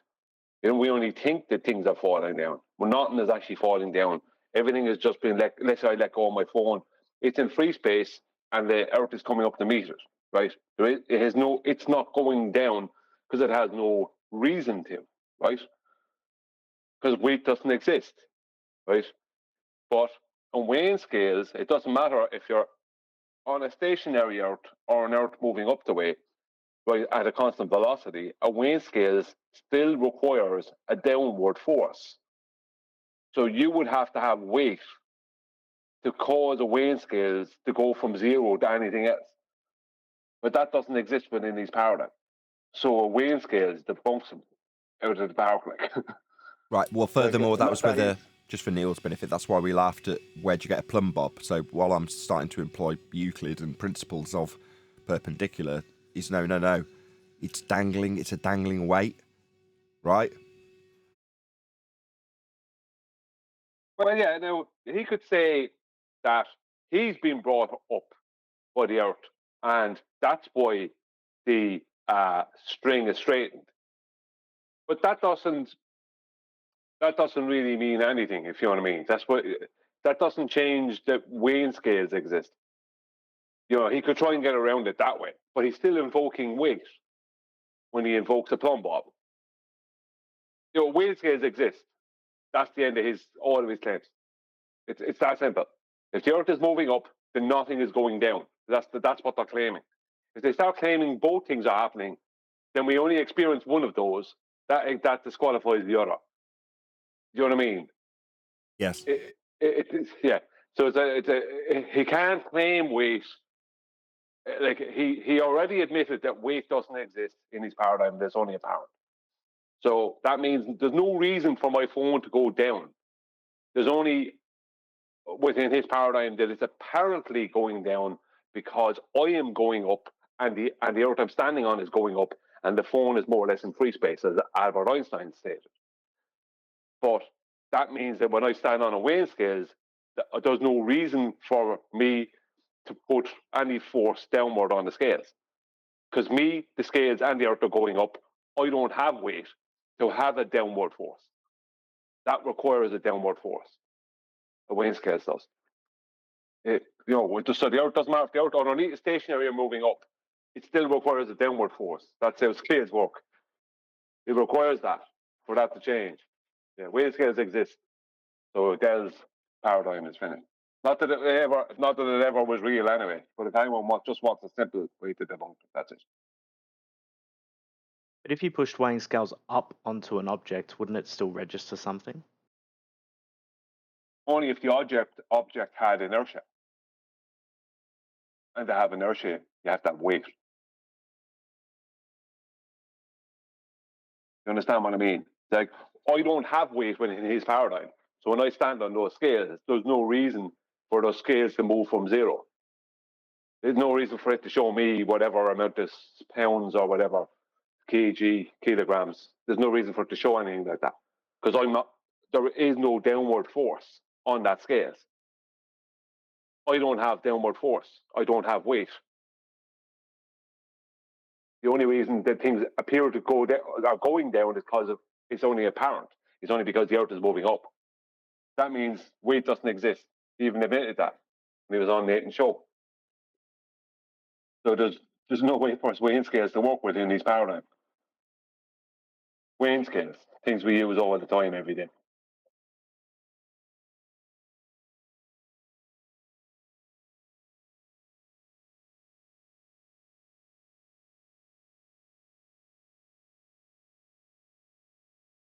Where did Adam Another go? easy debunk. Sorry? Where did Adam go? Oh, he's went for a shower. He said he'd be back. Oh, okay. He went for a bath, the shower. Another easy debunk of it is a plate, just a ceramic plate. If the Earth is moving up at a constant velocity, then if I hold that plate at 10 foot above the ground and another plate at 30 foot above the ground, then the smash radius has to be equal. Because the plates aren't going down. The Earth is only coming up at the same constant velocity. So it doesn't matter what height I drop that plate from, it will still have the same smash radius. Well, what you're saying, you're saying if you drop it from 30 foot or from 10 foot, because the Earth is rising up, the radius when it breaks should be the same, but it's not. So that debunks his claim. Yeah, the reason it's not is because the plate is gaining is falling at an accelerated rate, and the higher it is, like within reason, the more acceleration it gains. You know what I mean? You know, so Brian, he did give an answer to that. I'm going to go and I'm going to find it in chat. I'm going to re-listen because somebody did ask him that. He's talking about deceleration or some other. Nah, the problem is that the plate can't do what it does. Those two plates can't have different break radii, if unless they actually are accelerating themselves. So it can't just be the Earth. The plates must be doing something as well for that to be different. Otherwise, there's no change. Do you know what I mean? There's no change. It's the same constant velocity upward that the Earth is moving at. So it doesn't matter what height you let go of that plate. When the Earth hits it with the same velocity as it does, whether it's a foot off the ground or 20 foot off the ground, the velocity is the same. So saying deceleration or some other nonsense has nothing to do with it, because the plate is not supposed to be doing anything. That's the point.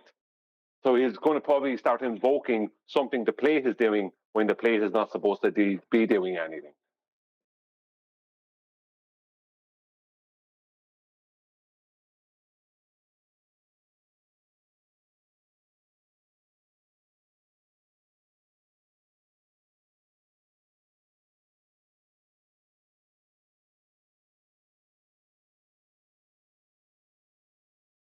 Yeah, nobody's listening to you, are they, Brian? I was paying attention and waiting for whoever was responding to you to respond, but no one else.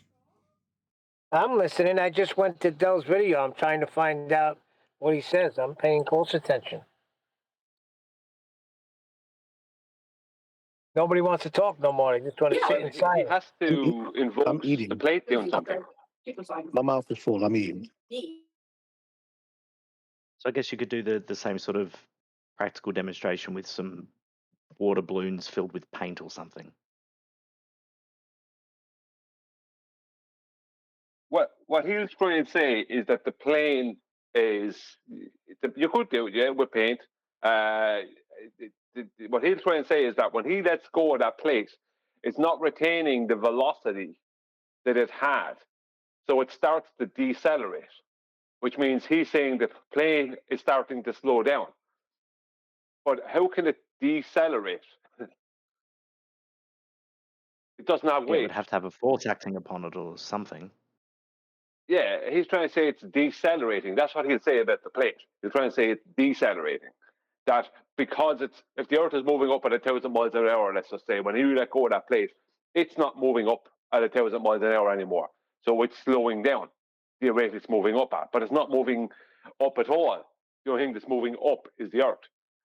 When you let go of that plate, that's why Einstein described it as free space, because there's no way to describe the plate doing anything. So that has to invoke a deceleration where the plate is not moving at 1,000 miles an hour anymore. It's now slowing down to 800, 700, 600, rapidly, right? But that kind of thing. So, but what has that got to do with anything? Because the plate, like the point is that it doesn't matter what height you drop the plate from, the impact, the velocity, or the impact of what's hitting it is moving at the exact same rate. The plate, he's trying to invoke the plate doing something, but it can't within his paradigm. There's no reason for it to do anything. Saying it's slowing down doesn't mean anything. Time out. Hold on, this is what he said, Brian. Time out. Is he saying that this shit is happening in the kitchen when you drop a plate? If you stand on your countertops and you drop your plate, he's trying to say the same thing is happening inside. Yeah, everything's always rising. What he said now was gas pressure moves in whatever direction it's forced to move in. And in his demonstration, the air bubbles are rising up until he drops it. Then they freeze right where they are, nullifying that, or proving that Earth is rising up. I just turned it on now. I just heard exactly what he said. Oh, that's that. But now he's talking about air bubbles, right? But they don't freeze right where they are. When he turns that bottle upside down and drops it, another thing when they turn the bottle upside down and they drop it, right? It's about the fall rate in comparison with the rate that air bubble will rise up through the liquid. You know what I mean? So that fall rate is very fast. The fall rate, right? The change in acceleration. So the thing is falling and speeding up as it's falling. The thing he's trying to say is slowing down, right? The thing he's trying to say doesn't do anything. So when you drop a bottle, turn it upside down and drop it, right? And there's air bubbles at the bottom. Because you turn it upside down, there's suddenly the air bubbles at the bottom. The reason that doesn't appear in slow motion to be rising up is because the fall rate of the bottle is so fast. That's the reason. It's about rates. It's so stupid. Let me listen some more, see what he says.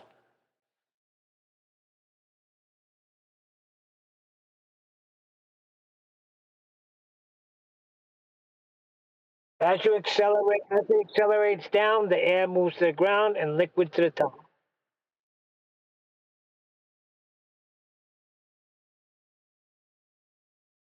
Say that again, Neil. As it accelerates down, the liquid goes to the top and the air goes to the bottom. I told you, that's what he said. No, he's turning it upside down for that to happen. Air doesn't go to the bottom of the bottle without him turning it upside down and then dropping it. His argument is that the air will always move to the direction of the. Higher little strength.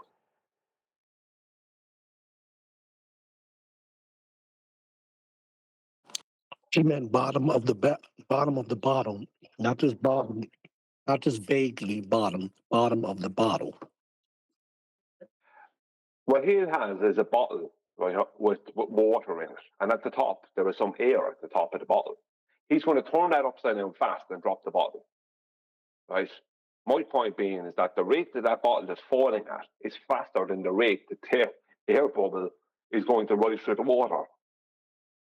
So it appears like the air bubble is not doing anything, but that's only because of the rate that the bottle is falling at, the accelerated rate, because it has weight, because the air doesn't have enough buoyancy to hold it up. It all comes back to the weighing scales.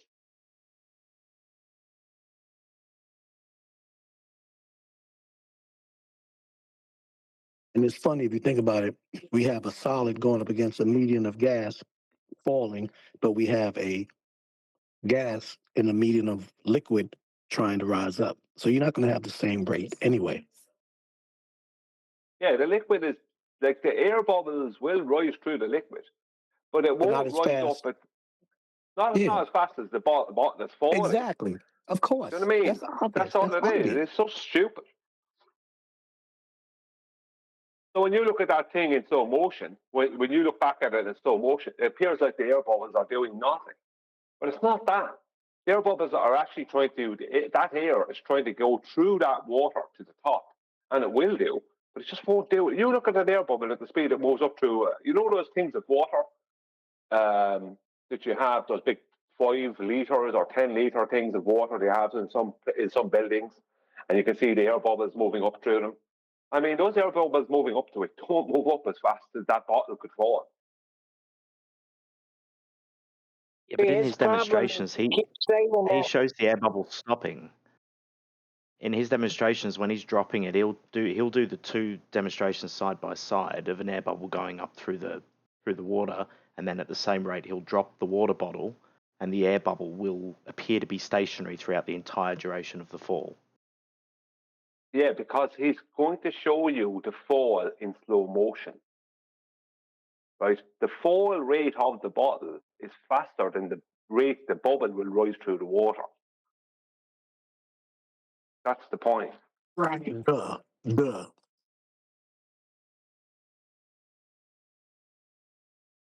Who was just talking to you? Because it seems like he knows what's going on over there.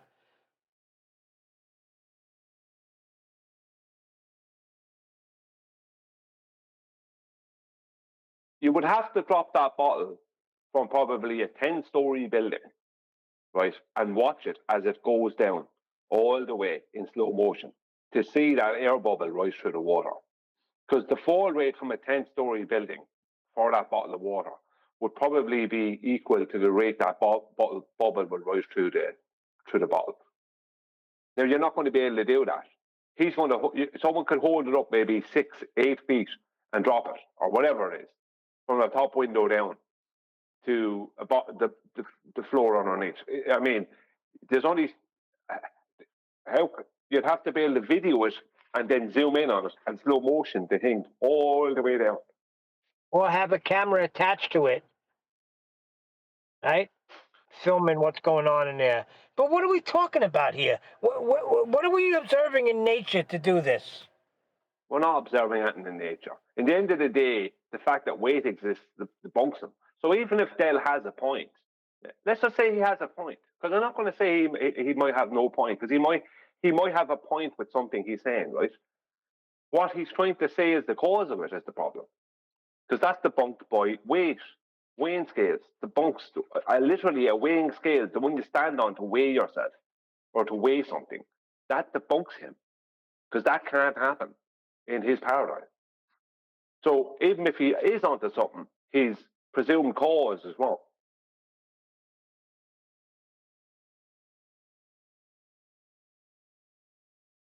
Yeah, I think he's claiming a constant acceleration upward. That's his whole beef. That's why you're seeing all of these phenomena. Yeah, so the break radius of a ceramic plate can't be different from different elevations. It has to be equal. There's no point saying, oh, well, the plate is slowing down. It's like, no, the blast radius has to be the same. It doesn't matter what you're trying to say the plate is happening to the plate. The impact is equal at all times.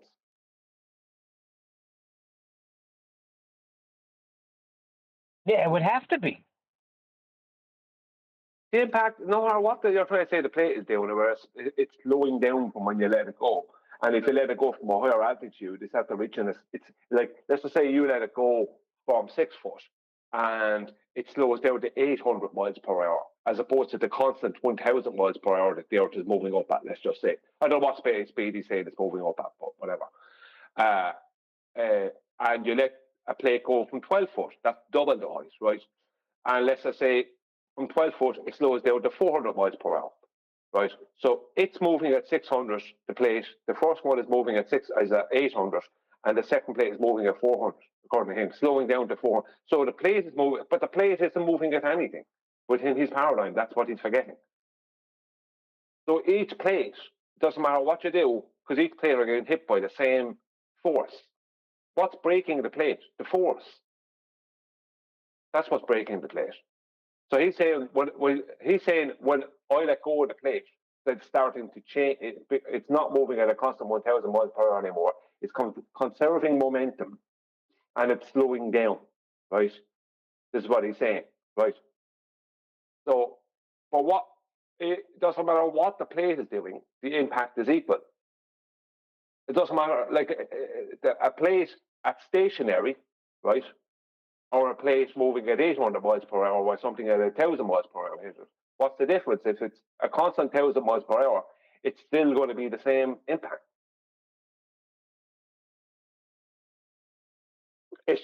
Look, at the end of the day, everything he's doing, right, is looking past weighing scales.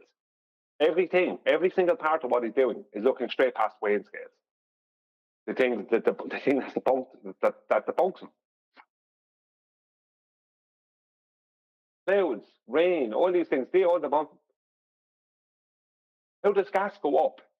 How is gas going up faster than the velocity of the Earth that's moving up? How is that happening? So when you see steam rising out of your kettle going up towards the ceiling, so how is that going up faster than the Earth is rising up to meet it? How are airplanes taking off? How are they landing? How are they flying at a constant altitude? Brian, I think I did the balloon thing. I was wrong. He's doing 2 demonstrations. He's got one with a lead connected to it at the bottom and a spring in the middle, and one without. So and that's what he's talking about. What's the lead doing? It's not pulling it down. But we said why, because the balloon is not going up with enough force to What do cause you mean anything it's not to pulling happen. it down? It's yeah, I asked you the what the lead lead is doing, and you said it's not pulling a spring down. it's underneath the balloon. Hold on, give me 1 second. Let me listen again. Is the lead falling, or is the lead on something solid?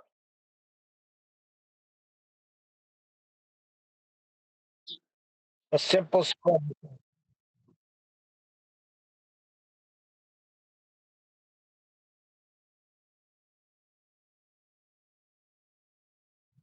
It says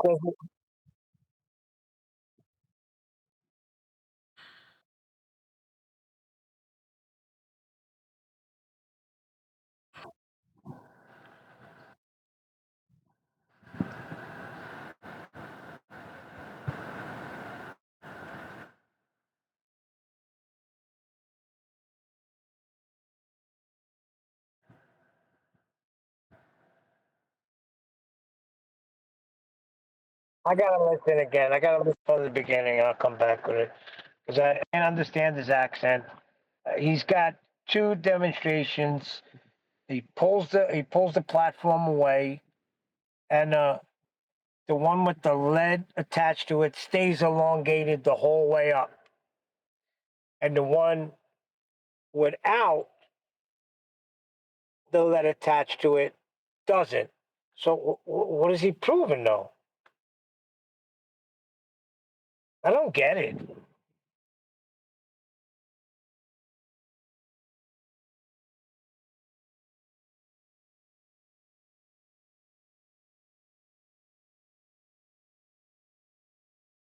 How is there a helium balloon going up while something else goes down? How is anything going up? How is there a helium See, balloon going up? Why don't I he put still Why don't I invokes put this in at relative the density. 20-minute mark? Hang on, someone else is Can saying you? something. I'm not going to watch it at the moment. Sorry. What's the other Go ahead. person? I was just going to say that Dell seems to still invoke relative density and buoyancy for things that are attached to the Earth. But as soon as he basically says that as soon as it goes into free fall, that doesn't apply anymore. Well, what about this then? And I put this towards him, and he didn't address it. Right? You can go back if you can find the show when he was on Nathan. How does an air-filled balloon go down and a helium-filled balloon go up? If the reason for the helium-filled balloon going up, what's the reason for that? He has to invoke relative density, right? None of them are attached to the Earth, but they're both going in two different vectors, right? That's practically demonstratable, as he would like to say, right? So the air-filled balloon goes down, the helium-filled balloon goes up. That requires buoyancy. That requires relative density. That requires what we call weight. That requires two different vectors. What he's claiming is one vector. He's claiming only an apparent down. There can't be an up, and there can't be weight, because there is no down, if you understand what I mean. It's an apparent down. So that's why a weighing scales or a helium-filled balloon and an air-filled balloon debunk them, because that requires for you to have weight on that, for you to put pressure down on the top of that scales, you have to have weight. You have to have what we call weight. You have to have inertia. You can't have those within his paradigm, because he's saying things aren't falling down. So you don't. When you let your phone go by accident, it doesn't fall to the floor. It only appears to do. What's actually happening is the Earth is coming up to meet the phone. But he's claiming, right? That's what he's claiming. It's only apparent.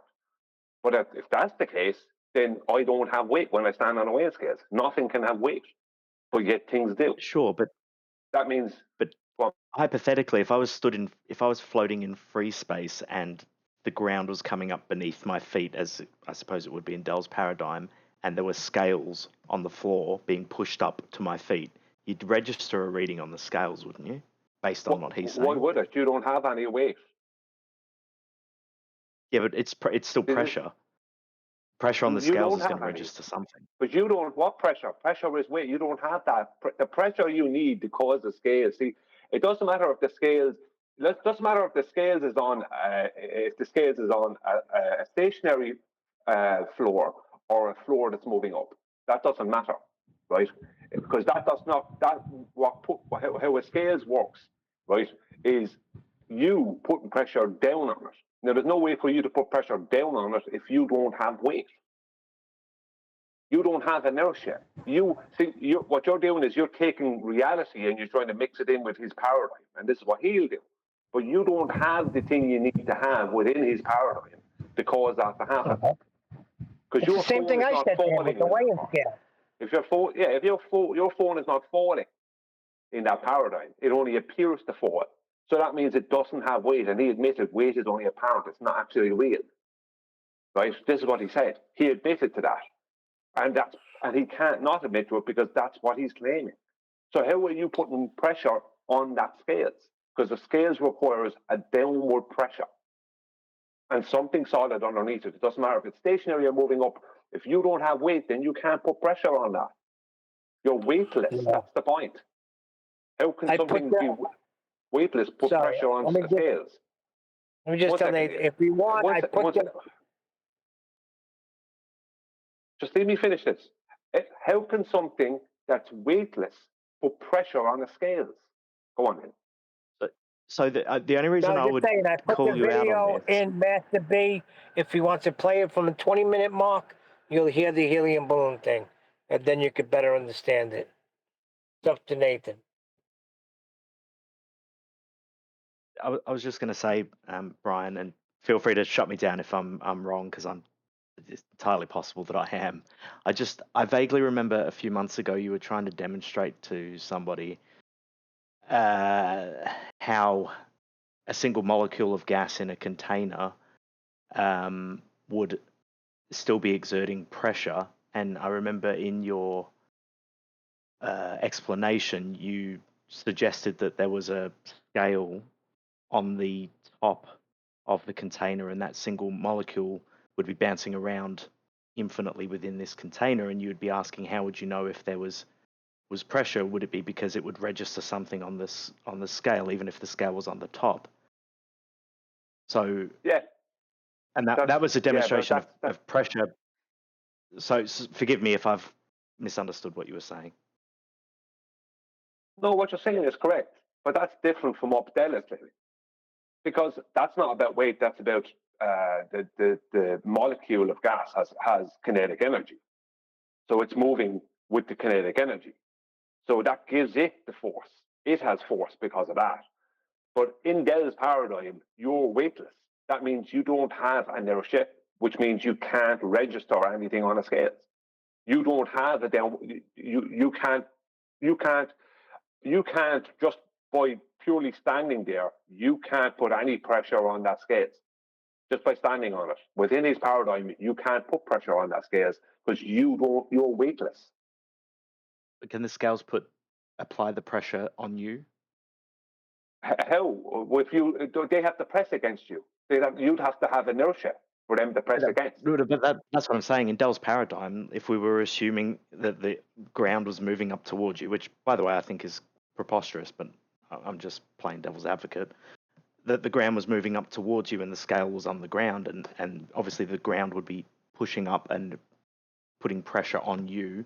So with the scale, if it was on the ground, in that paradigm, in my mind, I can see that registering something, even if the force is being pushed up rather than a weight down. You keep on bringing you into that paradigm and reality. You don't have weight in his paradigm. So the scales hitting your feet from underneath doesn't register anything on those scales because you're weightless. Think of it just a complete. Imagine something that has no weight. Something that, let's just say something that can't. The basic easiest way to deal with it, even though this does still have some weight, right? But I'll just use it as an example. If you blow up a balloon, right, with air, and you put that on your Norman weighing scales, what will it register? Nothing, because it doesn't have enough downward force to register anything on the everyday household weighing scales. Let's just say, right? Now that balloon. And that's kind of how we would be in his paradigm. Well, that's the only way I can describe it, even though that balloon would still have a downward, obviously still has a downward vector because it will still have a downward vector because its overall density is greater than the air, but it doesn't have enough force to register anything on the scales. So basically, you have no force. So how are you going to register anything on the scales? Yeah, okay. I think I know. I think I see what you're saying. It's almost like you're just pushing up against nothing.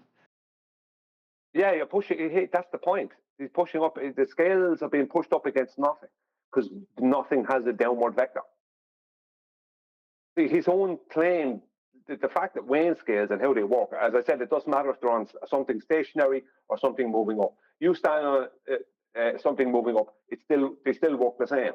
You put those weighing scales in an elevator, right, and you stand on them, right, will you put pressure on those scales just because the elevator is moving up? Yeah, because you personally have weight.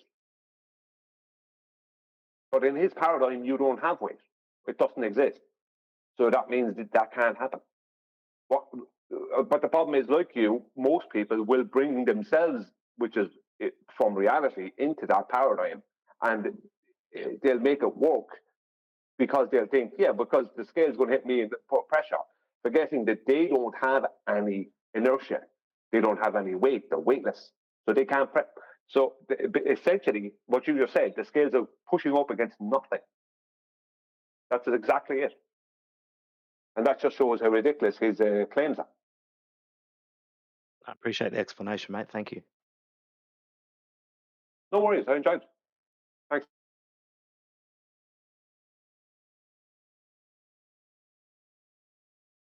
Yeah, Brian's good like that.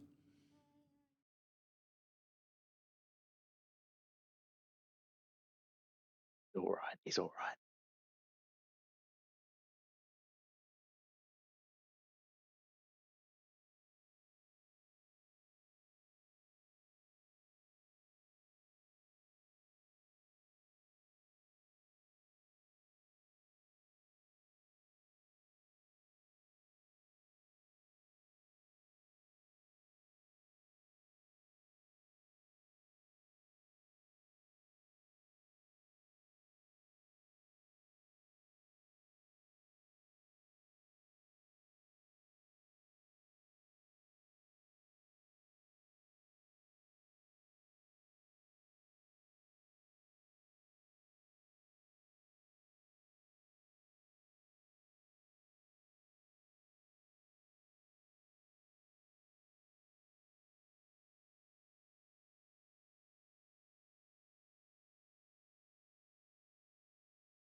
Oh, it's a good job I kept the recording going, isn't it?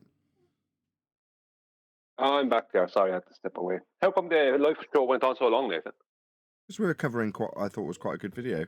So we just carried on covering it because it was 40 minutes long and I wanted to get about halfway through. Let me ask you a question, Nathan. Took a long time. It's off topic, but maybe you know because you got kids. Have dentists changed in the last 20 years? What changed? Like, dentist. I don't know. I mean, I go to the dentist, but I don't take my kids. My wife does, typically. I've never taken them. Okay, because my son's got to get a tooth pulled, and they're saying that he's got to get put under sedation to get his tooth taken out. I never heard this in my life. Don't they usually numb it and pull the tooth? I don't know. I have never had a tooth pulled out. Your kids are too young. That's why. So he's 17 years old, and they're saying that he's got to go under sedation to freaking pull a tooth. I think it's a big scam. It's insurance. They're going to get paid for the anesthesia. They're going to get paid for everything. I don't know. Well, nitrous oxide works very well as a painkiller, but it's cheap. You can't charge a lot of money for it. What's that? I had a tooth pulled when I was 17, and it was local anaesthetic. They didn't put me under. What's local anesthetic? What is that? They're numbing it? Yeah, they pretty locally. much inject. Yeah. Lidocaine. Yeah, well, he's claiming that he's still feeling it. So my wife is having a heart attack because she's worried about him going. I said, listen, do whatever you have to do. Get that freaking tooth out. I don't want to hear it. Women Some always people afraid are, something bad's going to happen. Some people need extra doses of the lidocaine in order to get numbed. I'm that way. I need at least a double dose. They hit him with 3, and he's still feeling it. Yeah, feeling it or feeling pain, that's two different things. I don't know. Just in my opinion, he's a professional. If he says it'd be easier if I put him under, put him under. Or just use nitrous. That's usually very effective and doesn't actually require being put under. I guarantee you, I'll lay dollars to donuts right now that my wife's going to appear with my son and nothing is going to happen. She's going to pull him out of there and we're going to come back in 2 more weeks. I just know it. I gave her instructions what to do. Go in there, say, Doc, do whatever you think is best. The tooth is too far gone and it's causing him a lot of pain. Just do what you think is best to get it out. I will guarantee you that's not what's happening right now.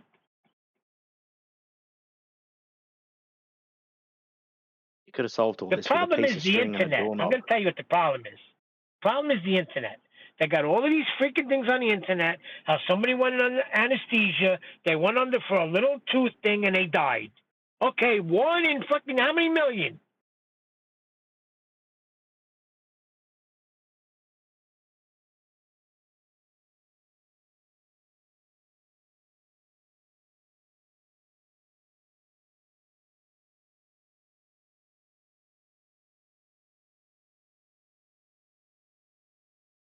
Nathan, did you see where I put Dell's thing? I put it in Master B. If you want to go over one thing at the 20-minute mark, he's talking about that balloon demonstration so Brian could better understand what he's saying, because I'm not explaining it right. If not, no big deal.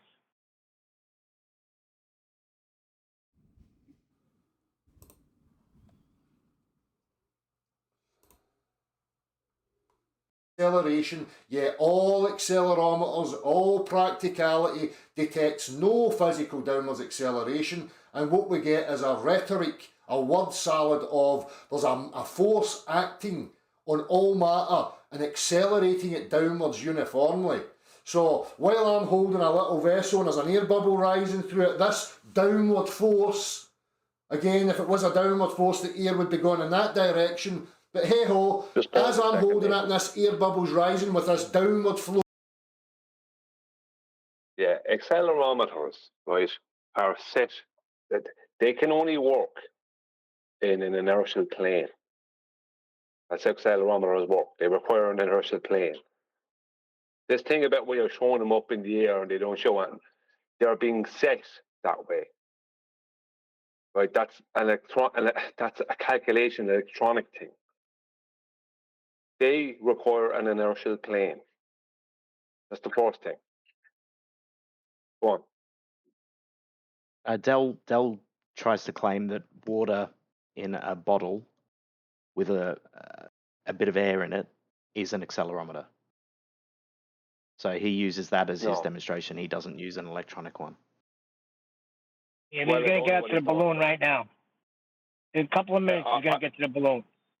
I remember people, Rachie or something, talking about how when you throw an accelerometer in the air, it registers nothing. It requires an inertial plane to register anything. And he's still invoking down. Flow. So now we've got two vectors happening. We've got a down and an up simultaneously because apparently things are sinking and things are rising. Right? Then when I let it go, miraculously this double vectored force now unifies and goes in one direction as if it's like some sort of intelligent being. It's ridiculous. And I'm getting fucking sick of more.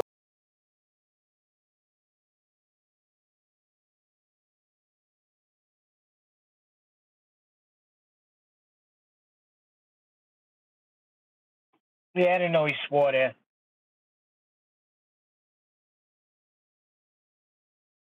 I can't really concentrate on it, Neil, at the moment. I'm sorry.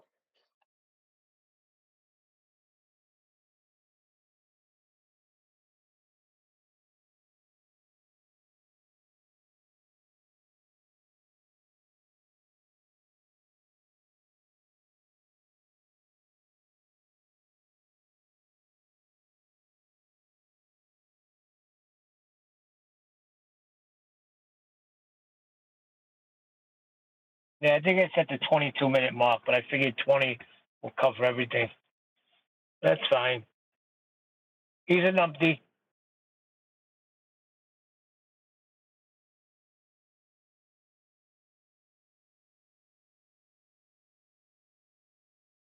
I couldn't follow it. I was distracted talking to someone else there. I can't follow it. That wasn't a part I wanted. The one with the balloons is like 20 seconds, he says it.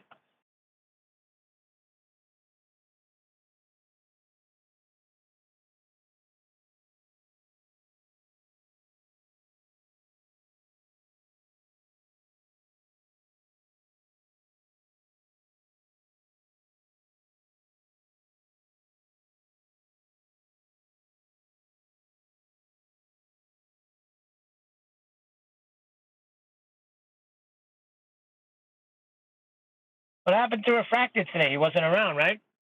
I haven't seen him all morning. I don't know. Is he in Kansas? Kansas? What's his name, Dorothy? Getting blown away by wind or something. Oh, Refracted had the same thing going on where he is? No, I'm asking if he... Oh, wait. Don't worry about it. Wait a second. My wife is coming out by herself, so maybe I'm wrong. She looks worried and nervous. Well, I'll have to Oh, find yeah, out tomorrow. she's mad. There's been too many protracted silences, I'm afraid. So with that, I'm going to say a huge, massive, enormous thank you to both Discord and G+ panels for making today's after show possible. And of course, a massive thank you to all of you in either Nathan Oakley 1980 or Nathan Oakley premiering streams. Hopefully smashing the super chat, liking, commenting, sharing, subscribing, joining as a member, hit me up on Ko-Fi and all that good stuff. I've been Nathan Oakley and I will see you all in the next video.